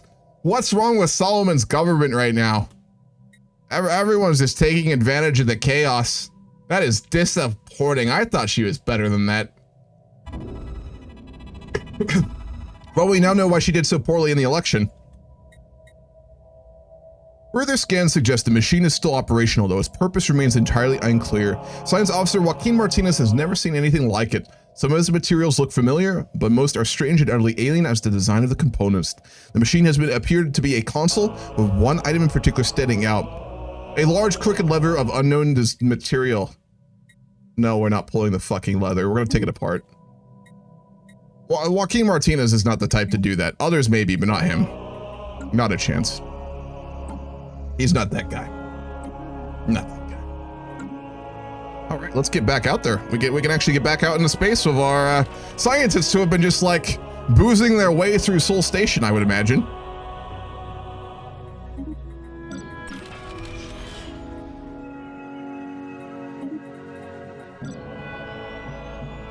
Back out into the cosmos, ladies and gentlemen. The Drake and Lagrange are going to be dispatched. We get another science ship too, I'd say right now.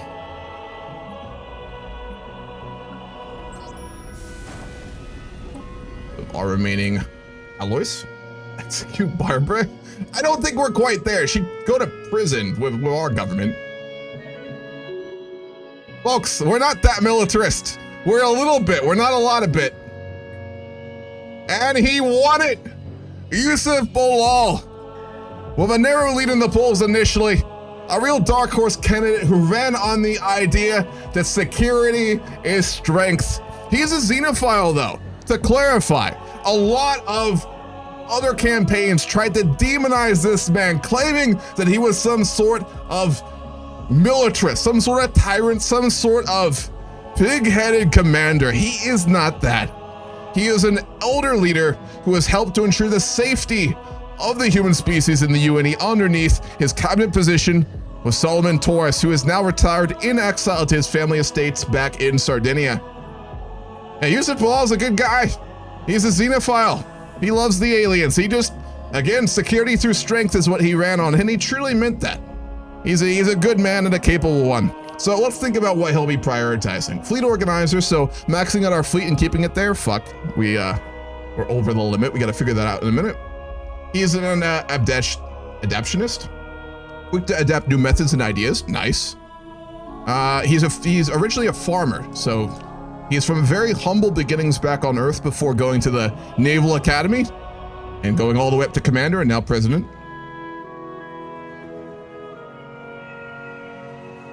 Okay, cool. 59 years old. Seems like a really good guy. Need a new Minister of Defense, don't we? We'll go with Keet Pisitna. He is the only other veteran commander we have at a high level, and he is a defensive engineer. Exactly the kind of guy we want helping to build a secure border state for the UNE. So we'll appoint him. We'll need to find another commander for our secondary fleet. We'll keep Athena. He's a nice guy. He's not going to clean house against people who ran against him. It's not the way of the UNE. So we'll keep Joaquin Martinez as our head of research, Athena Montelupo as our head ambassador. Barbara Campbell needs to get investigated, though. That's a whole separate issue. How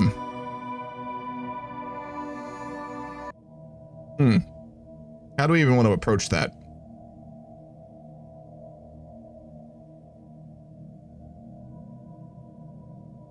Not yet. He just got in charge. We'll deal with that later. All right, we're working on display of power. We're going to keep going with Solomon Torres' last major policy direction, as it fits exactly what we want to do here as well. Why is my music lagging here? One moment. Also, there is a UNE assembly pull up prioritizing militarization and economics, which I think would fit exactly what our current president wants. So that makes a lot of sense. Try refreshing, get the music going again. Put her on a research ship? I mean, Barbara? She's an official. I don't think she even can. She would know what to do with it.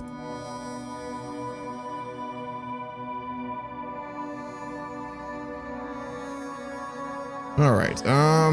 Yeah, display of power makes sense, I think. Anything else he'd kind of change right now with our government? Well, we want to build the last of our corvettes as soon as we can. He promised safety. And we're going to be prioritizing military research, obviously, when we can as well. Earth has plenty of jobs available, lots of cheap housing. It's in a really good state right now. We still have eager for stars.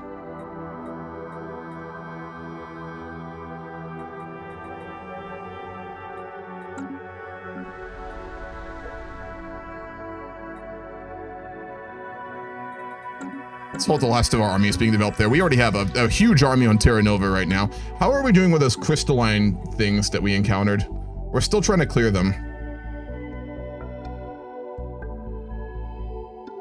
Too few crystal extractors. We need to fill the crystal extractor jobs. Okay, let's prioritize those. Crystal miners.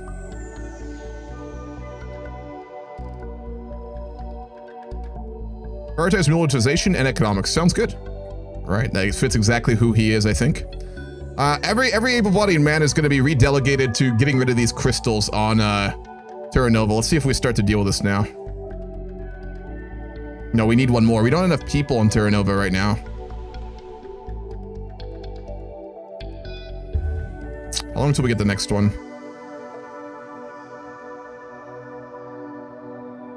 5 years.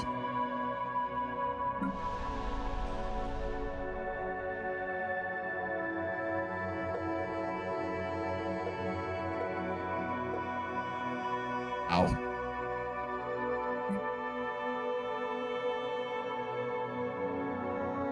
Can't resettle either.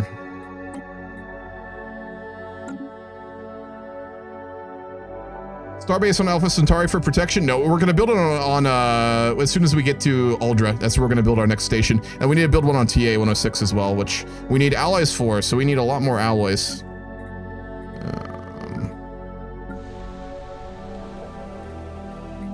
Let's build... We can't build more ally plants, can we? What our jobs are being prioritized.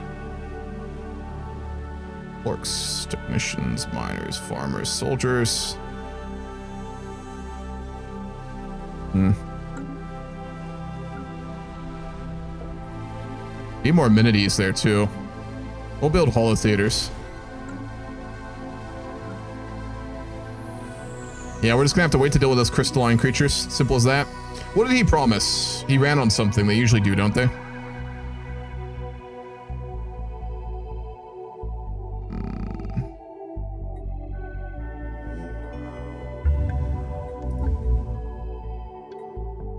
Our campaign, does anyone know, our campaign promise is not a thing anymore with Paragons? Council's very legitimate. Because it used to be like with democracies, they'd run on policy and I'd always try and roleplay it out. I mean, for him, it's pretty obvious, but I wanted to check to see if he promised anything in particular. We could create some situation log, thank you.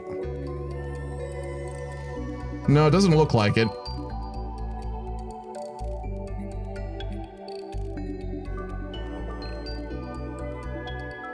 We're really far behind.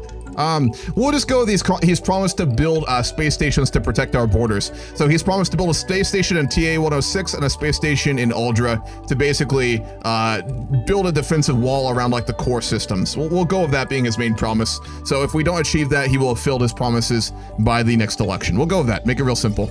And to keep our fleet at max. That's a good combo, I think. Cool. Alrighty. Back to the game. Let's hire another scientist. Winfried Scott. She doesn't have a ship. We'll send her to translate the alien mural and do the Tree of Life on Procyon now that we can finally send a ship there. We're looking on scientists. Do all of our scientists actually have ships? That's the question. We're way over our scientist limit right now. No, one doesn't. Adiyami doesn't have a science ship, so let's go ahead and make one more.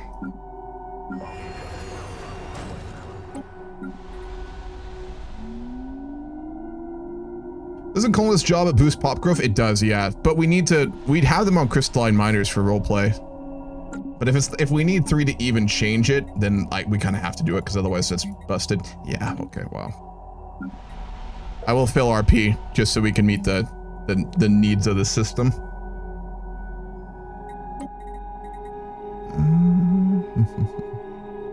Let's do fast growth.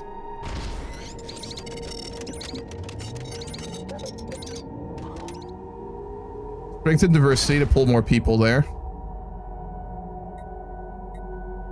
Distribute goods, luxuries to attract more people to the planet. Basically, what he's currently doing right now is the current president, as his first major defensive priority, is to get rid of these crystalline structures on Terra Nova. He's putting out a giant call for settlers to go to Terra Nova, which a lot of people don't want to after recent events, right? But he's offering great jobs and basically just like huge economic packages for anyone who goes there and free housing. So we're gonna try and attract as many people willing to kind of risk it as possible so we can clear the last of those very dangerous things on the planet. I think that's the play here.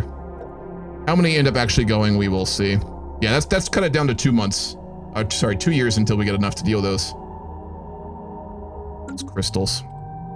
Because that's such a huge security threat for us right now. Be probably our biggest priority. Even bigger than the space stations. Local military governor? I don't think we can appoint another governor yet. Let me look. No, we can. You are right. We could send Solomon. He's still around, folks. Fuck, poor Solomon. No, I don't think so. Would we betray our boss like that, or would we give him a comfy posting to make him rebuild something that he oversaw? Fuck it. We're not that guy. We're not a horrible person. We'll make him part of our government. We're gonna send Solomon Torres to be the governor of Terra Nova. He can help get rid of the crystalline objects and hopefully rebuild his legacy there. He's an entertainer? Our boy here started a TikTok, apparently. He knows too much. He does know a lot.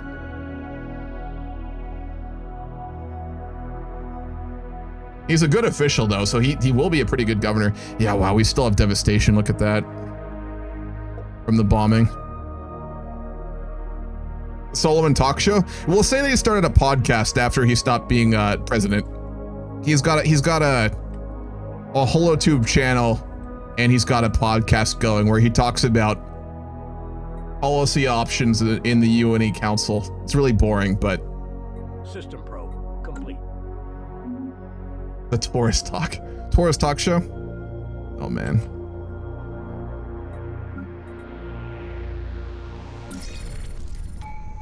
We need a new commander of the fleet too, don't we?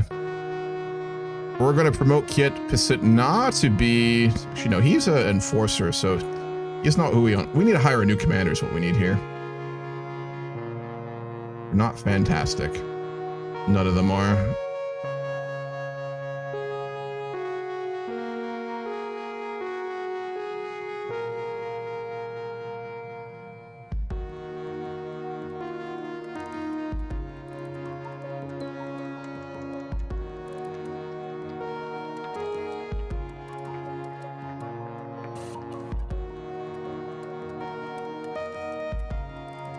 Go with Viola. He's got an explosive strategy style, which is what we want.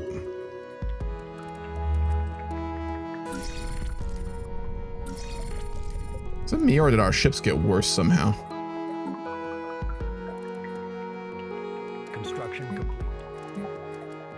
The star KC-621 is not emitting its light in an expected manner. Something is interfering, causing the light to be blocked for milliseconds at a time, mimicking a strobe effect. We will research that. Martinez will. He'll be pretty quick. He's very experienced. Better deflectors. Let's upgrade that. Upgrade the Sun Tzus. Let's name the ship class too. We'll name this the Nova class.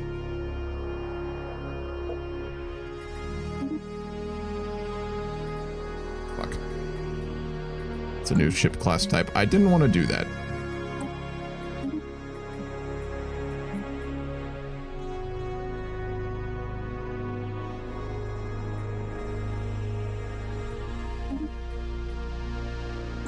Oh well, it's already upgraded.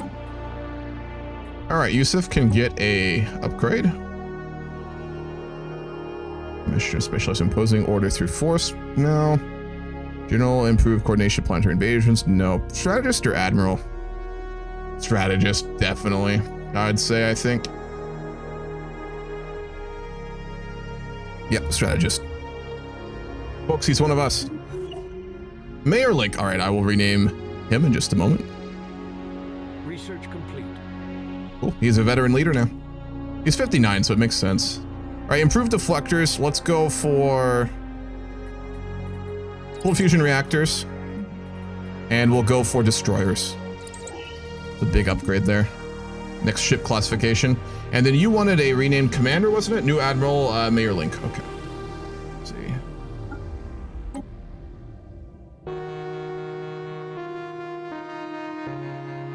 Mayor Link. Beautiful. Who is idle right now?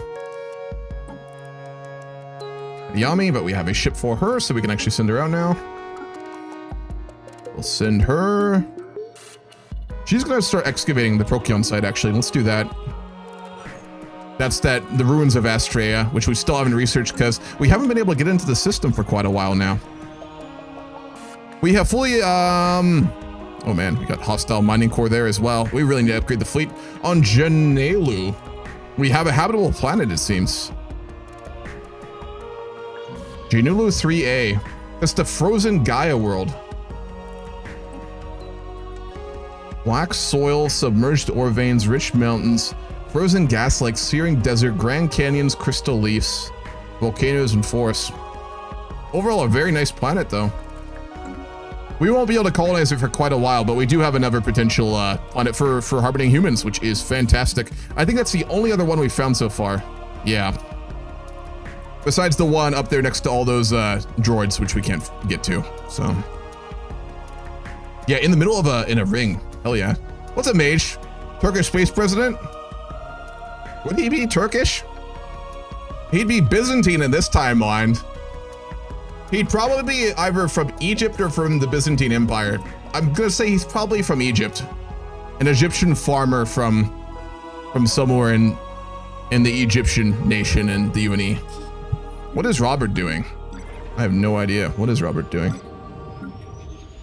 He is about to go survey the planet of that rogue species where the planet got thrown out of orbit by the black hole. He's about to go survey it.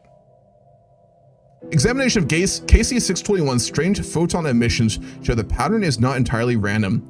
The millisecond-long blocks of light occur in 3 lengths, which translate to a trinary representation of the first 23 Fibonacci numbers. Whoa, repeating twice a second. That's interesting. Harper Campbell's leveled up. Oh, Barbara. Gonna make her an industrialist. It definitely fits. You corrupt son of a bitch. The real question is, how are new colonies organized by the UNE? Will they make nation states at all? That's a good question. I'm sure there was a charter for like for Terra Nova, but I'm sure it's directly administered by the UNE. So that's a very good question, Mage. As soon as we build the planetary capital, which we have to wait a little bit longer on, as soon as we upgrade to planetary administration, I'm gonna do a poll on basically how we're gonna deal with independent planets and nations and stuff like that. So we'll decide then how we'll do that. Oh, there's a lot of ways that could really piss off people on Earth, right? I mean, as planets grow to be like more populous than even Earth potentially in the future, right? That means the member nations of Earth are going to become much less politically powerful, right? So yeah, that'll be a very contentious issue. The other option is to split colonial planets into different nation states to disperse power, but even then, construction complete. It gets a little interesting. Yep, exactly. Beautiful. We have Aldria now. Let's keep going. We've got all this fucking influence saved up from being stuck forever. Let's build some more construction ships and just really go quick here. Rapid expansion under Yusuf. Economics is his secondary priority to defense, and we have built up our fleet, so let's get to moving here. Gotta make up for lost time. Well, the science ship Archimedes tried to do a standard tectonic scan on the planet AO340. As part of its survey routine, it got no results. Most specifically, it got one result. The planet is dead. The core of the world has been completely cooled and solidified into a single ball of dense iron and magnesium. It's theorized that even with the most advanced of technologies, it would be impossible to make this world livable by terraforming it. While scanning AO, our scientists have discovered a mineral like any in recorded history. Let's find out what it is. That's on the dead planet.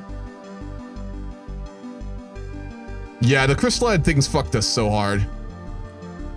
Giving all of Terra Nova the same vote as one UN state would be disastrous eventually. Oh, that's how you get like a civil war in the future. And we're not, the UNE nations would know that too. They're not that dumb. We fought plenty of wars on our own planet for stupider reasons, so.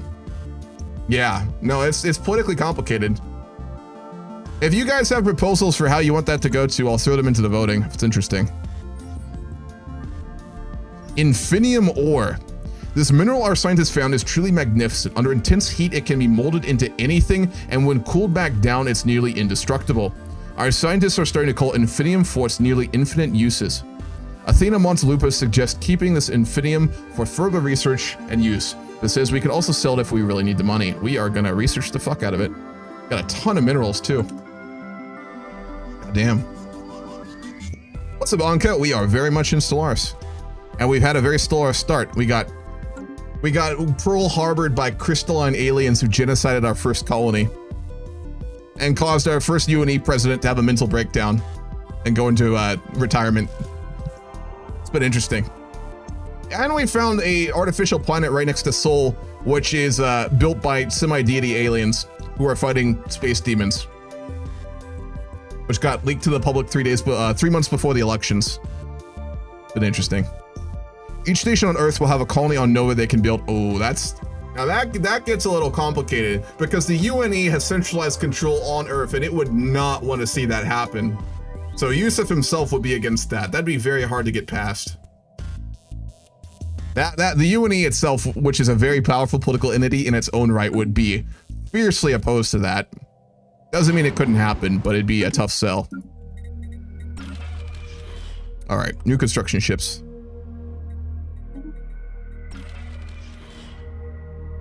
Start to get out there.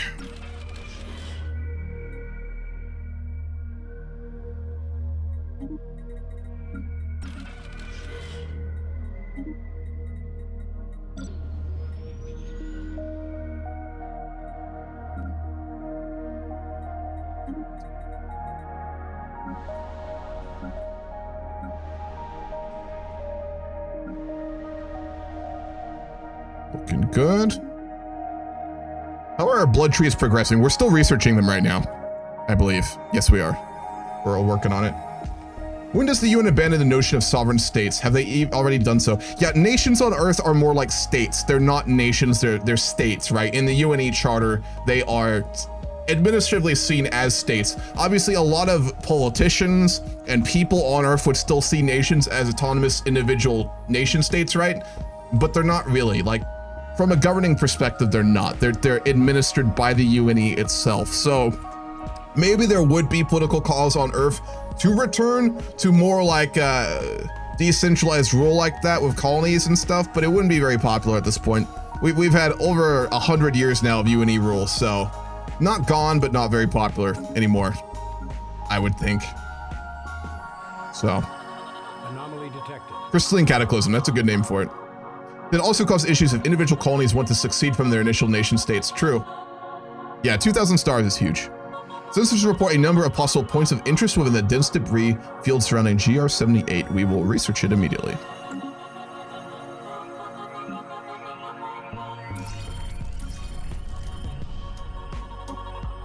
Raid the home fleets. System probe complete. Why does one of the star systems have the name Elon Musk would give his child? That doesn't narrow it down at all, but I understand the sentiment. We do have rare crystals. Nice.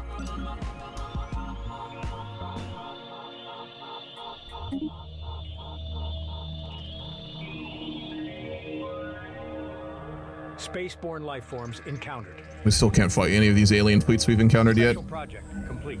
Science Officer Winfried Knight has managed to partially translate the alien mural discovered on Procyon 1.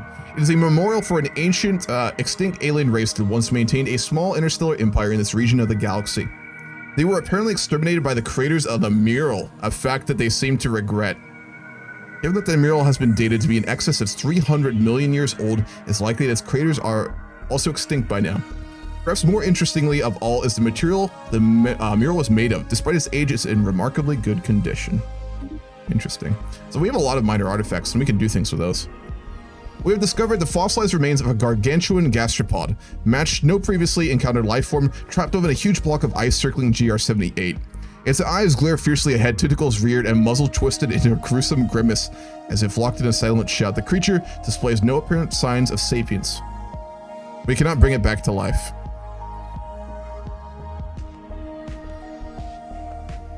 Extract the DNA and keep it for the future.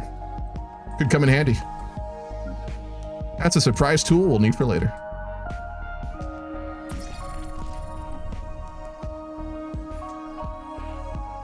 Has anything happened in the 30 minutes or so that's been gone? I'm not sure how much you've missed during that time. We have a new president if you missed that. Yusuf Bilal has been elected president. He is our strategist, commander, fleet organizer leader who ran on a campaign of security, military expansion, and economic reform. And Solomon Torres has been appointed governor of Terra Nova, or he's probably taken to alcohol.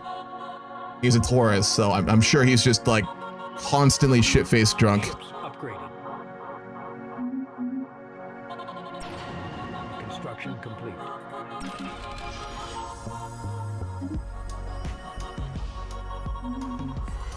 Need more energy, don't we? During its survey of Oddhumla 3, the NMS Archimedes discovered a previously unknown strategic resource dubbed Zro. Here we go. It's an extremely rare aerosol of exotic particles that appears to have been deposited here through meteor impact. But its true origin is a mystery. If ingested by psionically gifted individuals, which again, we kind of are. I gave us a big, like a psionic organ in humans. This aerosol should act as a very potent drug that enhances psi abilities. While we do not yet possess the means to extract this resource, we should seriously consider establishing control over the system for future exploration. Ladies and gentlemen, psionic space drugs, let's go. Fuck yeah. Thank you for the gift, anonymous gifter, whoever you are. Appreciate those subs, much appreciated, friend. Very appreciated. Very appreciated indeed. I don't know who it is, so I can't personally thank you, but you know who you are. Would Yusuf even seek psi powers if he saw the usefulness? 100%. If it has military applications, I'm sure he'd go for it. He's very adaptable, so yeah. But the way, again, just a reminder, folks, the way I'm going for our psionic organ that our species has, go back to it. We do have a vestigial psionic organ, which is basically an unactive psionic organ that used to exist, is I'm going with the pineal gland. You know the thing Joe Rogan always talks about, like the pineal gland in humans, which produces really weird chemicals and is involved in, I think, a few things actually in our brain. I'm going with that it was an involved psionic, basically organ in humans that has kind of degraded over the evolution. And it's what gives human dreams in this timeline. So non-psionic species don't experience dreams in this timeline, or if they haven't had contact with psionic species and things like that. But we don't know that, so it's kind of there. We've got Joe Grogrand in this timeline who has a holotube channel. He likes to talk about it, but it's a conspiracy theory. It's fine. The Dutch Row Islands. Yeah, DMT, yeah, exactly.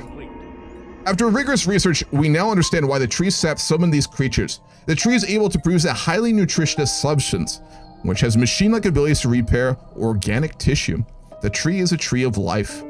If we harvested it, we could use it to expand the lifespan of our people. But there's only one problem. The tree's healing power is limited in amount. We could only use it to improve a small number of people's lives substantially or increase everyone's situation by a small amount. So this will give 15-year lifespans to leaders, or it will make all biological people get 5% happiness increased. We are going to put this to a poll. This is obviously a UNE assembly vote at this point. My Twitch will work.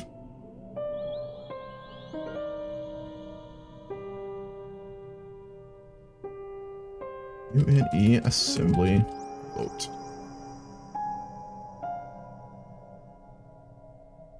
Tree of life.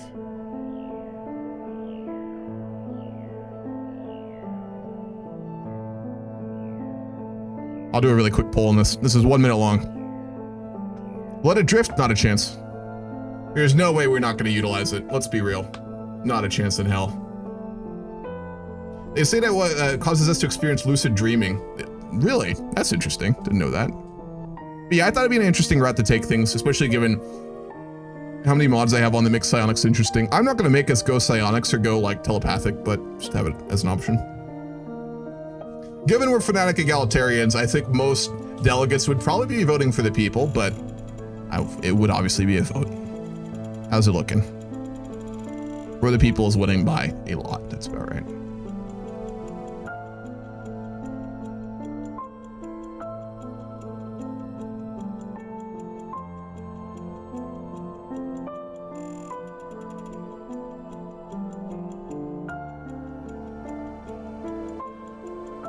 The people. Overwhelmingly. Overwhelmingly. Give it to the people. Beautiful. I'm sure that'll make our boy here even more popular. Oh God. That sound too, man.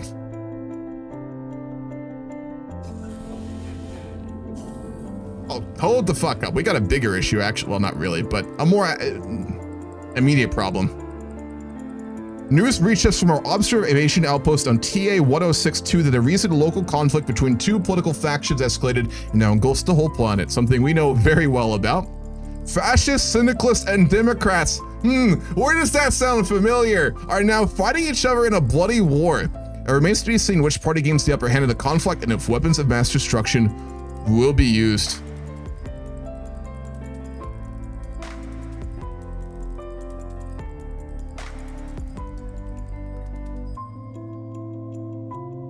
Yeah, that's a little too familiar to us. All right.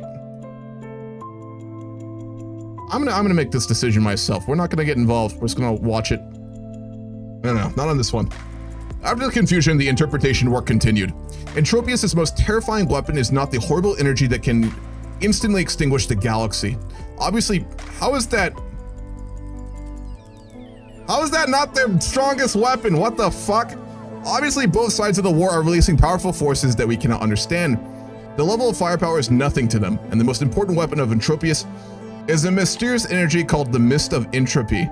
This energy is thin and deadly. When it diffuses in space, it can disintegrate all tangible existence. What the fuck? Making everything average and dead. The Grey Snow Mountain seems to be very afraid of this weapon. That makes sense. All these strategies are around Mist of Entropy to prevent it from spreading from one system to another. But in the early stages of the war, the Grey Snow Mountain was always at a disadvantage. They had no way to deal with the Mist of Entropy.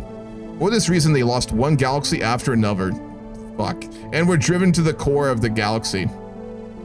The universe or the galaxy? Those are two very different things. They circled the huge black hole at the speed of light to try to avoid the erosion of the mist. It wasn't until the last few 100 million years that a brand new device was invented and became a turning point in the war. Fucking hell. Okay. We got a lot of artifacts too. Let's see if we can do something with that.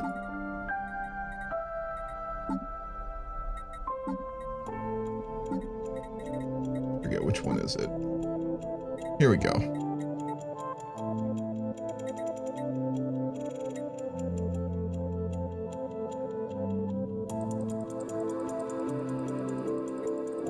We can sell them if we want, for a bunch of energy. We'll sell a few of them, why not? We've got a lot. Anomaly detected. By chance, we stumbled upon a faint alien signal during the survey of this planet. The source appears to be a small, oh god, object in orbit. The signal contains no message. Yeah, sure, we'll go check it out. Here we go. An important building on our capital planet responsible for interstellar trade was recently bombed by terrorists, whose ideals are not the same as ours. Our top governing official assures us the building will be rebuilt shortly. We actually got 9/11s. Ladies and gentlemen, Space 9/11. Who the fuck would have done it? That no one, I guess, took credit for it.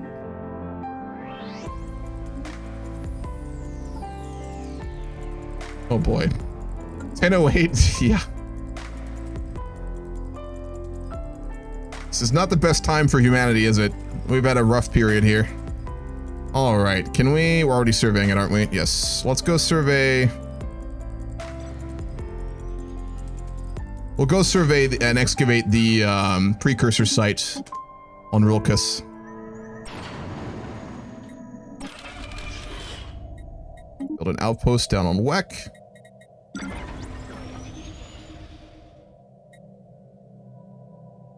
And Winfried Knight, we will send her way up north.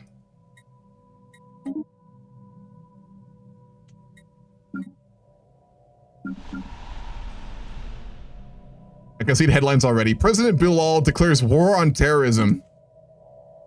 Yeah, I think it probably would be happening that way. Can we specialize him yet? No, we can't.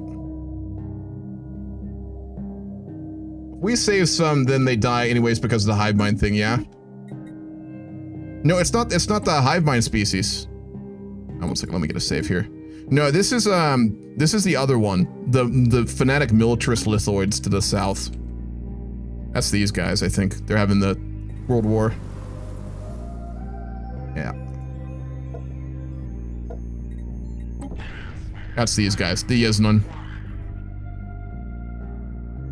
I think they're the ones who are having a world war right now. The planet was different. Hive mind civil war? Hive mind has ideologies? No, you're right. I think it... Holy fuck, is it actually the hive mind? Where are they at?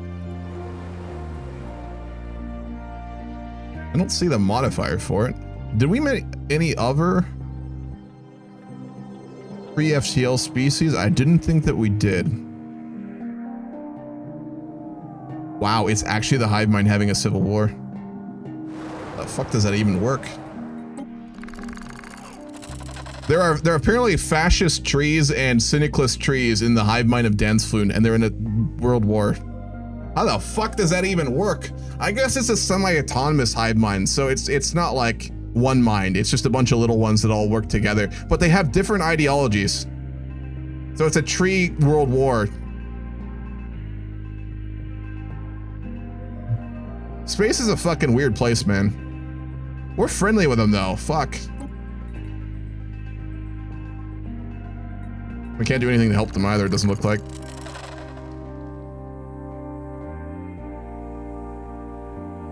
We can almost trade with them though. Damn. Well, hopefully they survive. It'd be really sad if they destroyed themselves.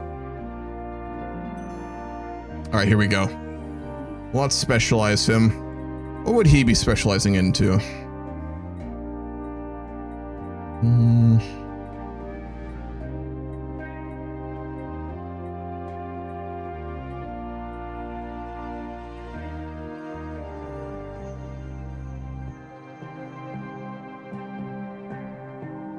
Maybe military contractor, probably ship designer, I'd say.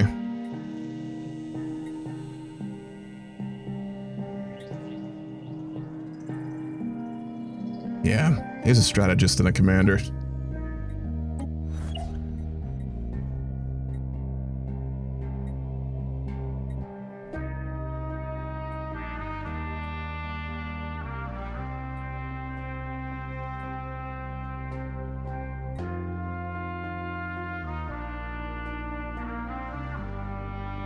To appoint navies in the orbit of our capital world. 200 influence, that's so much. Some amazing stats though. Increase our fire rate.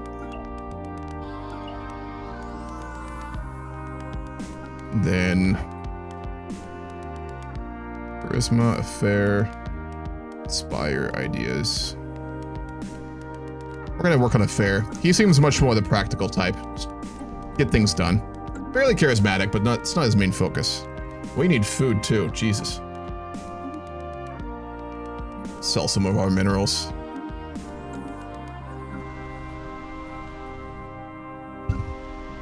Okay. Vietnam? Hopefully not. We're not getting involved there. We're staying out of it. The mummified remains of a single individual belonging to a previously unknown mammalian species have been found adrift in high orbit over Adhumla 1. The being is dressed in what appears to be a flight suit complete with a helmet and may be a freighter pilot that ejected in some ancient battle only to be forgotten and left behind. Our study of the corpse has provided some interesting data. Anomaly detected. We will survey as well.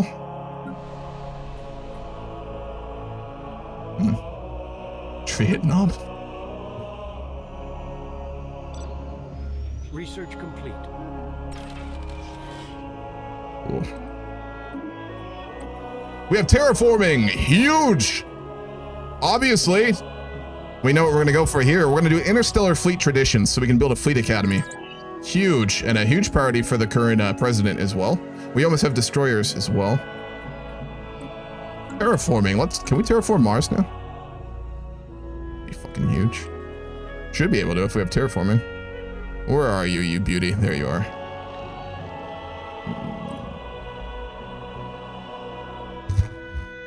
Now we need climate restoration. Jesus Christ, that's expensive. No, we don't have climate restoration. What can we do with just terraforming?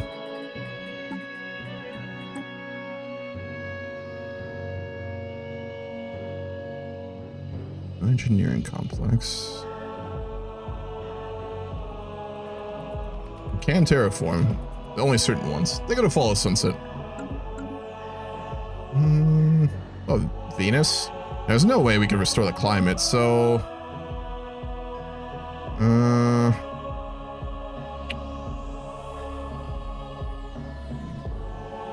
We found a couple worlds that we could terraform. Maybe Proxima Centauri B. Climate restoration.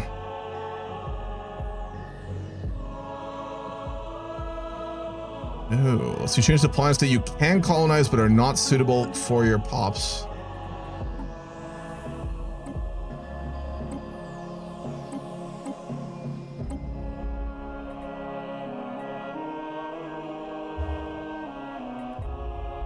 So no options.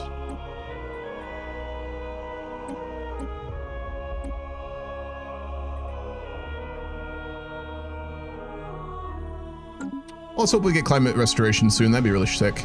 We're getting closer to being able to terraform. Obviously, the tech to do that would be insane, so take some time.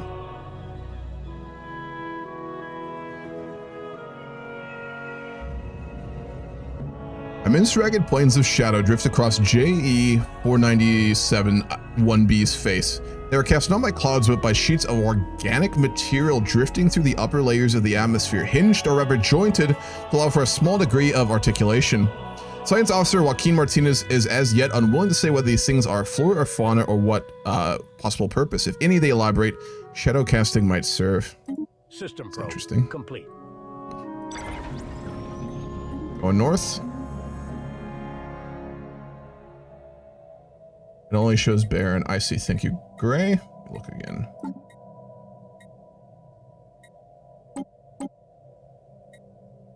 Ganymede?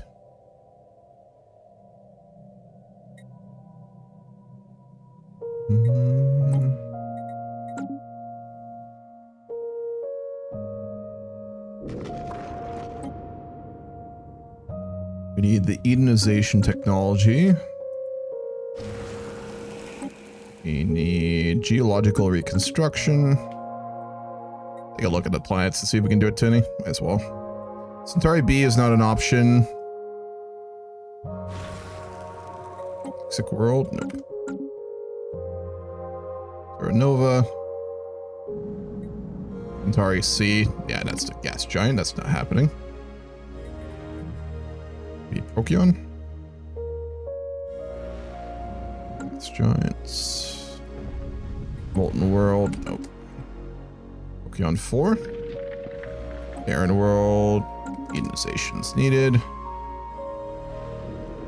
Australia. No, it doesn't look like it. Is there one? You need to remove okay, see.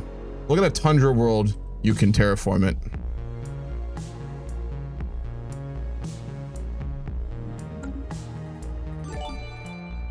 Give it a gifted subs, Chris. Appreciate that, man. Thank you, brother. You said the tundra world we could actually terraform. Oh, yeah, it is this one. Okay. Aha! We actually can terraform it. W. Thank you, Gray. I appreciate that. Let's go. Okay. It's not that expensive either. 5,000 energy.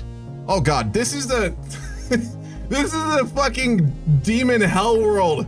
Do we really want to terraform this place? Are we that desperate? I don't know, man. There's a lot of spiders. Okay, hear me out. Can we like bombard the planet with nukes and then terraform it after? Because like I think that's the only strategy here that really works. I'm not trying to colonize the demon world. Welcome back, Chris. Hope Doctor Who was good.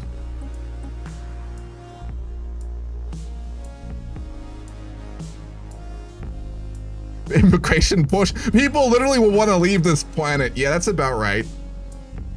Can we remove the fucking things? No. Assume for a moment a world very much like your own, except for the fact that spiders can grow to 12 feet in length, breed prodigiously, are expert at hiding, and often attack in swarms. Yeah, I don't know, man. I don't know about that.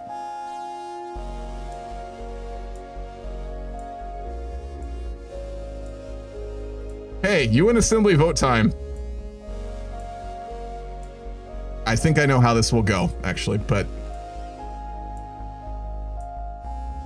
try and roleplay this. Remember, we're all scared of spiders.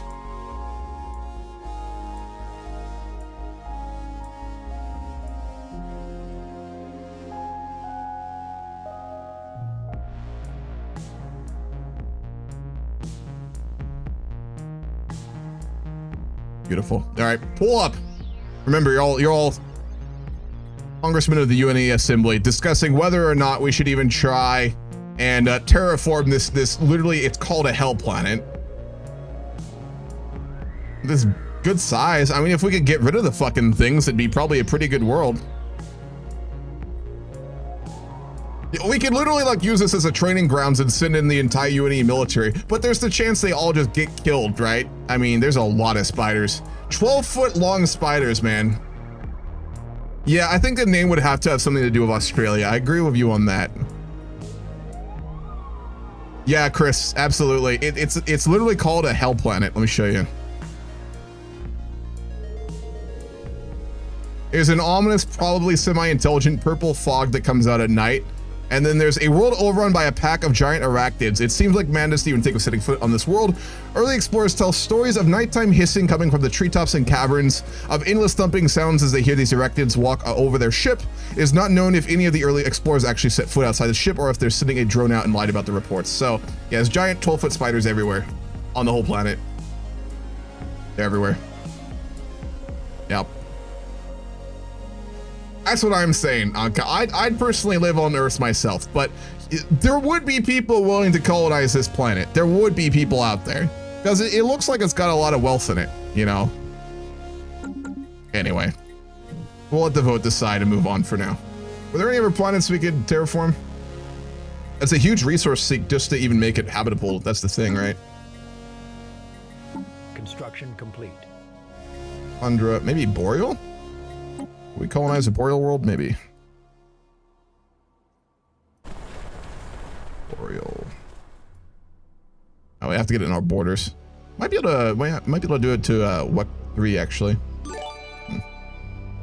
Thank you for the gifted subs, Andromeda. Appreciate that. By the way, the sub goal is playing Equestria at War, so I'll do a stream of that sometime soon. In a week or two, we'll do Equestria at War game. Much appreciated. If you look at WEC, there's a planet you can terraform when you take the system. Is that the Boreal one? Between the ghost fog and the spiders, you should call the planet Spirit Halloween.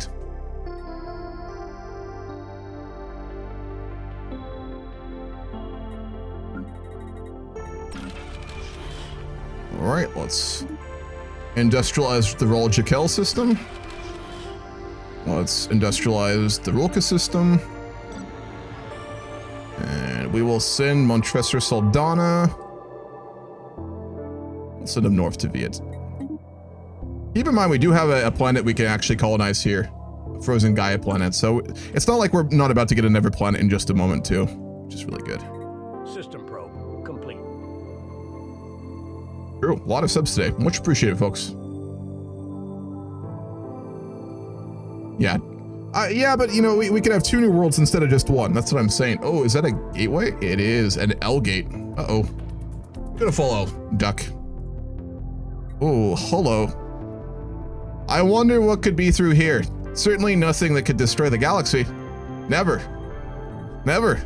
It's not like all my Stellaris games used to get game overed by whatever the fuck is behind that fucking gate. System probe complete. We found rare crystals on Adhumla 4. Beautiful.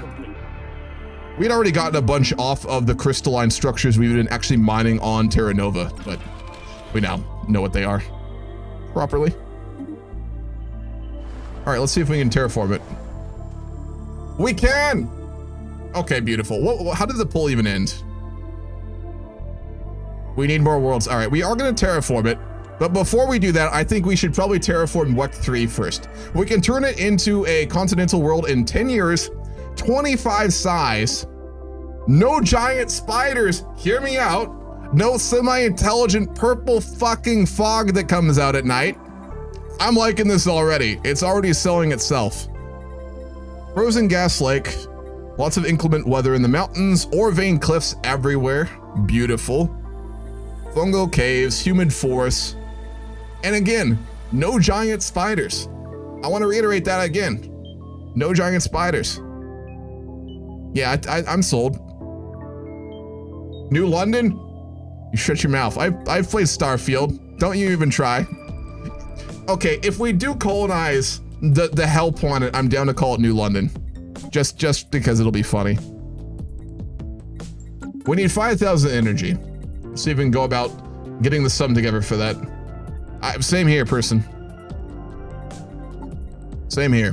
Fuck giant spiders, man. When I was in Australia on holiday when I was a kid, I think it was like 13 or 14, there was a bunch of really good hiking there. We were up near like Cairns in the northeast part, and we were gonna do this hike. And at the trailhead, there was like a public restroom, which I went into. I think I've told this before. And I need to take a shit, right, obviously. So I'm about to sit down and take a shit in this public restroom. Thankfully, I looked in the toilet first, and there was a spider like as big as my fucking hand in there. That was terrifying. If that's terrifying, imagine a 12-foot version in the bathroom at a trailhead on New London. Fuck that. Again, why we don't need to be going there at all. Fuck that. Huntsman? We shouldn't have colonized Australia. It should never have been a thing. All right, so we need to raise 5,000 energy. Let's see if we can... We'll sell some more of our artifacts. We'll sell a bunch of minerals, and then we will have enough.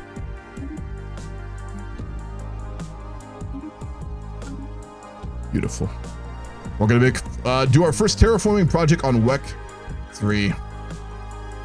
It will take us 10 years, but we will convert it into a continental world. So we have got all the resources. The government has sold some of its private collections of artifacts to private companies, to major corporations who want to do research, and their private individual collectors to raise funds for our first terraforming project. We've also sold a large amount of the government's personally had mineral resources, and probably also given like exclusive contracts to some like companies to help subsidize it. As a result, we've raised the money. So let's go ahead and do that. Our first terraforming project on WEC 3. Beautiful. 10 years, folks. Someone burned a name planet. What are we naming it? Appreciate all the subs, folks. Much appreciated. A lone proud comet soars through the solar system, clearly visible from Earth. It forges its own path through the cosmos, vibrant and ever undeterred. This is the ideal which all humans strive for. Hell yeah. Unlike EU4, we don't get fucked by goddamn comets anymore. Hell yeah. Yeah, I've never had terraforming this early either, Gray. It's wild.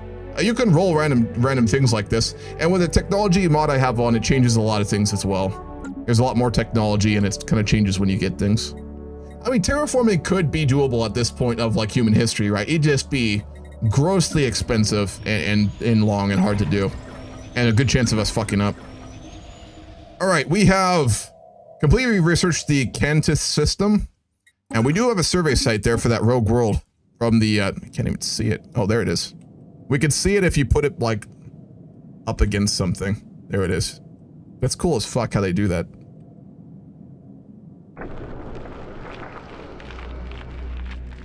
New Vegas? All right. You redeemed points for that, I think, right? So New Vegas it is. Yeah, let's survey it. So again, that was the planet. We found a spaceship in orbit around one of the other solar systems near here, and we found a spaceship with a bunch of like dead aliens on it. And we discovered that their world had been thrown out of its planetary orbit of the star by a black hole which went through the system. And we chased down the planet, and this is what it is. So let's survey it. See if we can find what happened. Or maybe there's some left. Almost certainly not. Theoretically possible. It could have survived. We need to own the system. Fuck. Okay, well, we'll do it in a minute. We'll keep him there for now. We technically can terraform planets already IRL, but not the way you think. How do you mean, Escova? I'm curious, what do you mean by that? New Delta Vegas. I think we're about to go into an economic crisis if we don't start earning money soon. We're not losing that much, and we're producing a lot of minerals and alloys. We're just not being efficient with our energy production. Our taxation policies are questionable right now, but it costs a lot to maintain the expansion we're doing in near space and the very large fleet we build up. Modupe Babatunde, the naval officer in charge of Seoul Starbase, has impressed visiting UNE naval officers with her leadership abilities. So much so that they have suggested that she made Admiral of the Fleet. Level 2 Admiral, talented and aggressive. Fuck yeah, sign her up.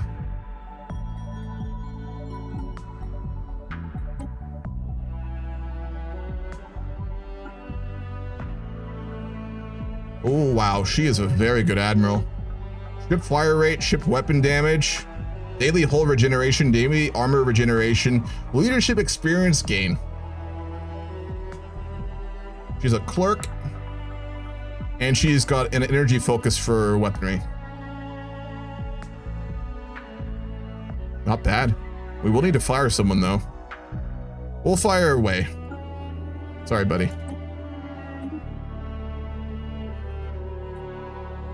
We'll give him a nice comfy posting somewhere else. And we are going to promote her to the head of our current fleet, I think. Adupe Babatunde. I'm going to struggle to say her name, but she's really competent. And then we'll put Mayor Link in charge of our secondary fleet. Pretty good fleet size now. Our fleet's modernized quite a lot. Let's see if we can upgrade our ships, actually. I think we gotten some more techs, haven't we? Maybe not, actually.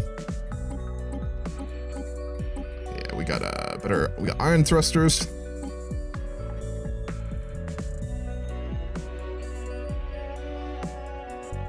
Oh, yeah, auto upgrades, I see.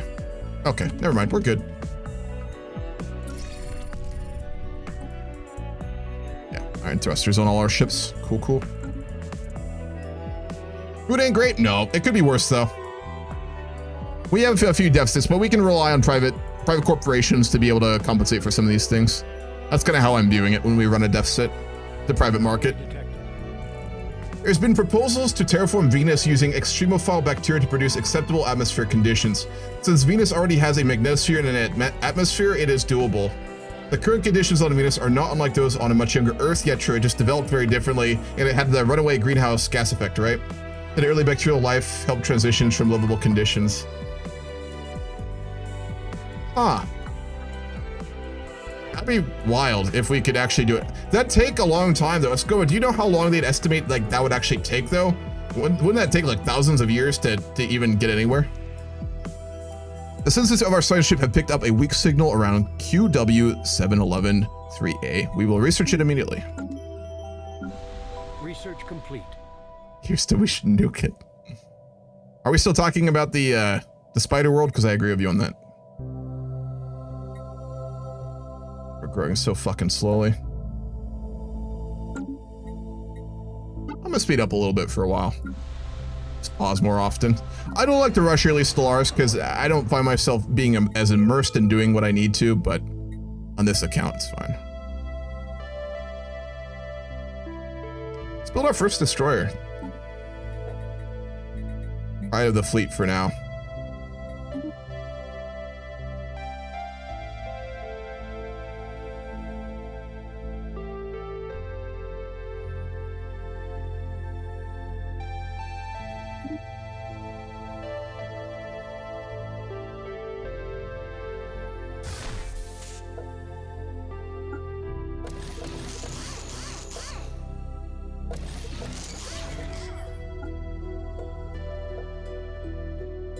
Giant coil gun, and then we'll throw actually we'll go pure coil guns.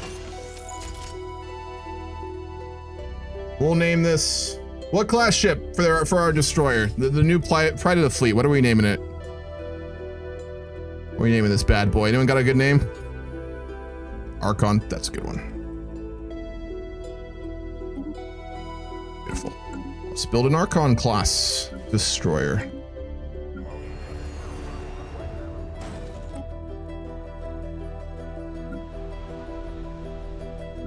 Still got jobs, still got housing. Star bases yet? No, because we don't have the alloys. We've been upgrading the fleet. How much would it cost to upgrade? Let's see.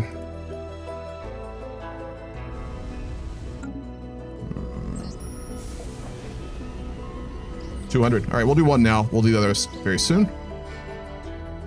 The crew of the NMS Sojourner has successfully traced the origin of the signal, revealing an automated freighter brimming with invaluable and rare treasures.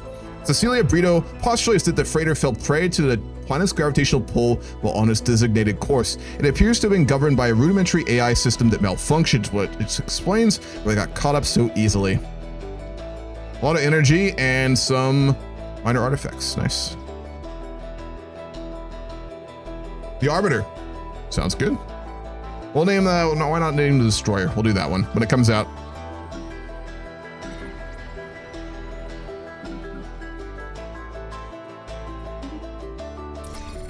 Space whales. Construction complete. All right, what did we just complete? We got destroyers, okay.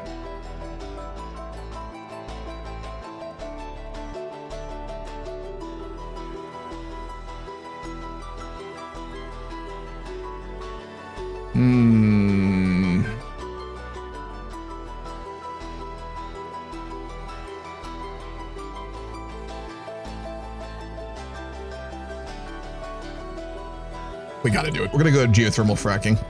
We need better armor on ships, but that is such a good tech for our industry. We gotta take that. Mining station on KE 751, then we'll build the observation post. Economic priorities are bigger on our list right now.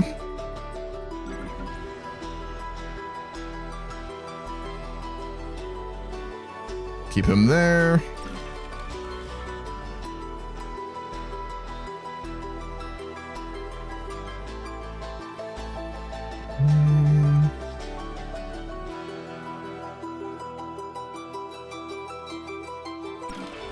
Ah, because it's a construction ship, I see. Well, let's go KC 621 as well. We can have even more fucking construction ships at this point. Fuck it. We got so much influence built up during that period, we got stuck. I'm just gonna make a... Oh, we need more alloys for them though, don't we? Yeah, we'll have to wait. Spaceborne life forms encountered. Yeah, we need the economy now. We've got military, but we need that eco. We're actually getting pretty far behind here. Oh no! Yusuf became corrupt!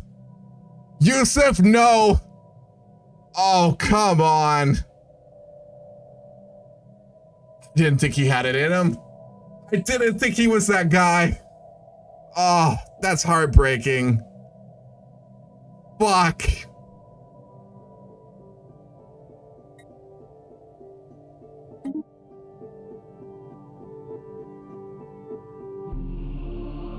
All right, does it come out? I'm gonna make a dice roll.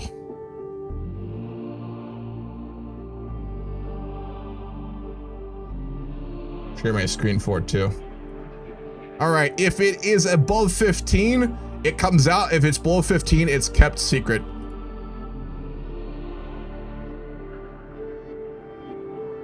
Natural 20, okay. Let me think for a moment here. Oh, fuck.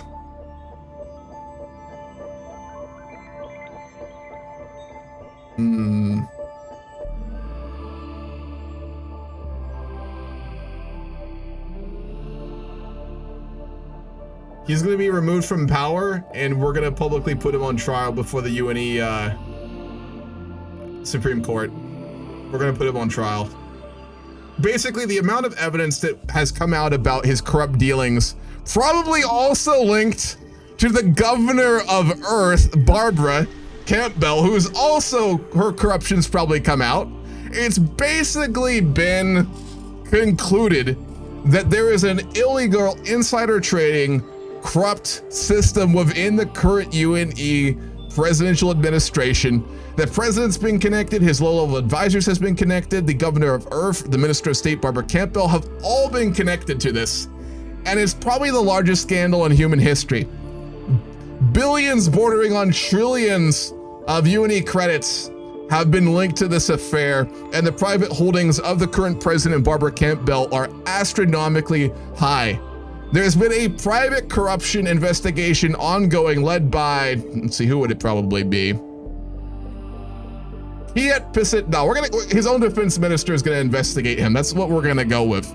And he's made all this information public during a UNE assembly hearing, and as a result, the military immediately arrested the current president, Yusuf Bilal, as well as the governor of Earth. So let me remove her. He's gonna be removed here. And we're gonna have emergency elections. This is a big moment, obviously, for the UNE and for Earth. We've had a lot of very troubling hard times recently, and a lot of people place their trust in President Yusuf and the military for, again, security through strength.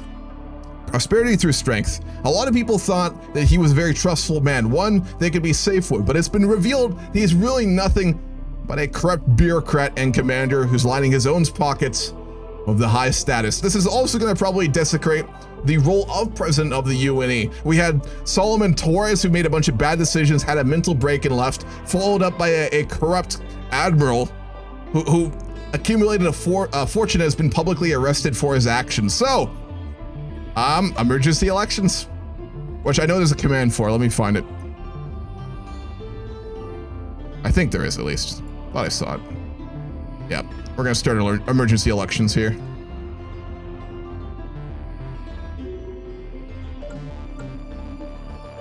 Alrighty.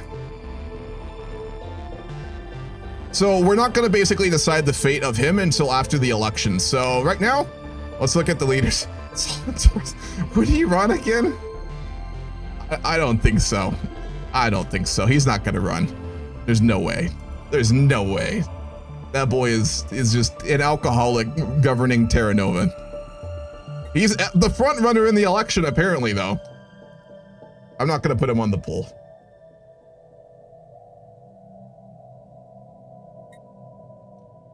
We didn't even make it halfway through his fucking term of office before he gets arrested for crimes against the United Nations of Earth. Jesus Christ, this is a tumultuous beginning for humanity. All right, obviously running yet again, who almost won the last election, will be Athena Montelupo. Other popular candidates would obviously not Barbara. She's also been arrested and cannot run for office as such. Yet Pisatna will be running as well. He led the anti-corruption investigation into his own commanding officer and president of Earth, and is obviously very well respected for doing so, which was probably very dangerous. So he'll be running on the ballot as well. We obviously are going to have, where is he? Joaquin Martinez will run again. He's done very badly in all the elections, but you know, spell his name right here.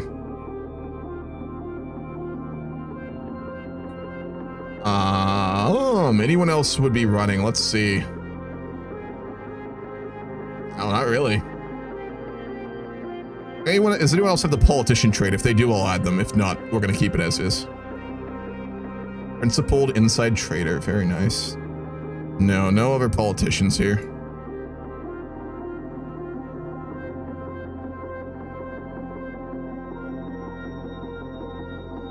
But we'll keep it simple. So the options are Athena Montelupo, who has been one of humanity's leading scientists for the last almost 2 decades now, and is the head ambassador for Earth, who has helped to normalize relations with the hive mind on TA-106. We have, where is he? Kiel Pisatna, who was the man who investigated the current president and brought about his arresting, and obviously coming to light of the whole corruption affair, and is thought to be a very competent military man himself. And then we lastly have Joaquin Martinez, who is another veteran scientist who's led dramatic research in the past and been the head of research for over 2 decades now. Those are our options. I'm going to put another 5-minute vote, and I'm going to go take another short break to go to the bathroom. So you all get to decide the next president in the wake of the crazy recent events and allegations against the president before we decide what will be done with him and Barbara Campbell. The poll will work. There we go. Beautiful.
I'm back. Athena Montelupo is winning massively. Jesus. 70% of the vote.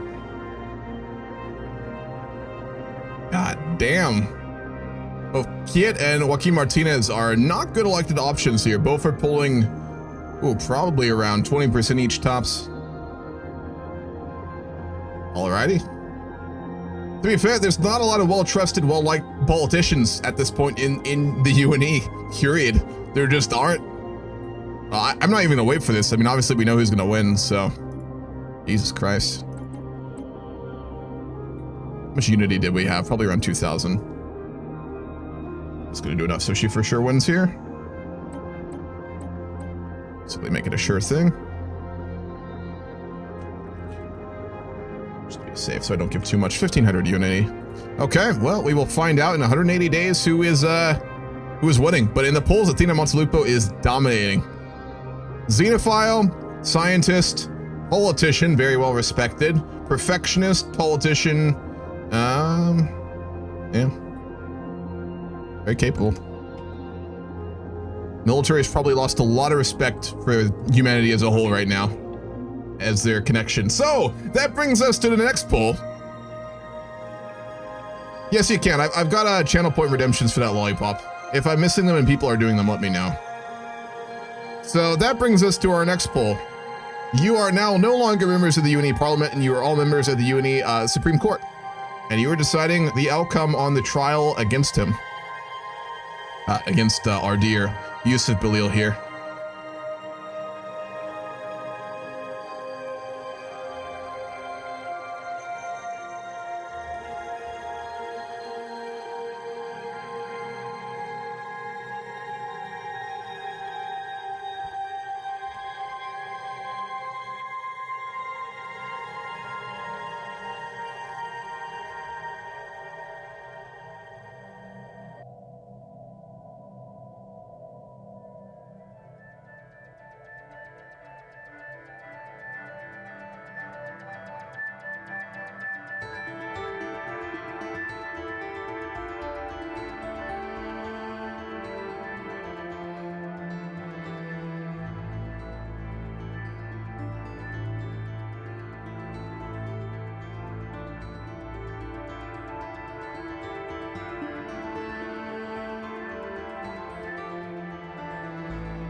Go over this.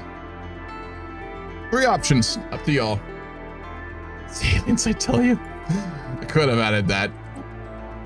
All right, well, we can go ahead and do display of power, even though he's no longer president right now. I can't remove him until the elections. So we are going to get naval capacity increase, war exhaustion reduction, militarist ethics attraction. We will go for that regardless. And I'm going to wait to choose the new agenda until we get our new president. So we'll wait. We need to find a new official and a new governor for Earth. 2 options here. Hugh Okna, who is an architecturally interested miner, or Haozu Chao, who is a spycraft farmer.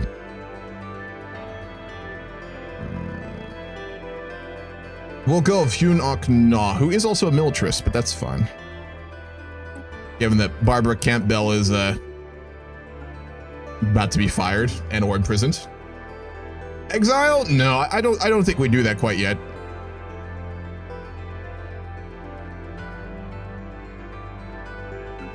Not enough evidence means that he'll be removed from power. Both of them will, but they have their full rights as citizens. And, then we have to decide if they can run for office again, but they won't retain their office, but they also won't be imprisoned. So that's how we'll do that one. All right, let's appoint Hyun Okna, a very green new official. Probably a member of Barbara Campbell's many ministers on Earth to help run things, who's been promoted. A lot of the green officials in government right now. So many have been cleaned out in the recent events. God damn. What's the poll at? Oh, it's fucking close. Really? Really? All right. Thank you for the sub, Chris. Appreciate it. Oh my god, that is shockingly close. Anomaly detected. Sensors report a number of possible points of interest within the dense debris field surrounding QW7112. Let's investigate it. Maybe it's a space gas station. 23 days. Construction complete. A strange phenomenon deep in the core of Viet 1 has resulted in a lot of minerals and chemicals fusing and reacting together to form very rare heavy elements. The constant tectonic activity has pushed most of those to the surface. With proper equipment, we could provide a good addition to our mining efforts. Oh yeah. All right, we have cold fusion reactors.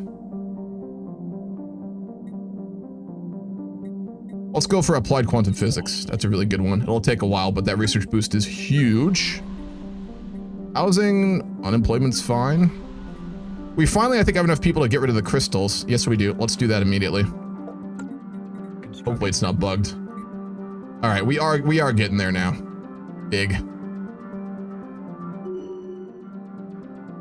I could study them, but there's no way. A small docking hatch leading to the interior of an asteroid is visible on the rim of a small crater on the surface. The hatch was likely concealed once, but has since been exposed by micrometeorite impacts. Let's go find out what's inside the asteroid. Joaquin Martinez. Let me go look. He got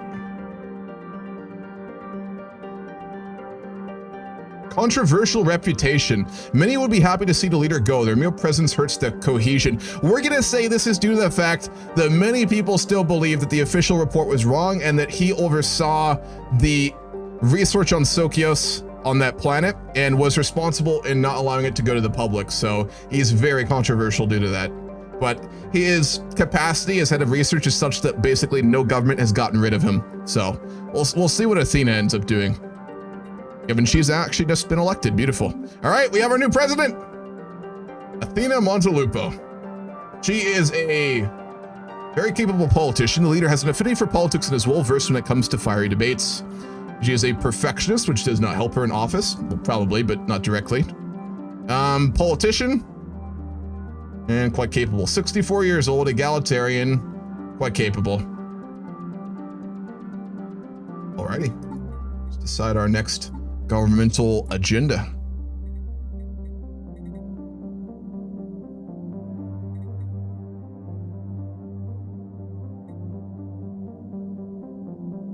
We'll go evolving society. She's a very future-oriented scientist, so we'll go for that. Oh God, it's tied. All right, prison synthesis or life imprisonment.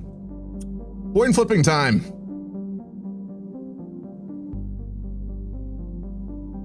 Heads, prison sentences. Tails, life imprisonment. I'll flip it again. Heads, prison sentences.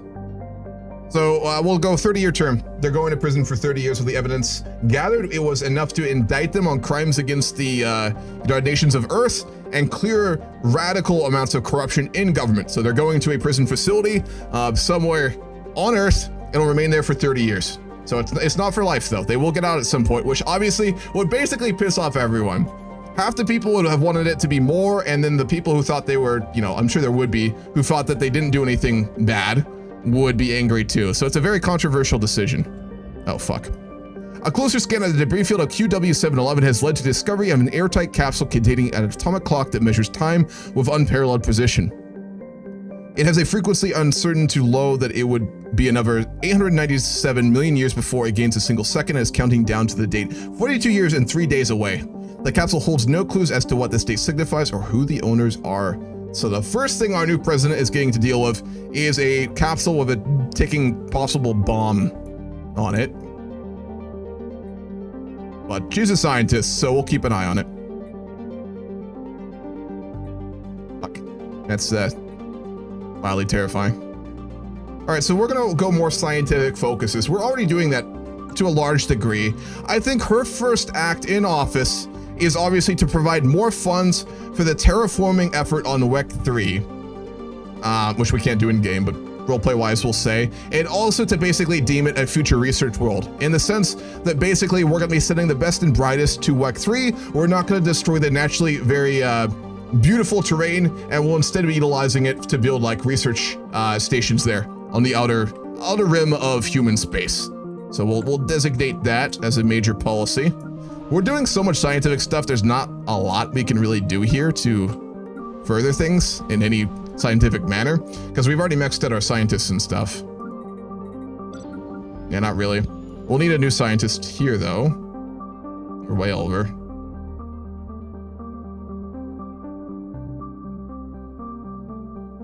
Yeah, we're losing a lot on leaders right now. I'm going to delete the oh, that's such a famous ship, though. I mean, that was an ex-president's scientific vessel. We'll bring it back to Sol.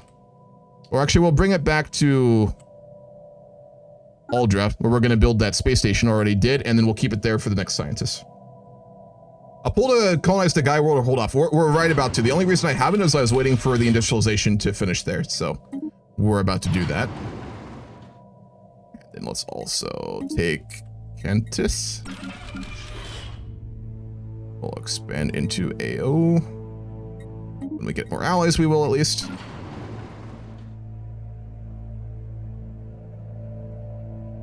And we'll expand up there next. We need more alloys. That's one of our big issues right now.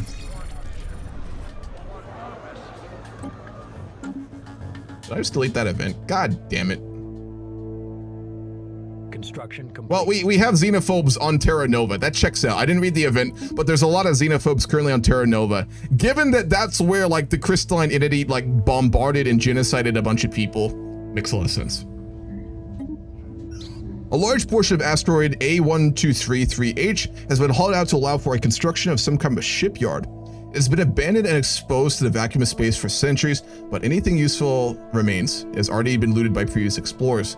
The designs of the shipyard itself are unique, however, and could be used potentially and learned from. Cool.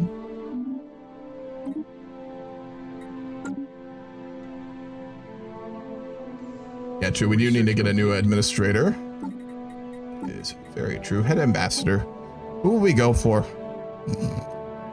I don't know. I mean...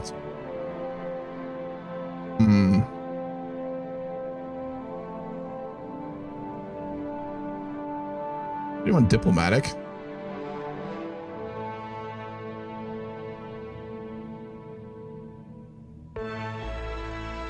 We don't have a lot of officials, that's the problem. Ah, damn. I need a fire camp bell, don't I? We'll do that in a second.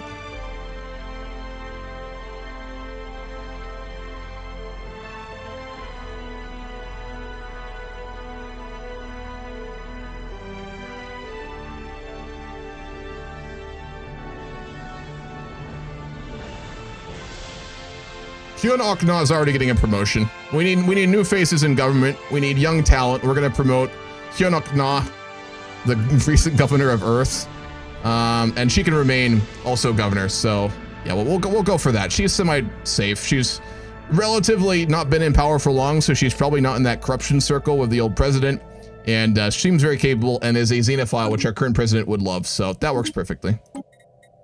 Let's go for super solid materials. Help Planet New London and WEC 3 is named New Vegas. Gotcha. Sounds good. Hold on. We've only got 2 new planets coming up here. Do you mean the Gaia one? Alexandria. We can do the Gaia one, Alexandria. I don't think we can colonize anything yet. No, we can't. All right, we've got this space station built on Aldria. Slow down for a minute so I can get some of this done. We'll build... Need a trade hub, really, do we?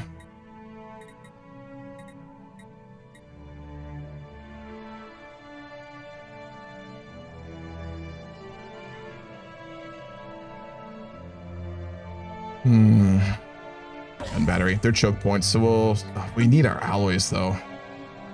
Fuck. Our economy's starting to get a little worrying here.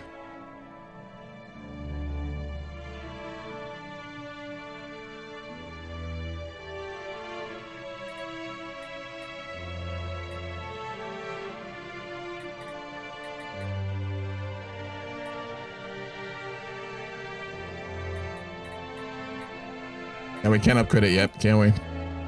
We need all of our alloys for other things at the moment. So the next building we're going to build on Terra Nova, actually, is definitely going to be an ally refinery.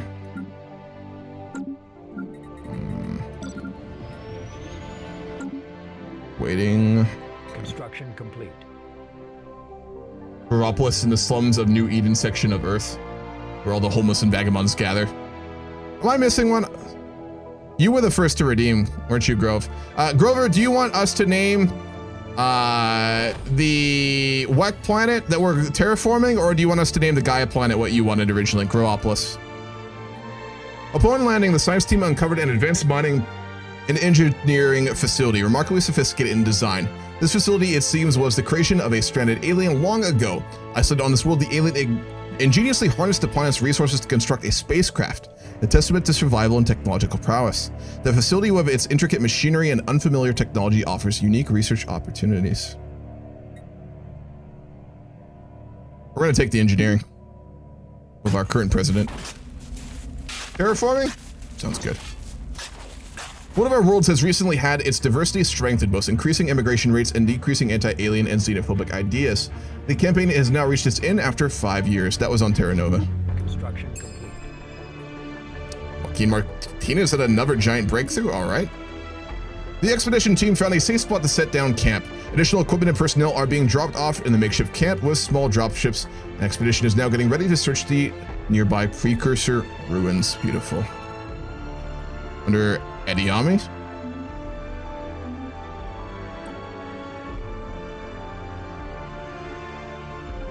Campbell is going to be dismissed. She is in prison, so she can't be running anything, can she?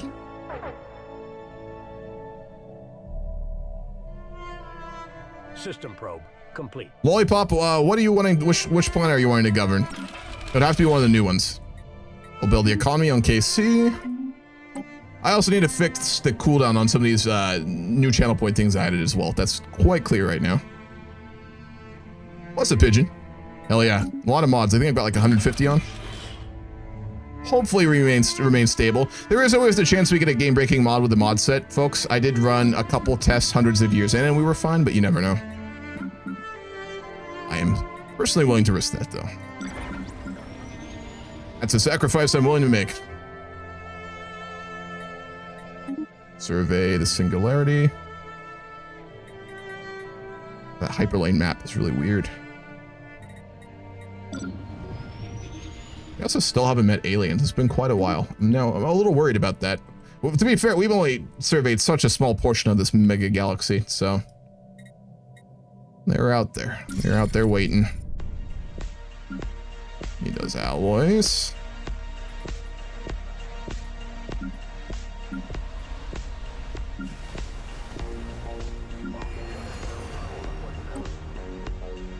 Anomaly detected. Someone redeemed Governor. That was Lollipop, so that's his call. On a new planet, please. Gonna make a planet like a Krieg planet loyal to the UNE. How do you mean, Lollipop? It's got to make sense for the roleplay too, though. Just so to keep in mind. We're not gonna go Starship Troopers or something. Define like what kind of planet you want then.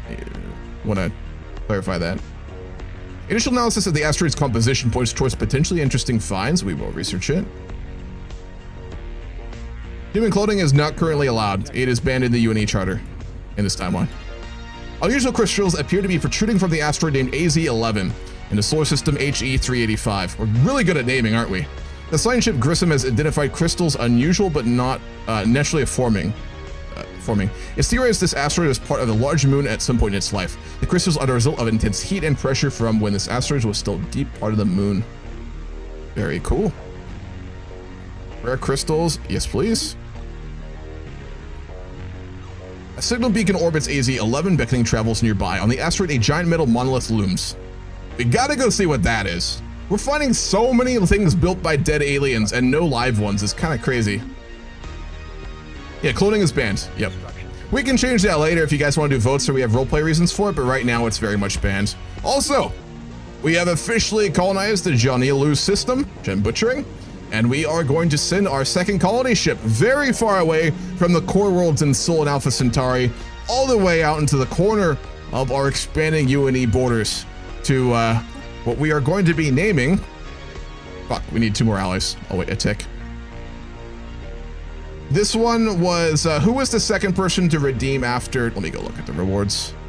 After Grover. I gotta do this actually in order, because I didn't put a cooldown on it, which I need to do. Way back here. Okay. Krieger was, no, actually that's 3 minutes ago.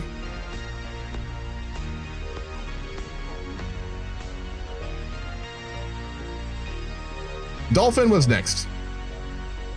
Dolphin with 47 minutes ago. Dolphin, what was your name?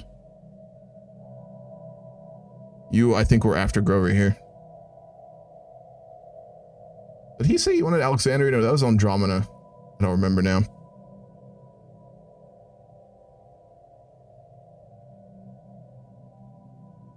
New Vegas. Okay. It'll have to be the Gaia world, by the way, because Grover got to choose first since he did get it. So we'll name the Gaia world New Vegas. Of all the planets, but it'll work.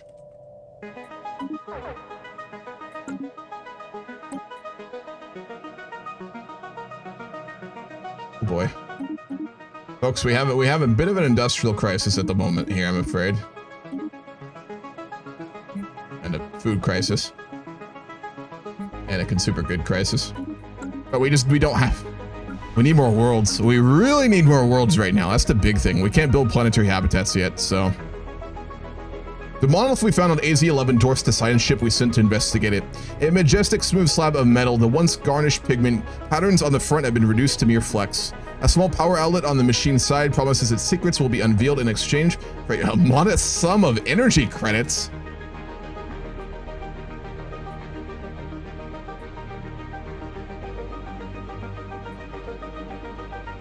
Fuck it. Activate the machine. The machine stirs, ancient mechanisms clanking behind the smooth facade. After much whirring, buzzing, and a dramatic pause. Fuck off.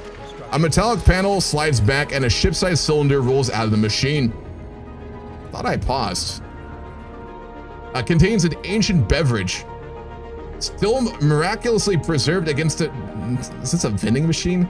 The ravages of time. The drink has been easily replicated by our scientists, who after conducting rigorous testing has ascertained it to be safe, nutritious, and most of all delicious. Taste of the stars. All right, we found an alien vending machine. Fuck yeah. Space Coca-Cola, but better. Fuck yeah. It appears that asteroid YU-5 and the surrounding debris originate from a former planet. Deep within the center of the asteroid, we can traces of extremely valuable alloys. Nice. Good, we're gonna need those. We are making so few of them right now. Large reefs of metallic coral have been observed on HE-385. A metal-rich ocean floor has created a very vibrantly colored coral that is extremely strong and able to withstand extreme pressure. Because of this, the metal coral can be observed on most of the ocean floor.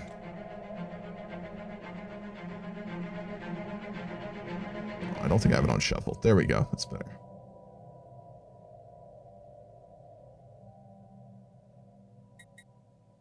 Alrighty. We have lost our Minister of State as well after Barbara went to prison.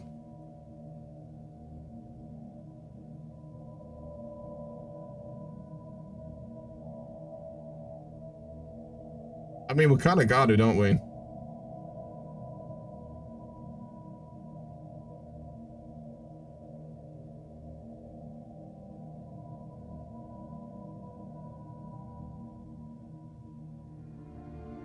He's a good public official.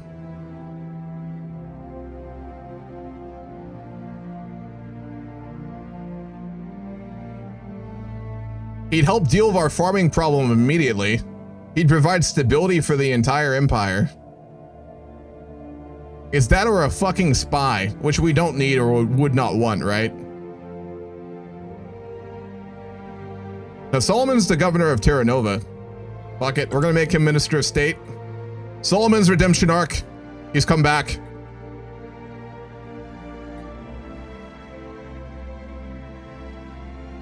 Oh man, been a minute.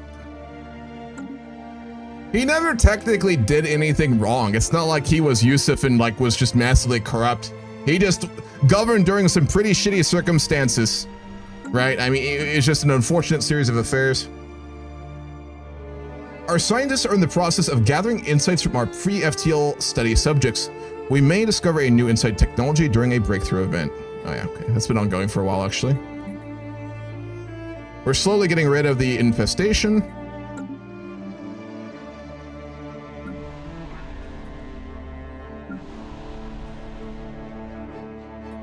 Still looking good.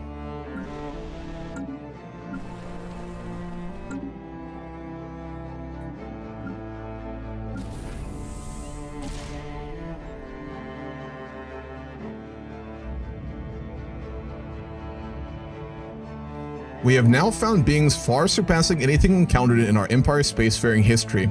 Life capable of growing to an unprecedented scale rivaling moons in size and mass? Oh fuck, we found a Leviathan.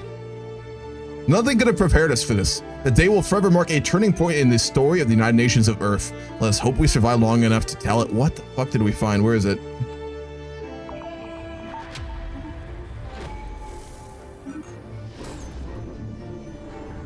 Oh no. Please tell me it's not connected to this event chain. The mist of entropy will obstruct all methods of communication and hide the position of the Entropius fleet. The Greystone Mountain is therefore always in a passive position. They must always find a way to prevent Entropius from being able to predict their plans and destroy them before the mist of entropy is launching and spreading.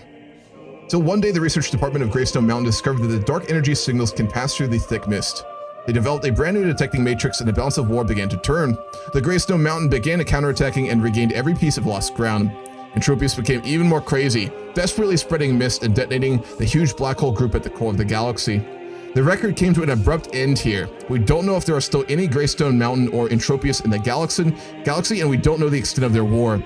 We are very clear that all battles between mortals have lost their meaning. The most terrifying crisis is always around us. Well, we reached the end. That's all we know. We're aware this has happened and is probably still happening, possibly, but we don't know anything more. That's a good example when, like, knowledge is a fucking burden and a curse. Now, where the hell is this Leviathan?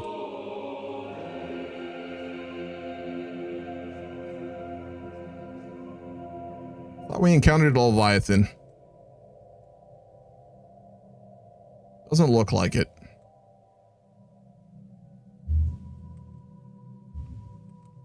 Fake news. I'll see it. Alright, well, I guess I didn't encounter one? Who knows? Alright, Rabbani can get a veteran status. What is he like? Particle physics, roamer, architectural interests. I'm gonna make him an explorer. He's one of our best explorers, so I think that makes the most sense there.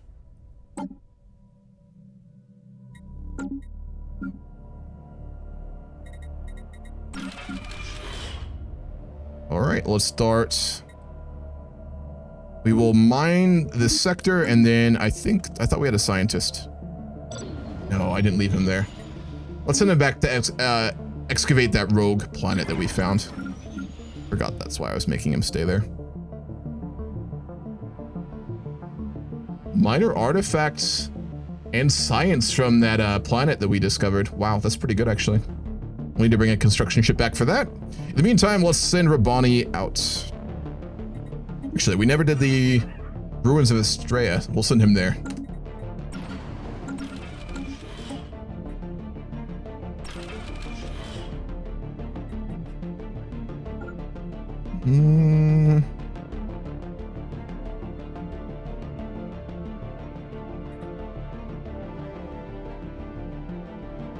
Let's start expanding. Send them up there. Damn it, we need more alloys.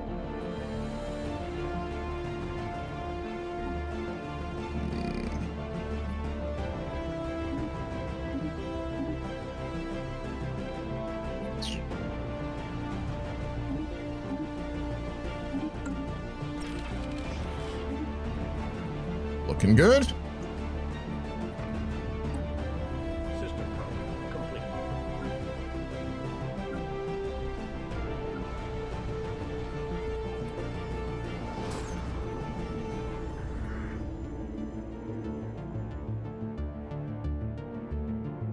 Our heroes are back. The people of the Empire are welcoming with petals, but every one of them still looks worried. The scientific leader personally presented the excavation of the Grey Snow Mountain sensor matrix to the Supreme Leader, our president, and told him everything she had seen in the ruins. He had seen the ruins. The Supreme Commander looked at the Greystone Mountain sensor matrix shining with a green light, but her heart felt like...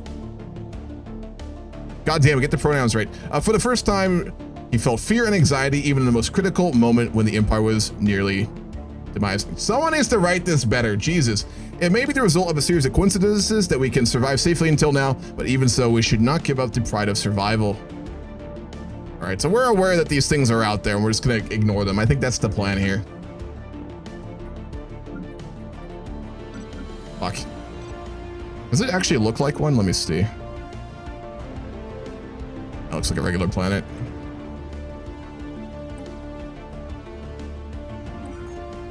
Damn. The planet is specialized in rare ore extraction and shipbuilding for exploration. Okay, I got you. So a mineral world and then a shipbuilding world, a very industrial world down on Wek then.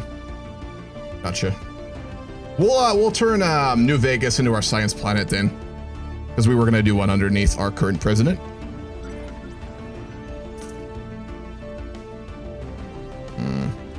We'll send Montresor Saldana even further north. We should have had scientists in the south too, why don't we?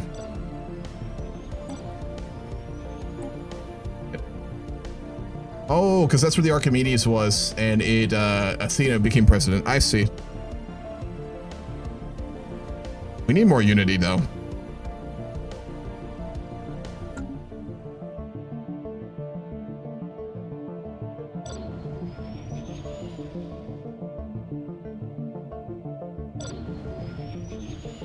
Look, I'm sitting in the Asimov south. We need to keep surveying these planets in the southern quadrant from us, so I am going to reassign the Asimov down there. We can't just ignore it. Can combine our fleets now, though. That's lovely.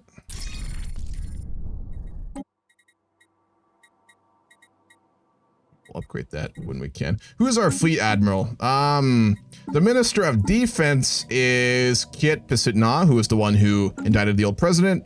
The leader of our combined United Nations of Earth fleet is Modupe Babatunde, who is that like exceptional admiral we promoted to high office very quickly. She is talented and engineer and very aggressive, so fantastic for our fleet. Shouldn't he be in jail? No. Well, the other one is in the roleplay. This was the one who investigated the former president and brought his crimes before the assembly, so he's fine. The old president is in prison, as is our former governor of Earth, so that's fine. We're the Tau? Not really. We don't use space pheromones and we're not communists, so I'd say no, but, you know. Or it's more similar to the Tau than the Necrons, I guess, you know, by comparison. Moderately. Construction complete.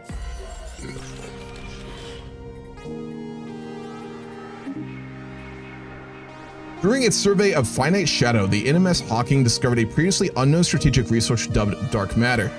The exotic substance has many properties and seemingly defies several natural laws. It could potentially revolutionize the sciences. Fantastic. We have multiple black holes next to us, so we'll get a lot of that. We still haven't fucking met any other aliens, though. Jesus. The people would like some robot butlers. That would be nice. You're right. I'd go for a robot butler.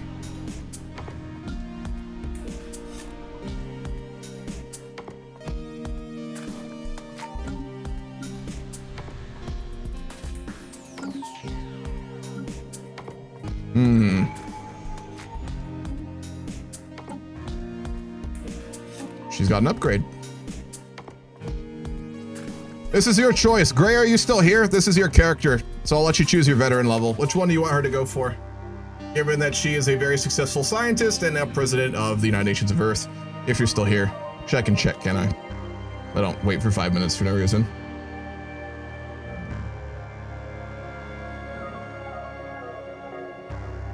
Gray is still here. I'll wait for her. Oh, there she is. What do you want Athena to specialize into? Because she was your named character from the start. Explorer, I'll read them out to you really quickly. To explore unknown worlds, catalog new species, and encounter new civilizations. This will not be useful for her as president. If you want one that'll actually work for her being president, you gotta go with statistician. But you can go analyst, scholar, or explorer for when she goes back to being a scientist if you want. So it's your call on that. What's up, Zodi? How you doing? Zodi, been a long time. Good to see you. Yeah, we're doing a long stream today. I've been pretty hyped for Stellaris, so I'll probably go for another hour or two, I think. We'll see. Depends on if I crash or not. We'll see. Statistician. Cool. Statisticians are the driving force behind management of research teams and projects. Focusing on new technologies, these individuals pursue knowledge relentlessly. Beautiful. Research speed bonus to the whole empire. God damn. Pretty capable president. Technically, research stations are not meta-wise something you should build, but we're not playing meta, so I don't give a shit. We'll keep no one in the Archimedes for now, until we get more scientists in the future. Nothing much else we can do here. It's 2,000 stars, so you could end up expanding more and needing to explore everything near you. I would recommend setting up autonomous exploration of north and south to find alien life and other cool stuff. That's true, but I want to go kind of incrementally, bit by bit, Andromeda, rather than just rush out there.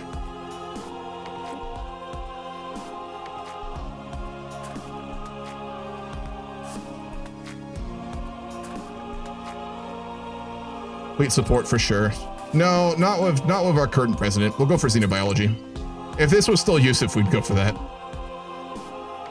No, there's almost no vanilla factions, Zodi. These are all custom made by people or by myself. And I think there's gonna be a few others, but they're all custom. I know part of the Stellaris meta like from 4 years ago or 5 years ago, so it probably doesn't even apply anymore. I know all my military meta knowledge is like completely useless now after the updates.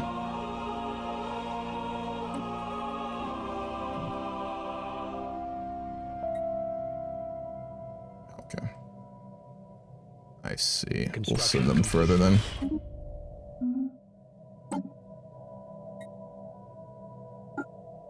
Oh wait, he needs to be dismissed too. I didn't realize he was still around.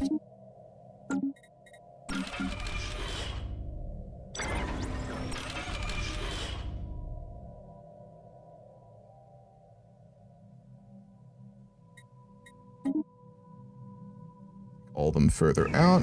We are colonizing, right? I did click the button. Please tell me I didn't skip it.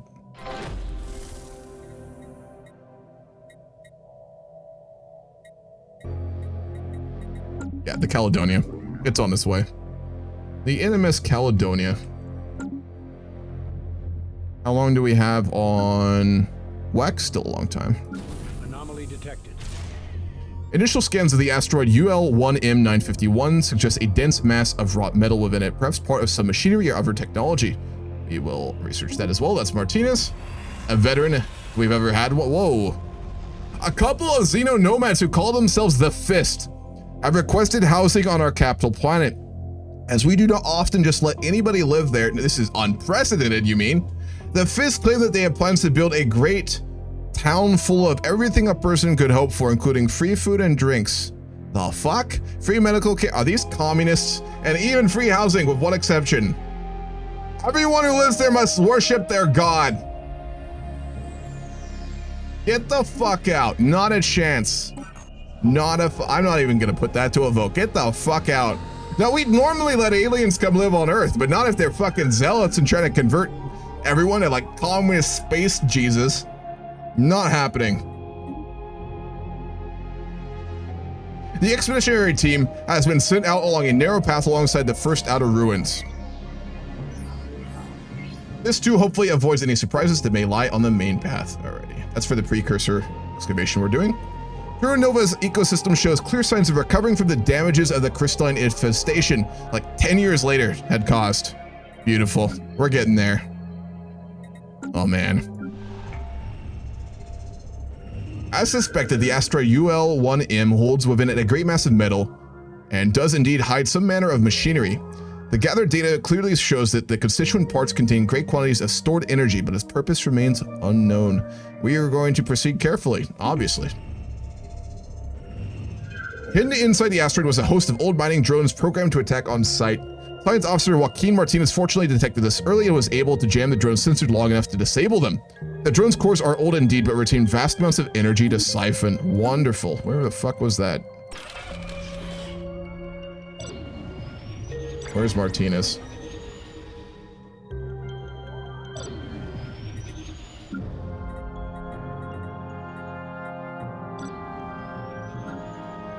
Oh, HE 385.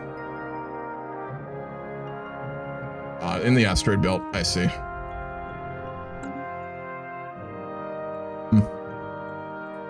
Well, crisis averted.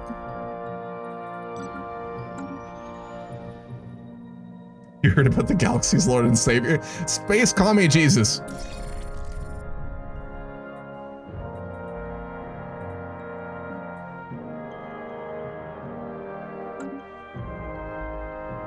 All right, we have enough alloys. I am going to build a space station on TA-106 now. Proper starport there. We will fulfill the promises of Yusuf. He had a good point with building border choke points. Athena may be a scientist, but she's not dumb, so, you know, we'll continue to do that with our alloys before we put them into other things. Construction complete. System probe. Jebru, Space Jesus. Nobody's proposal would have gone better on Terra Nova. That's where all the xenophobes are, Spaghetti. They would have probably shot at them. A class 12 asteroid orbits this planet. A small planetoid's orbit appears far too stable for its presence to be a natural occurrence. We will research it. It's Martinez. He's a goddamn science fiend. All right. What is she going to go into? She's very political, but she's also very scientific.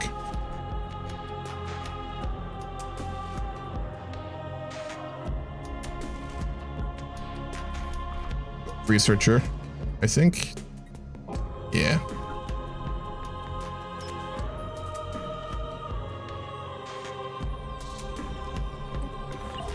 Philanthropist. Oh! Whoa! Research alternatives for Empire. Yes, please. What?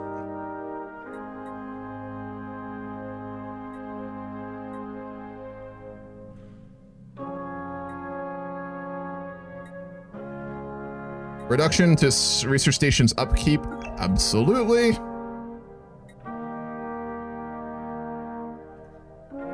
Survey speed. Absolutely.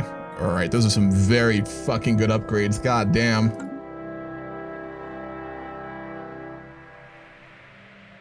She's one of the more competent presidents so far, just in terms of getting shit done.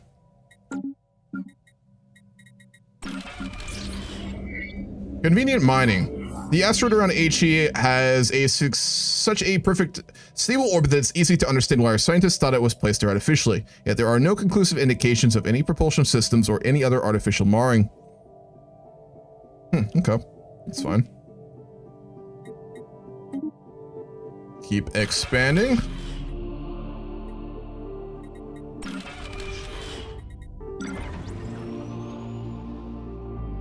We'll send the Grisham south as well. We got to start exploring that southern region of space. I'll give you the mod list again, Krieger. 1 second. I should have it up with my commands, but I don't. The main mod would probably be Stellaris Evolved. There's a couple really big mods, though. There's a lot of big mods. But the biggest would probably be Stellaris Evolved.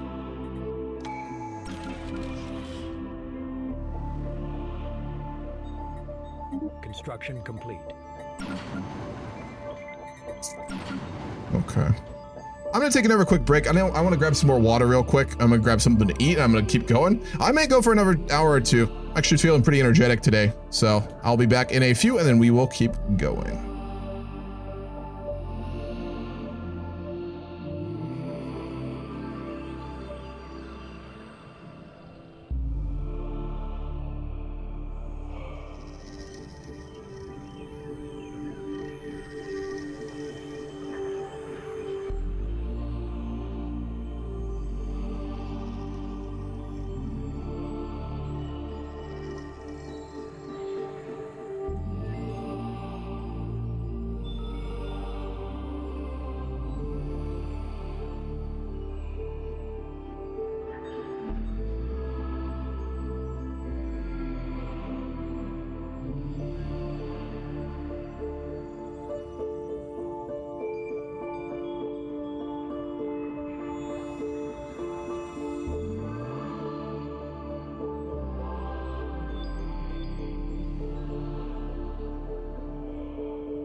All right, I'm back. We will keep things going. My music will keep playing. By the way, guys, there is a huge storm out right now and lightning, so there's always a chance we get a power outage. So if I disappear, you know what happened. Just a heads up. It's one of the bigger storms we've had in a while here. I don't think my mic will pick it up because I have noise cancellation on, but it is fucking loud. Okay, someone had an upgrade. Who was it? It was our Minister of Defense. Kiel Na. I'm saying his name wrong every different time, a little bit different.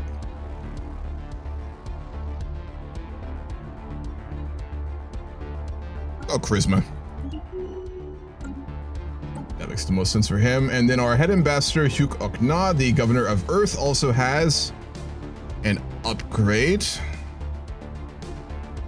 We'll go architectural interest 2, which will continue to increase planetary build speed and decrease district upkeep, which is really nice. Best trait for a governor, I would say. At least with regular Stellaris. I don't know if there's any big differences with the mods I have on or new ones, so we'll see. Check your DMs. Will do.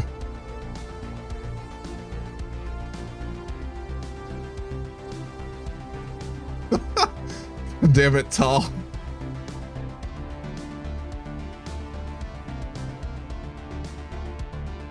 Tall meme. Fuck. Okay. Can't really get him to go do anything. I'm almost tempted just to dismiss him. Nah, it's fine. We'll keep him around. We'll need another fleet later, so till then. Build research stations. As soon as we get the starbase up on QW 417, we'll build another one up there.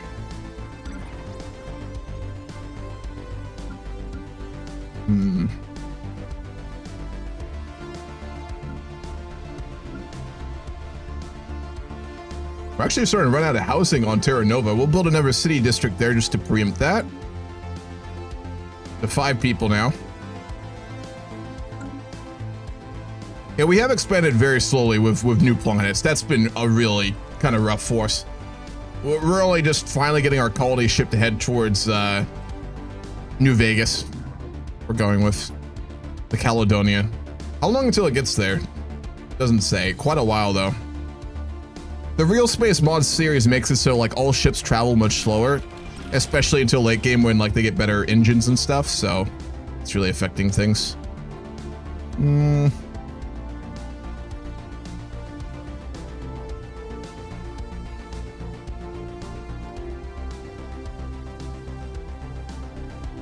We'll go with ceramo metal armor. We do need to improve our ships a little bit more. I know the air techs will take a lot longer, so might as well. You're playing Stellaris right now too? Hell yeah. Avorian. His planet is getting terraformed. It still has, I think, like 6 years to go or something. Let me look. Yeah, a little less than 5 years left. And then we can colonize it. The Azimuth finally getting back down to the southern quadrant. There is a wormhole supposedly in Anher as well. That is interesting. We're going to need to explore that when we get the tech.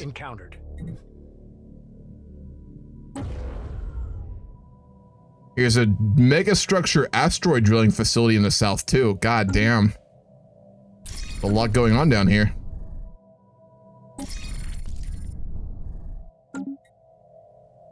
That's the region we probably explored the least, besides the northeastern region, which we can't get to because of that giant mega fleet there with the mineral extractors.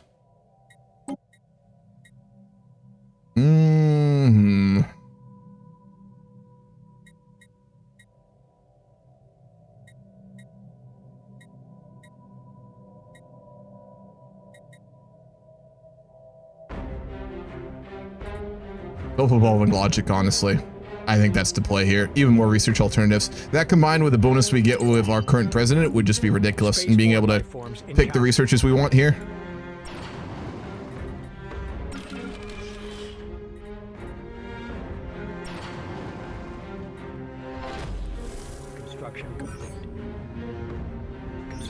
That's the name.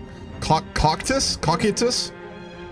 I tried. The abandoned city scattered across Kentis, that's that rogue planet that got thrown out by the black hole, are incredibly well preserved for their age, most likely due to the atmosphere precipitating to the ground after freezing. Many dead aliens of the same species seen aboard this ship orbiting Roleplay 5 have also been recovered. Most of them clearly froze to death, but many also bear wounds, suggesting that anarchy and chaos took hold as Kentis was flung from its system. At least a few clearly committed suicide. Fuck. Sad. Thank you for the subs, anonymous gifter, whoever you may be, much appreciated. Were there completely neutral nations during Hoi 4? Yeah, Vengeance, the Iron Pact, which were a bunch of non-aligned monarchist nations, stayed out of all the wars, and the Liberation Pact did until the very end when they went to war with Germany. So, yeah, but the Iron Pact of the monarchist nations never went to war, so they were completely neutral. That was Ukraine, Lithuania, I know for sure, Spain, and there were a couple others too, but the big ones were Ukraine, Lithuania, and Spain. They stayed completely neutral. Alrighty. We'll work on that, and we're gonna immediately expand into those northern systems. Starting to move pretty quickly here now. We need more scientists, we can't get them.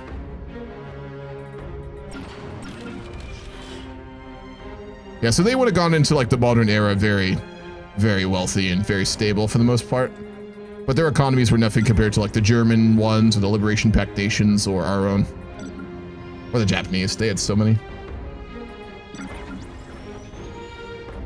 We're getting deep out here now. Well, I say deep. Fuck, this galaxy is so big. Are there any other ways for us to increase the max amount of scientists? I'm sure invention or something would do it.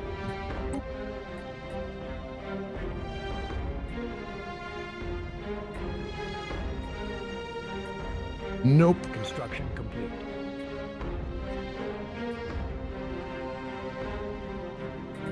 Doesn't look like it. Is it? Are there texts for it, or how does that work? Again, I'm not used to paragons. It used to be you could just get as many as you wanted. Yeah. Okay. It is text. We're a good bit over there. That is a shame. I wonder how they would have progressed in this timeline. Torres family just owns mad estates in Indonesia and West Africa. Yeah, a lot of African holdings, Indonesian holdings, and then a lot of just general industry and land back in North Africa and Italy as well. So, stuff like that. I'm sure they own a lot of Terra Nova too. Again, they're one of the wealthier groups, but hold on. Okay, we're at max. Let's sell a bunch. Sell 10,000, just throw it back on the market. Buy some more food for food security and some more consumer goods just to stabilize things here. All right, that looks good. We're making a lot of minerals at least. Anomaly detected. Not much else. Did decolonization occur in this timeline? Yes. Africa and Indonesia would be made up of independent countries. That would have happened probably in the late 20th century, though. So it happened later than in our own timeline. Right before the 2000s is when that was happening. It was delayed for a while.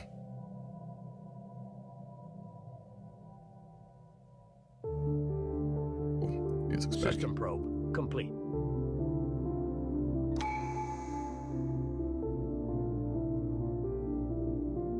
Oh, I see. Okay, cool. Move that around a little bit.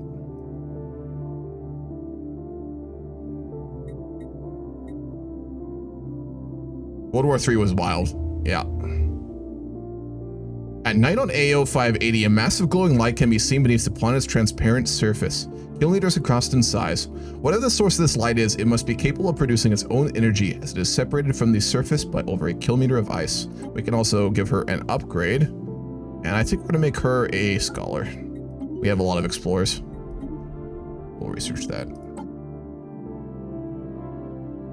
That was the upgrade.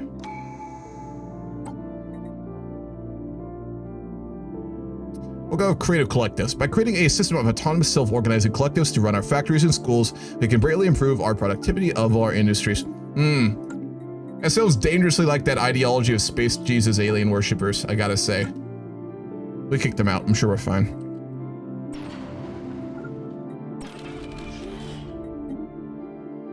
Night Shadow. Let's get those alloys off of the V8 system. That's huge. Industrialize the QW system.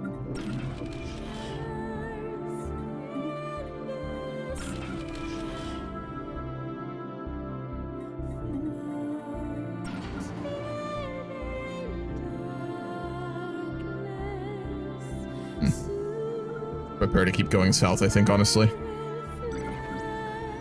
Hold on. This has singing. I'm gonna skip this one.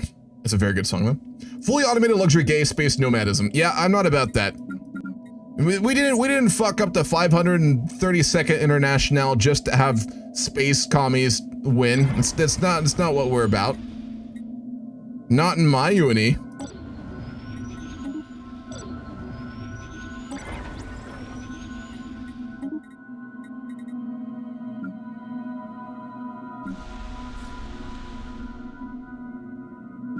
Population seems to be growing very slowly. Maybe it's just me. Speed up again, too. System probe complete.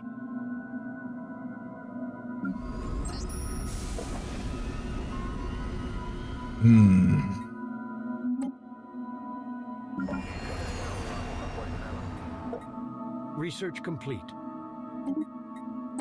All right, we got middle armor for our ships. We're gonna do some upgrades here.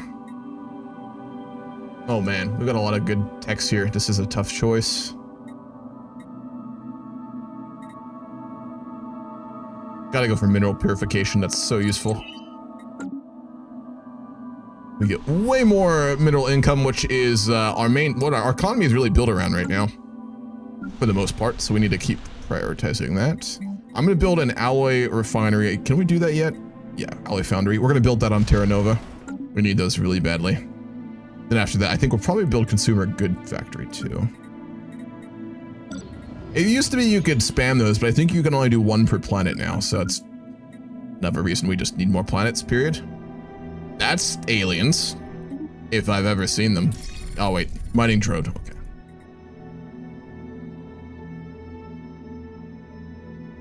Are they hostile though? That's the question.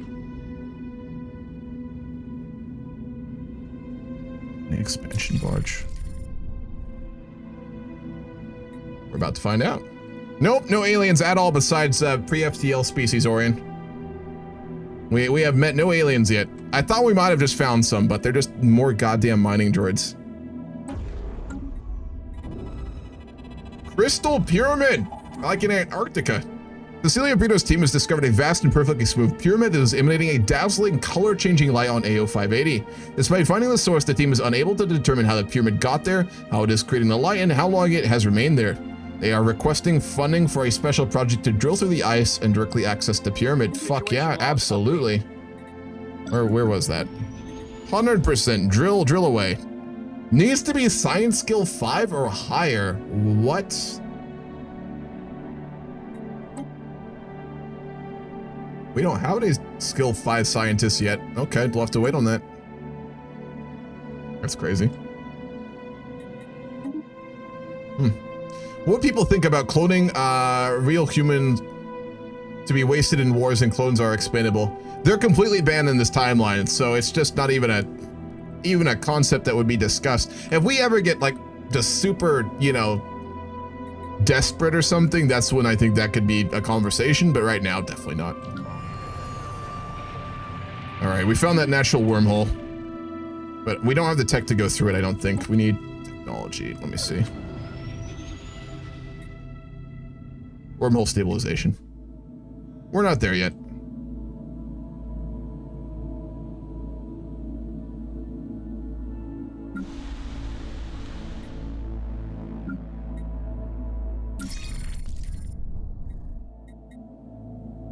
Create the fleet when we can as well.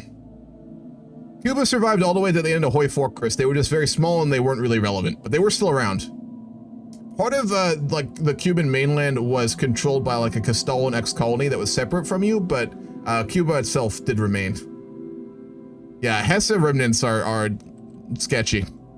Hopefully they won't be Spaceborne life forms ever relevant encountered. again. That's right. The Cubans did get a nuke program, didn't they? The British were the first to make nukes besides us and the only nation to drop nukes. But Cuba actually did have a nuclear program. They were like one of the only other countries that did. That was so weird. So, yeah. Ex-pirates with a nuke program. What can go wrong? These both suck. Robert Rinsford. He is either going to be having private mines. Oh, so I think it affects his home planet. That's actually cool. Entrepreneur? Sounds good. Cool. Earth now has some artist jobs, apparently. He made a line of cryptocurrencies back home. He made Space Planet NFTs. See if they do well.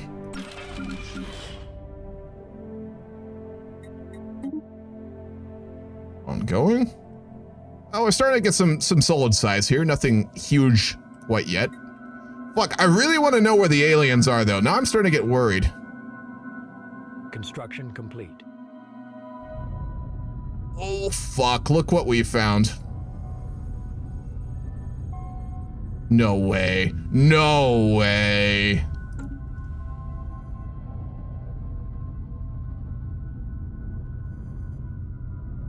Yeah, the Preserver Republic isn't a game person. Absolutely.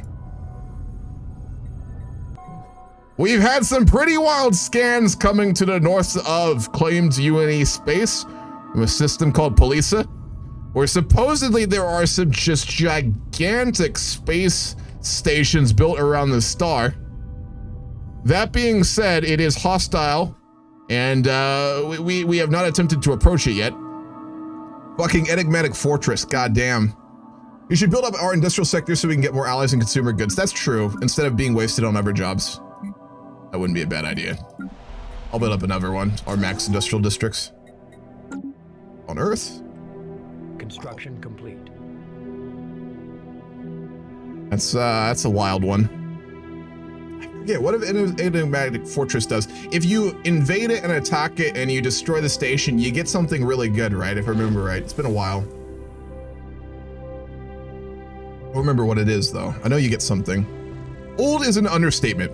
The team has made it into the ruins and have found it to be quite safe. Several small artifacts have so far been discovered along the route of the expeditionary team has taken. Trinkets, tools, but also small electronic devices. A cursory analysis reveals them to be 100,000 years old. The supplies of the team are running low, so they return to base camp. Wow, okay. It's a lot of research, too. Huge.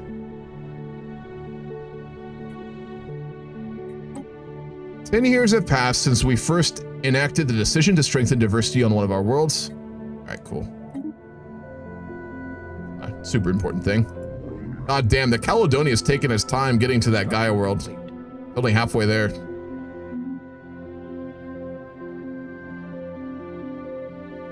We need food? No, it's fine. We're outsourcing food production to private corporations. Nothing can go wrong. We have located what we believe could be an ancient subspace gateway near Woundinga Singularity that appears to have been part of a galaxy-wide network of similar stations which, when operational, allowed for near instantaneous travel from one part of the galaxy to another. At some point after its initial construction, its connected to the rest of the network was severed, and now offers only one valid destination, an uncharted group of stars just beyond our galaxy that our astronomers have designated the L Cluster. Even more intriguing, the gateway was built entirely by microscopic nanites of unknown design. What can go wrong? Beautiful.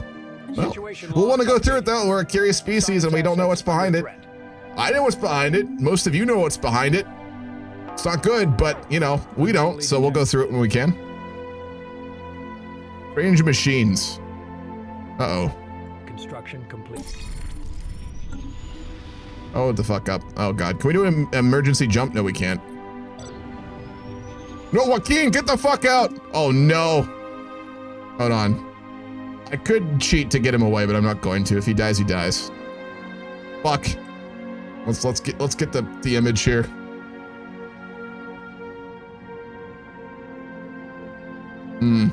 Doesn't inspire confidence. Oh no, they're firing, I think. System probe complete. Fuck, that's our boy. Come on. 60 days and he can jump. Construction complete. We found alien machines, by the way. We are going to research them. I'm a little distracted. Come on, Joaquin, I believe. You got this.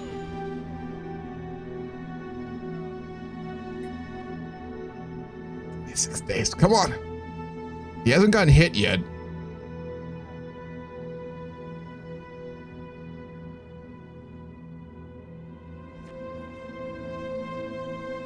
System probe complete. We got out. He got out. Emergency jumped out of Enher. Beautiful. I think it was Enher. Yeah, it was. The mineral extraction operation became hostile.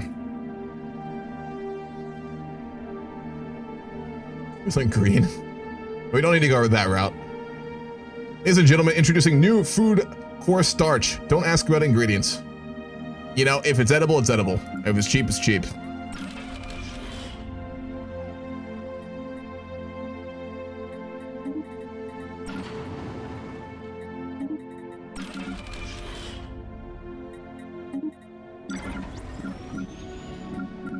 Oh yeah, it's lost right now in space.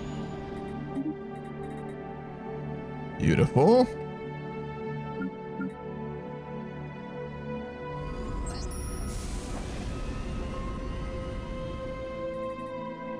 We could grow some food, actually.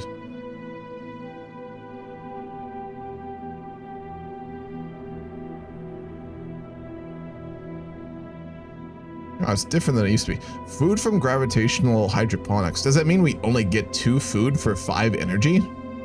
Fuck that.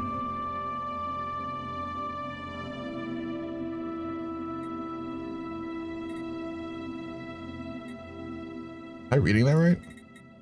That's a fucking scam. I think I am. Wow. System probe. We're not doing that. That doesn't make any sense balance-wise.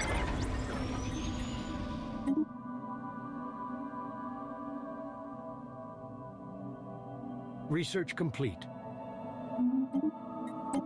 Beautiful. One more. We have so many options now for research.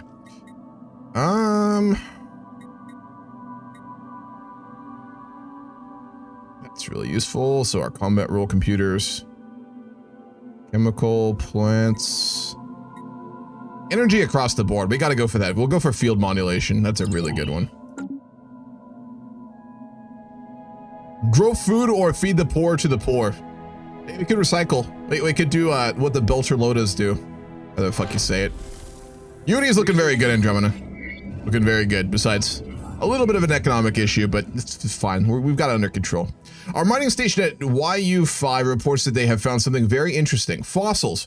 Mixed in with the ore from the latest excavation, they found fossils of life form resembling large insects. On a fucking asteroid? Our initial survey of YU5 has shown that the asteroid has a fragment of a planet that exploded. We have also found traces of long-dead bacteria in the rock, but this is our first indication that the planet had macroscopic life forms. Yeah, might as well investigate it. Situation log updated. Oh. Cantus may not have been as lifeless as we thought. It seems that planet's moon, largely overlooked until now, is still exerting enough gravitational force on Canis to provide some heat. While the planet's surface is frozen solid for kilometers down, ocean of liquid water has been detected underneath, heated by tidal forces and geothermal energy. Perhaps something is still alive down there. Maybe there's some of them left. I doubt it, but it's possible. We'll keep digging. Be nice if they survived. They're a trauma. Fuck. Assembly patterns, obviously. That's a really... we really haven't been needing to build more, have we, actually? I think fusion missiles are obviously going to be much more important. We'll take that.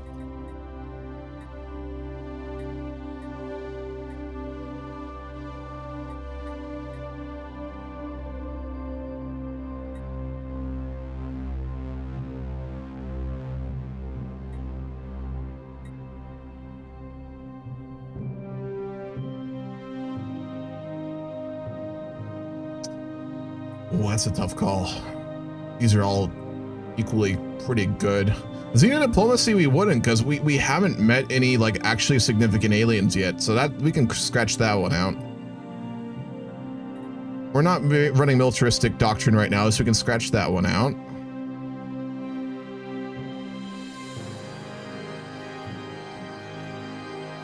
Exotic gas extraction, we'll go for that.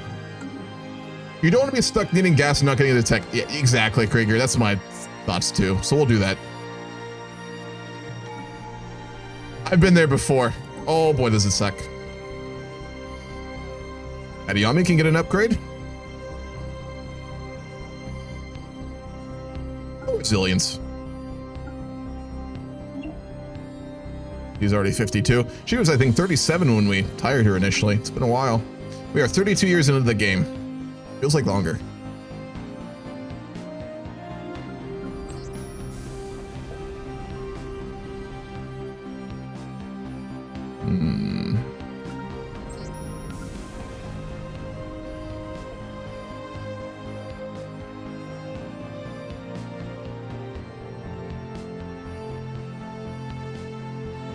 Minerals from mining docks. Mining docks.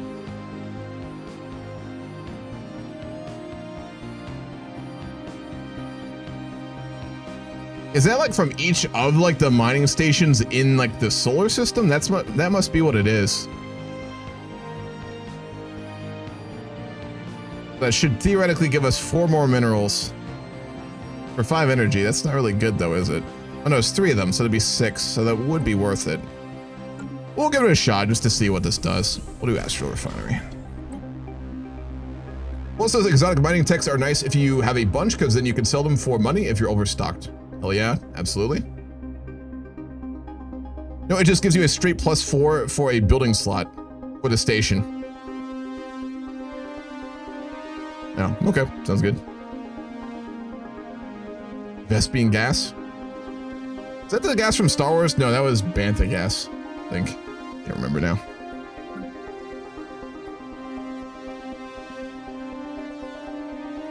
See if there's anything we've missed here too, or just general events and stuff.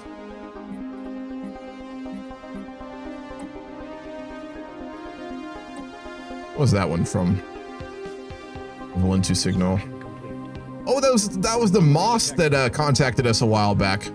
We have found a heavily damaged bipedal robot floating in space. We do not understand its energy source, but we may be able to retrieve information from its memory. Let's do it. Yeah, those are the space moths. Where the fuck are they at? They're way up there. The space moths are way up here. We should probably try and get to them. Gotta get past that mineral extraction operation, though. We might be able to go around here, though. That'd be nice. We'll see. Spaceborne life forms encountered.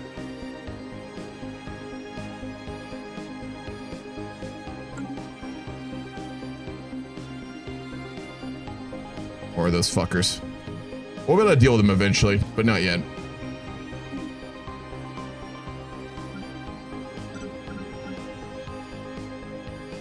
Oh no, Martinez is gone for 5 years?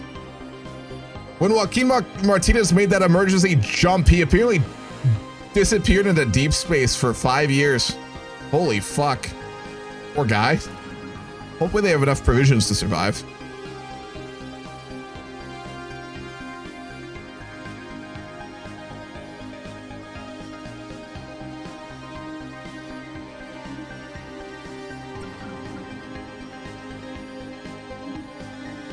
Industrializing what we have.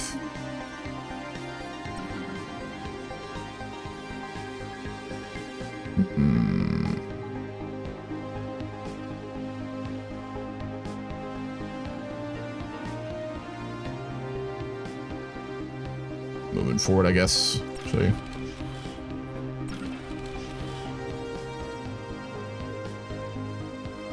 We'll do that.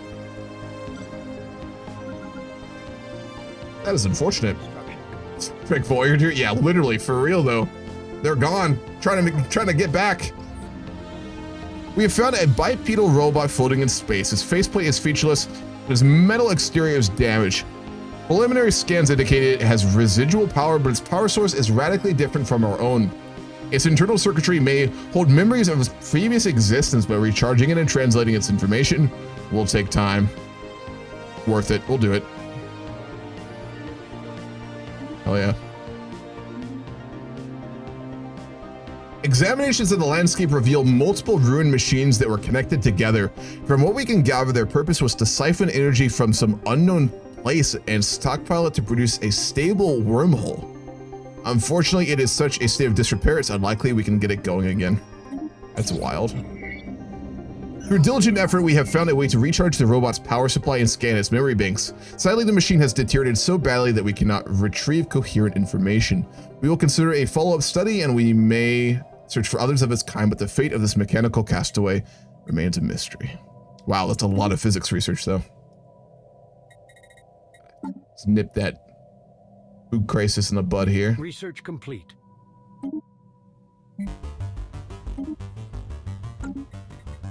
We have a lot of alloys now. Let's get one more ship for the fleet. We'll build up another destroyer. One class destroyer. Probably just upgrade space stations. We can build a lot more space stations, actually.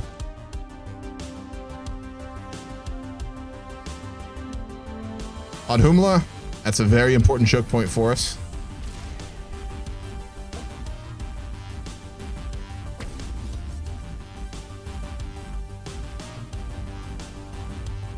Kiel is another very important checkpoint. We'll upgrade that one too. Leave it at that. Just so we can guard the periphery from pirates and any potential invaders we may deal with one day.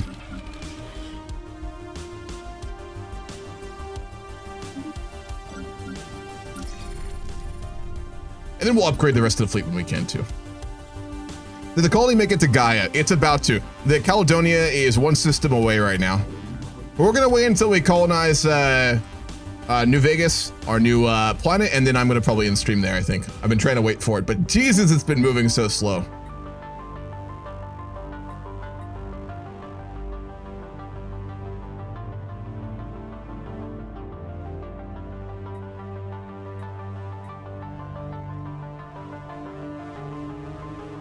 We'll do remote stabilization next.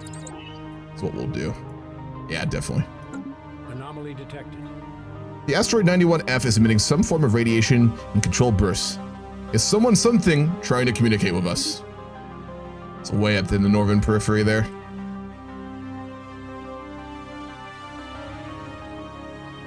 We haven't met aliens in the first Stellaris session. Goddamn, 33 years in and no aliens. Well, intelligent, civilized, empire level aliens like us. Not even precursors, or not rather precursors, not even failed empires. Usually you'll find those. It's been a great first session. I really enjoyed it, but no aliens. We don't know who we're next to. A scan of the particularly massive asteroid 91F yields fascinating results. The rock's core is shot through with a network of conductive crystals carrying a weak electrical charge. The crew of the NMS Lagrange recognized this matrix as a primitive neural lattice and believe the celestial body to be thinking in some capacity, if not fully sapient. They seek permission to excavate the core and transport it to the nearest orbital station for closer study. Only from the surface. We could be like taking part of the brain of an intelligent species, so we're not going to do that. We'll just study it. That'd be fucked up. We're not the Terran Empire, so I don't think we're about that life. Anomaly detected. During the survey, our scientist team detected a structure on the surface of the asteroid. More dead aliens, I'm sure. All right, the Caledonia is about to arrive. Here she comes. What's the ship look like? Oh yeah.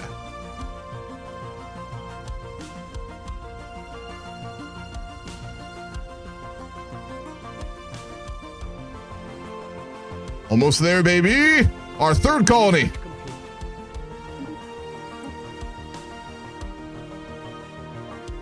Rare crystal mining. Wow, we're already hitting all of those. That's crazy.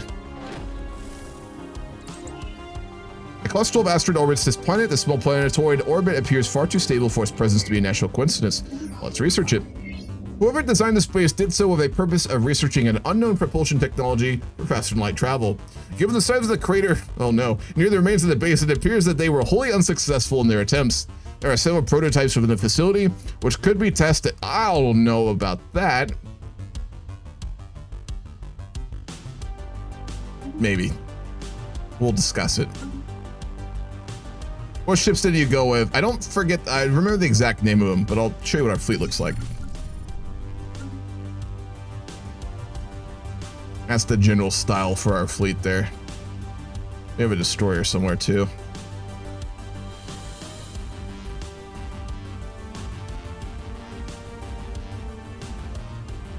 That's the defense station. There's the destroyer. They get very different at the other class levels. They look very human, so I thought they fit pretty well. They looked really good. They're really well done.